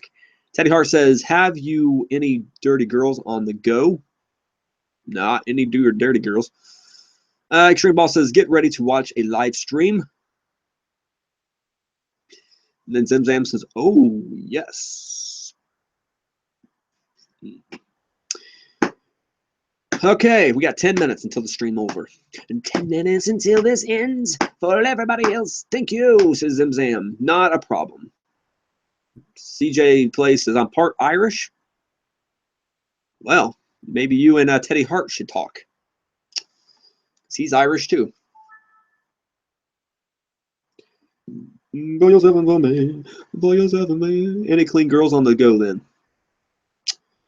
Well, any clean girls on the go? Well, most certainly. Do you big balls? We're not going to discuss that, dude. Have you big balls? We're not going to discuss matters like that on here.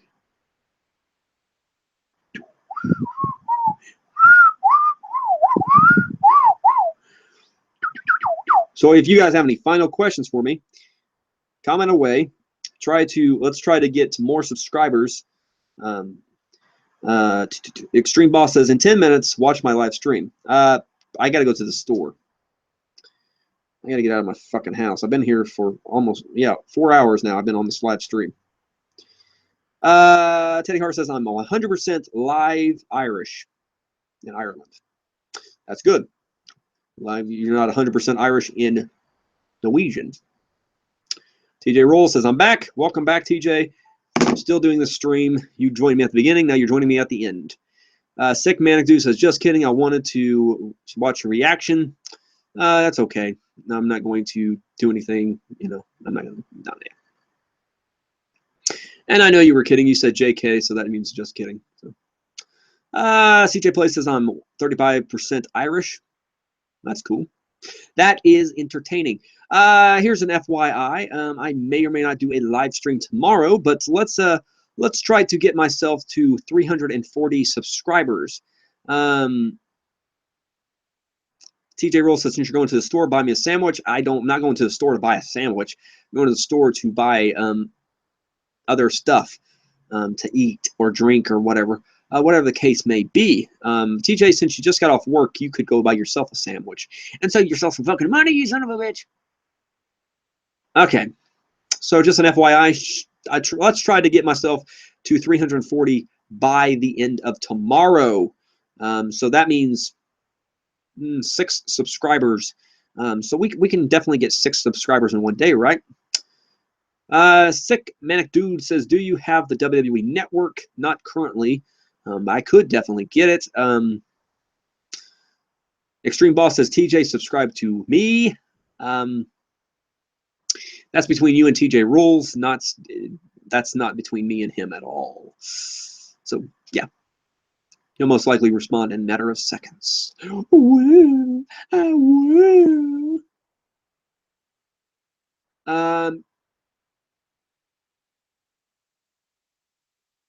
TJ Roll says, if you love me, you'll be something, bro. TJ, that doesn't... No. Not at all, my dear friend. Not at all. Sick Manic Dude says, can you get paid on YouTube? You can get paid on YouTube, but it takes a lot of time and dedication to actually start earning an income. You son of a bitch! I haven't earned much yet.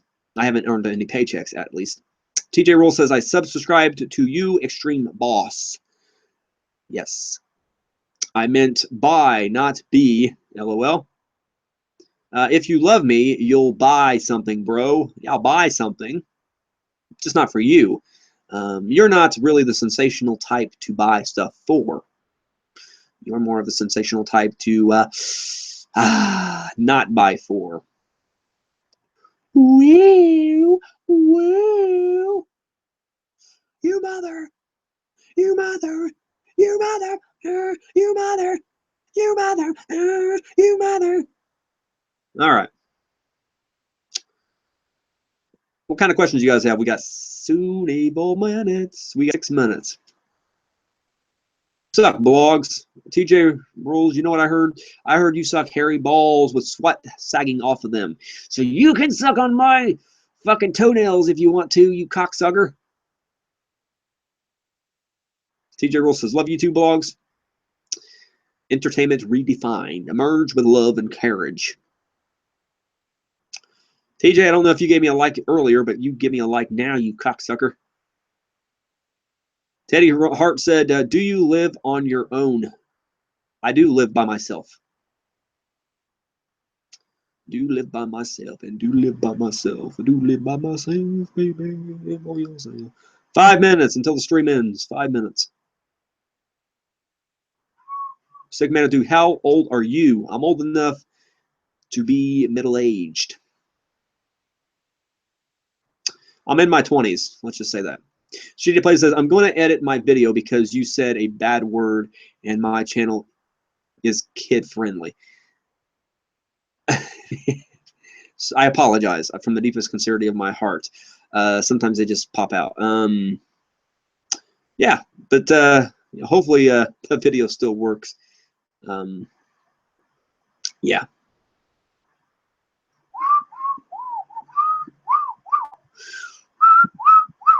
TJ Roll says, I refuse to like a person who told me I was a cocksucker. Well, I think you already liked the video, so yeah. So who's bitch now? All right, we got 4 minutes until the stream ends, so throw your questions at me. Any of you?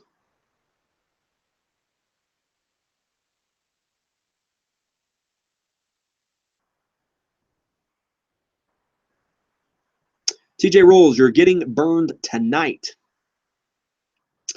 He always gets burned. He doesn't know how to speak up and speak out as fast as I do. I hit an animal. My car is totaled. Am I covered? Yes. What did you hit? A fish.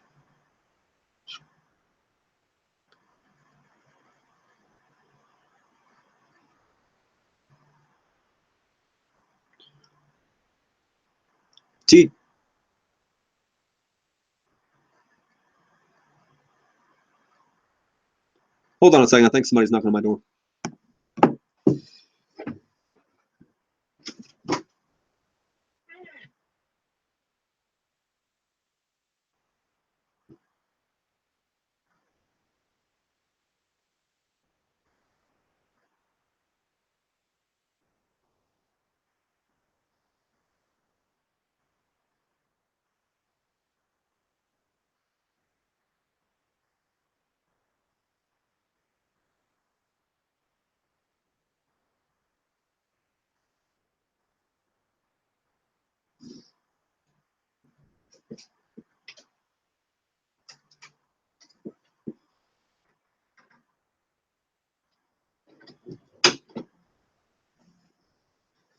All right.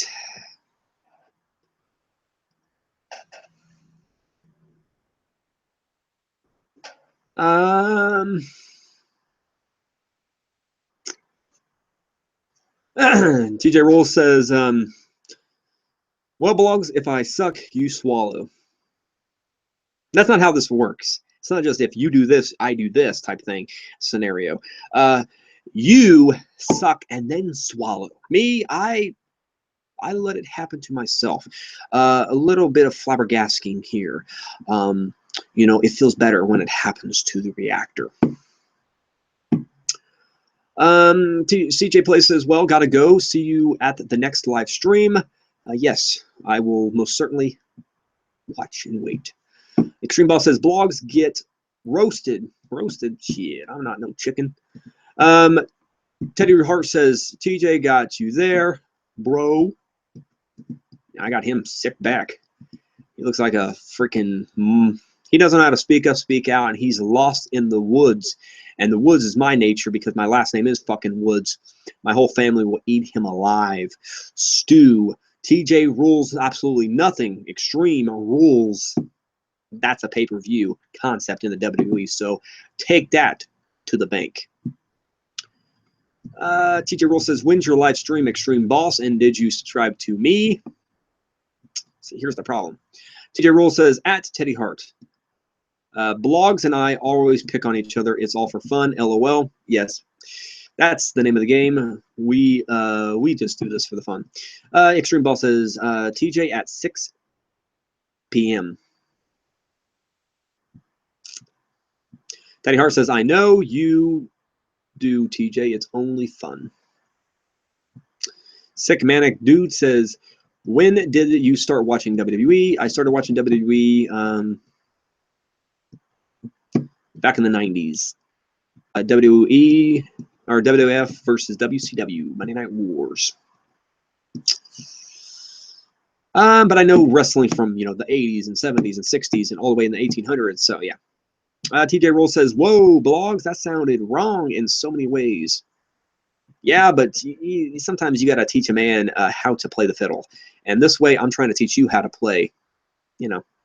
And, you know, I know you reject most of my teachings, but in this particular case, you'll probably take them and you'll probably use them and probably make your lady feel really special. Make her feel really special. TJ Roll says, the reason why your last name is Woods is because you like to suck.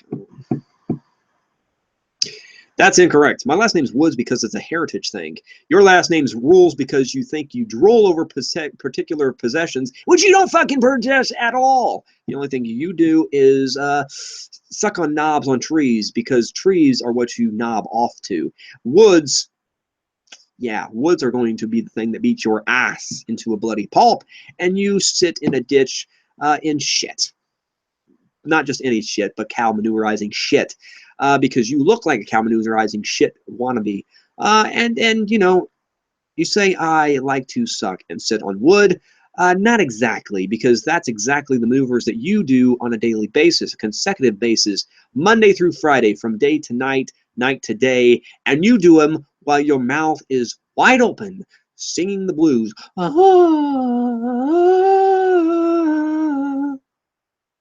We know how you react to wood.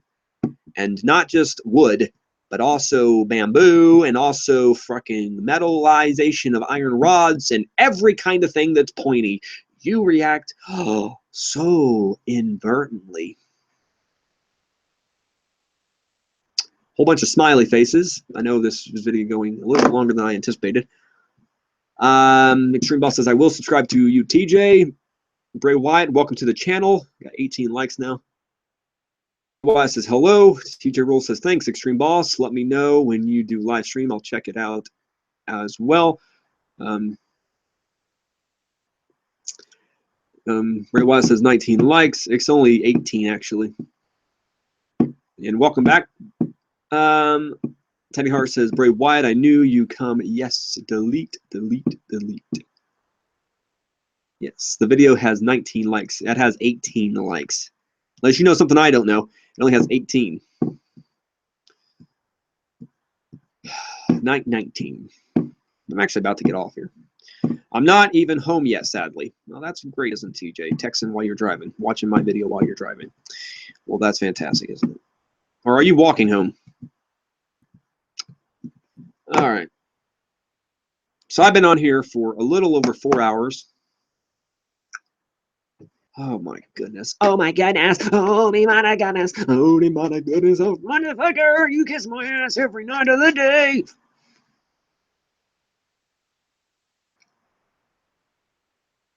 Yours says 19. Well, there's 19 total. There's 1 dislike and 18 likes. Teddy Hart says you have 2 streams going. Does it? How do I? Okay. Here's the thing. I do not have 2 live streams going. Okay.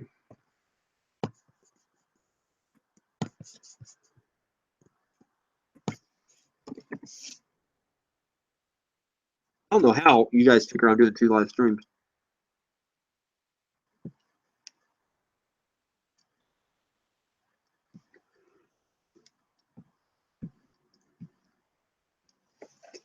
Oh boy, live streams. Let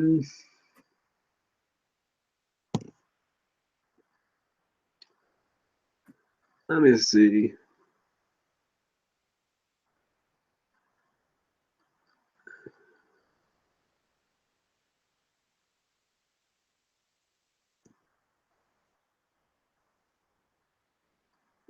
I'm pretty sure I'm not doing 2 live streams. I'm pretty sure I'm just doing 1.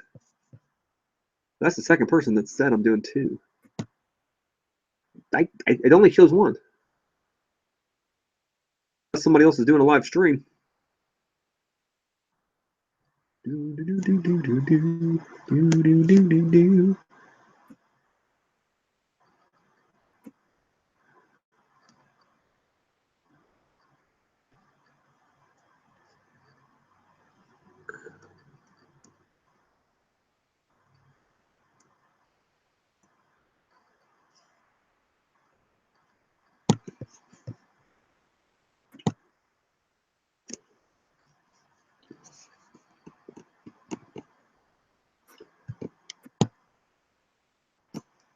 Tomatoes here. Welcome to the channel. I'm not sure. Click on both of them and see if they're both my channel. If they're not, the other video is getting shut down. TJ Roll says, I should be home soon. Boss, I'll check out your stream when I get home. Jackson says, man, you make the longest streams ever. Yeah, I make long streams because I'm trying to generate buzz about my channel. So yeah, maybe one tomorrow, but we'll just have to wait and see what happens.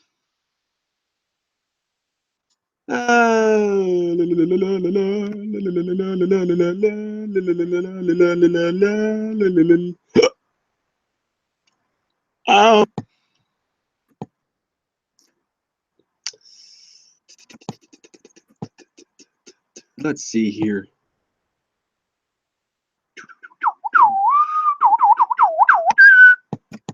Come on, you fucking bastard. All right. Everyone says you have one stream, and then TJ Roll says hello, hello, hello, hello. Then Bray Wyatt says his LOLs too. TJ Roll says I'll wait till Blogs buys me a sandwich. I'll be waiting until you die. Teddy Hart said I went on CJ's. I made a mistake not to going.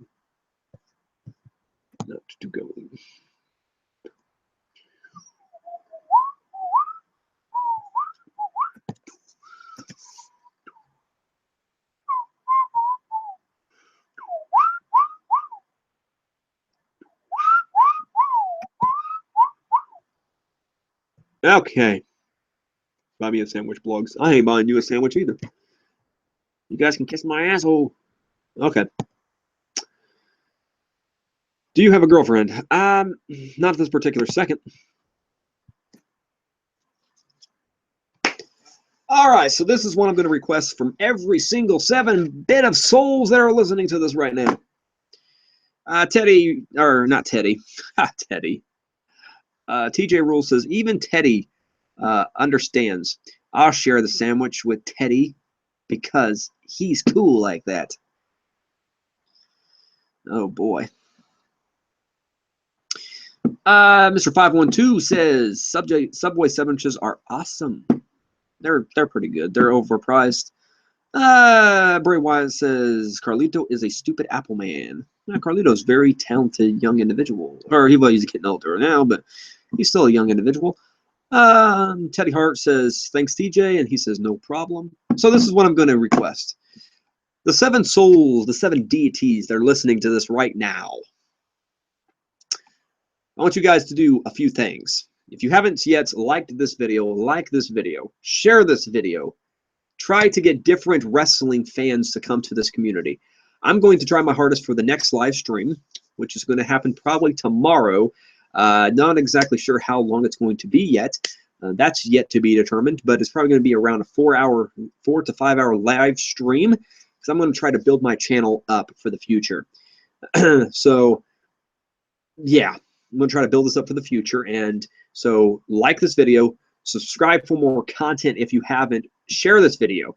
I want to broaden the spectrum of YouTubers, wrestling fans that I can reach. And now the channel's starting to light up when I was about to get off of it. Who knows? Okay, so yeah, subscribe to the channel, share this video, like this video, do all that crazy stuff, okay? And Teddy Hart says, buy a sandwich for me, please. You can go buy your own sandwich, you son of a bitch. Go buy your own sandwich. Bray Wyatt says, what about my part of the sandwich? You guys can share the same sandwich. Okay. Jackson Sam says, stick tricks with Brock's suplexes. Maybe. Teddy Hart says, we want sandwiches. We want sandwiches. Well, go fix your own sandwiches. It can be a peanut butter. It can be a ham. It can be turkey. It can be a chicken. It can be a Tarzan. It can be a tuna. It can be a turtle sandwich. Whatever kind of sandwich you make, have a very fantastic time making it. Potato Tomato says, what are you going to do at 1 million subscribers? It's going to take me a very long time to get there, but wait and have to see. Buy it then. Sandwich. You got my kitty. TJ, you started a bad trend here. Jackson says, do you think Roman Reigns will go to SmackDown? Not anytime soon. Not anytime soon. You got something good going on Raw. All right, so do me a favor. Share this video. Let's try to get more people watching my next live stream so I can interact with different wrestling fans. Okay, so basically, if you know anybody who likes professional wrestling, okay, anybody that has their own YouTube channel type thing, then share this video with them. Okay, let them know about Extreme Blogs, the YouTuber, and let them know to subscribe for more content. I'm trying to build my channel up for the future. Okay, trying to build my channel up, and let them know that I will subscribe to their channel. Okay, so I just want to get people involved in the process of building my channel. I appreciate the compliment, Bray Wyatt, saying that I can make 100 million, or not 100 million, but 1 million subscribers. It's going to be a lot of work because I don't even got 1,000 subscribers yet. So we still got a lot of work to do. Sandwich for subs. I'm not going to send you a sandwich for the subscribers. TJ Roll says, what we want. What do we want? Sandwich. When do we want it? Now. Go fix your own sandwich. Tease me, you son of a... TJ, you started something bad. Your live stream should have sandwiches. Oh, boy. Jackson says, Seth Rollins and Roman Reigns should go to SmackDown. No, because Raw will look like total crap. Teddy Hart says, don't leave. Yeah, stay for 5 more minutes. What's going to happen in 5 more minutes, Teddy? What's going to happen in 5 more minutes? You let me know, and I'll give you my reasoning or my rebuttal. TJ Roll says, bad? I'm a positive influence, sir. No, you are a horrible influence on so many people, you idiot. Yeah.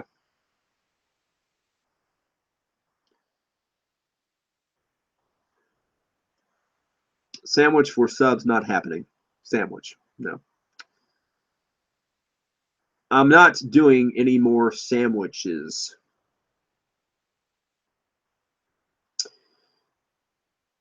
A lot can happen. You might get another sub. I haven't received any subs today, so why should I stay on here at all?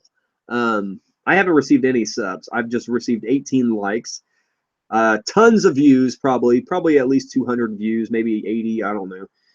It differentiates per video, but this video has been for 4 hours, so I'm assuming probably around 100 and some odd views, at least. That's saying right now I got 8.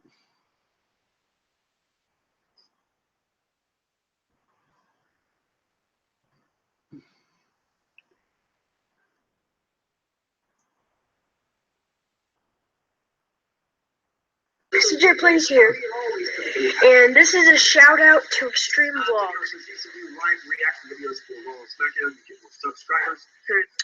So this is a shout out to him. Hopefully he gets some more subscribers. 134. When did you sub, TJ? And then TJ Rule says, sandwich for everyone in this chat. Whoop, whoop. Yeah, TJ Rules is paying, and he's shipping them worldwide. Yeah, we got my man, my boy. The Tyler Keller show is ranting and raving on Charlotte's naked pictures leaked, and also his thoughts on Raw and SmackDown. So if you guys want to go check out Tyler Keller, I'm surprised that hasn't made a special guest appearance here. But yeah, there's his channel. He got 231 subscribers. Look at that. If this thing focuses, 231 subscribers. That's not too bad. Give him a like for that video.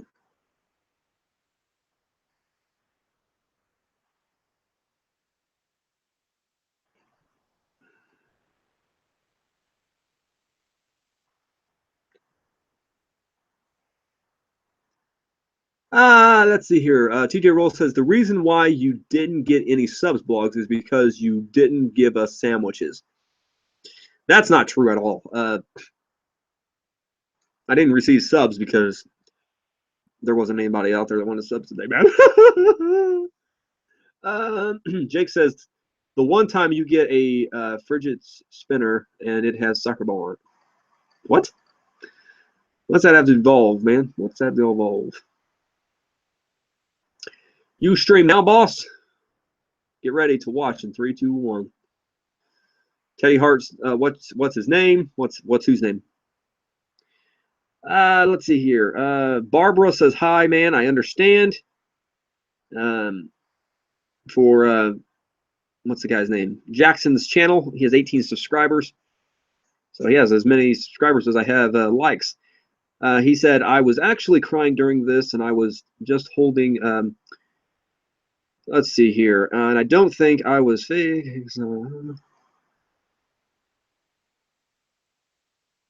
I mean, you got to do what makes you happy, Jackson. You got to do what makes you happy, man. I know you're on my video right now, so respond back to you, buddy, live and in person. Jackson says Neville versus the Brian Kendrick. That match has happened before, but I wouldn't mind seeing it again. Manic says, do you think the World Heavyweight title should come back? Nope. I don't think so. I think they got good enough titles right now. Teddy Hart says the YouTube channel you were on. Oh, the YouTube channel I used to have? That's just called John Woods. I don't know if you can actually search it. I mean, it is there. But, I mean, there might be other John Woodses. That's fine. Switch mode. Yeah, I mean, you might not be able to find it. I mean, I type in Extreme Blogs. And that's one of my other videos that's down on the list. So let me see here. Let me see here.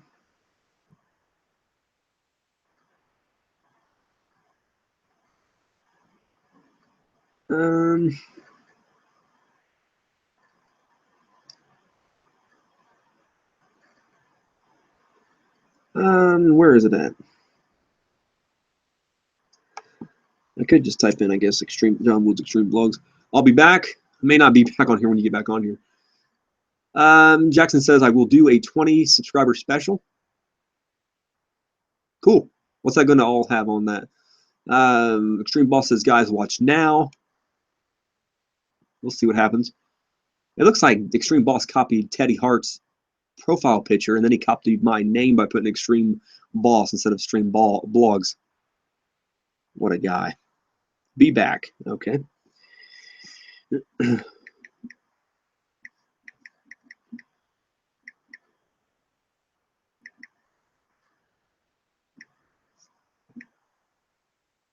Let's see. Okay, here it is.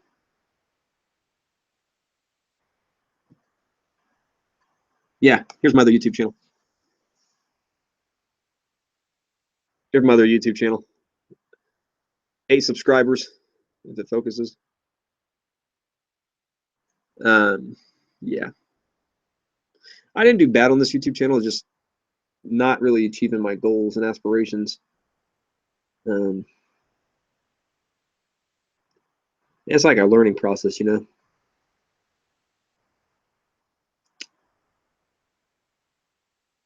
TJ says he's back already, TJ.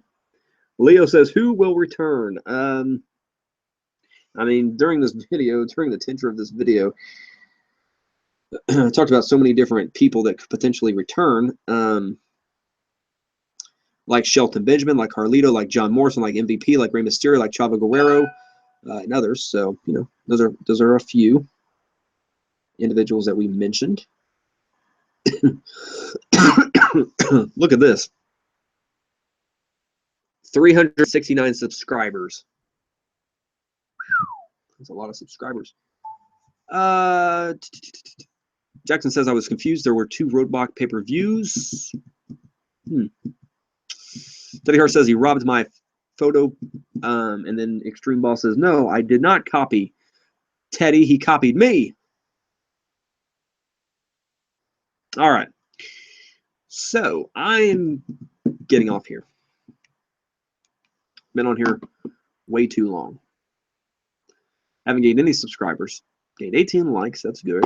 A lot of people visited this video, which is good, but no subscribers equals yeah. All right, so remember, let's try our hardest to get many, many people watching that next stream, which will happen tomorrow. I'm not exactly sure on the time yet, so it might happen around 5 o'clock, like, you know, around 4 or 5 o'clock, probably closer to 5 o'clock. And then let's share this video. So if you know any wrestling fans that would be possibly interested in, wow, now we got an argument on the feed.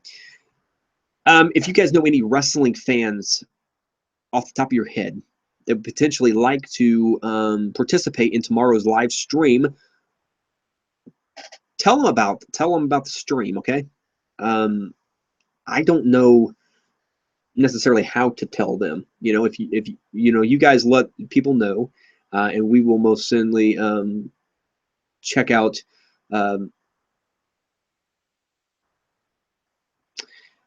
Yeah, most certainly we will definitely have different things happen. And TJ Rule says live stream with me again because I'm the best. Yeah, TJ, if you want to live stream tomorrow, we can most certainly do that. You know, that's more of a way for people to be entertained the entire time with two different people talking rather than just one. So yeah, if you want to join the stream tomorrow, that's most certainly all right with me. That's like having a monitor, you know. Your stream is shit, you dope. Are you talking to me? Are you talking to me, Teddy?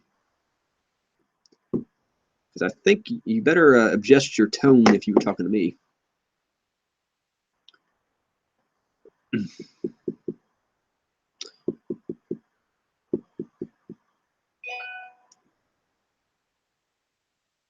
Let's see here.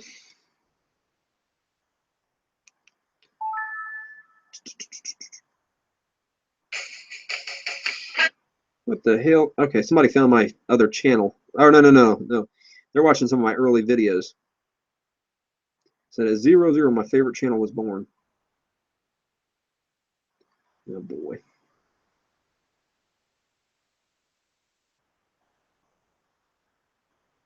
Yeah, my first video. Live on my channel.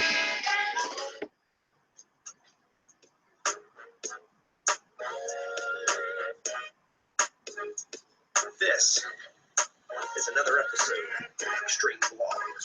The forecast is hot and heavy. Welcome to Extreme Vlogs. Come on in. Hey, what's up, everybody?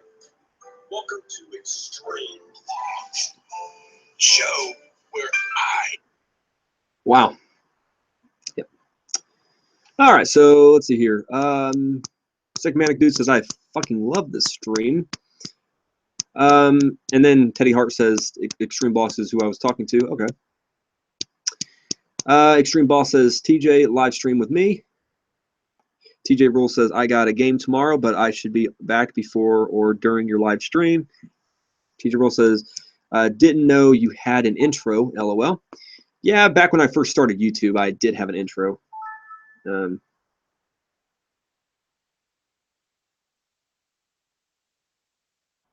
Yeah, I did have an intro, but yeah, it wasn't a bad intro either. It was pretty good, I guess. Yeah, Bray Wyatt commented on the video saying, this is the day that my favorite YouTuber was born. I appreciate the comment. The gesture is very solid. Anyways, I think I'm going to get off here. Are you going to end this stream? Yes, right now, after I make an important announcement. So again, subscribe if you haven't, which most of you right now have subscribed to this channel, but let people know about this, okay? So if you know any wrestling fans, I don't care what country you're from. I don't care if you're from Asia, Africa. I don't care if you're from the United States. I don't care if you're from Canada. I don't care where you're from. Let everyone know about the stream tomorrow around 4 or 5 o'clock. Probably going to be closer to 5 o'clock, okay? And the stream is going to be over an array of topics, okay? Mainly professional wrestling, but we can also talk about baseball, basketball, hockey, any kind of sports that you want to talk about. We can talk about Marvel. We can talk about DC. We can talk about the Guardians of the Galaxy movie. We can talk about whatever you want to talk about to generate buzz about the particular channel at hand. TJ Rules will be joining me tomorrow at some particular time. So, you know, we'll have to wait and see what transpires from here to then. And you know, hopefully you guys subscribe for more content, share this video, like this video. Let's try to get to 340 subscribers by the end of today, or not by the end of the day, by the end of the weekend. You know, try to make a goal, accomplishable goal. So get, you know, around 6 subscribers by the end of the week.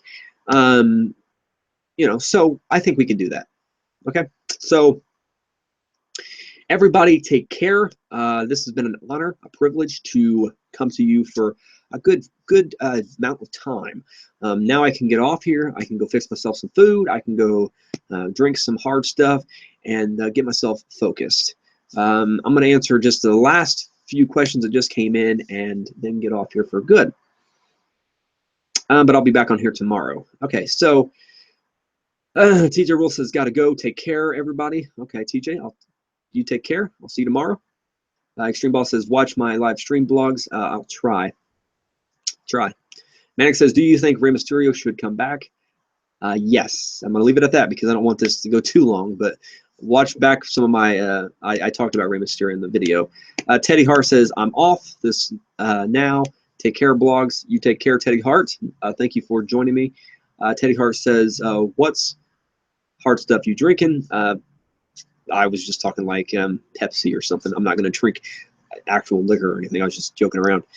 All right, anyways, signing off. So until next time, be extreme, stay extreme, and like always, stay motivated and do whatever makes you happy.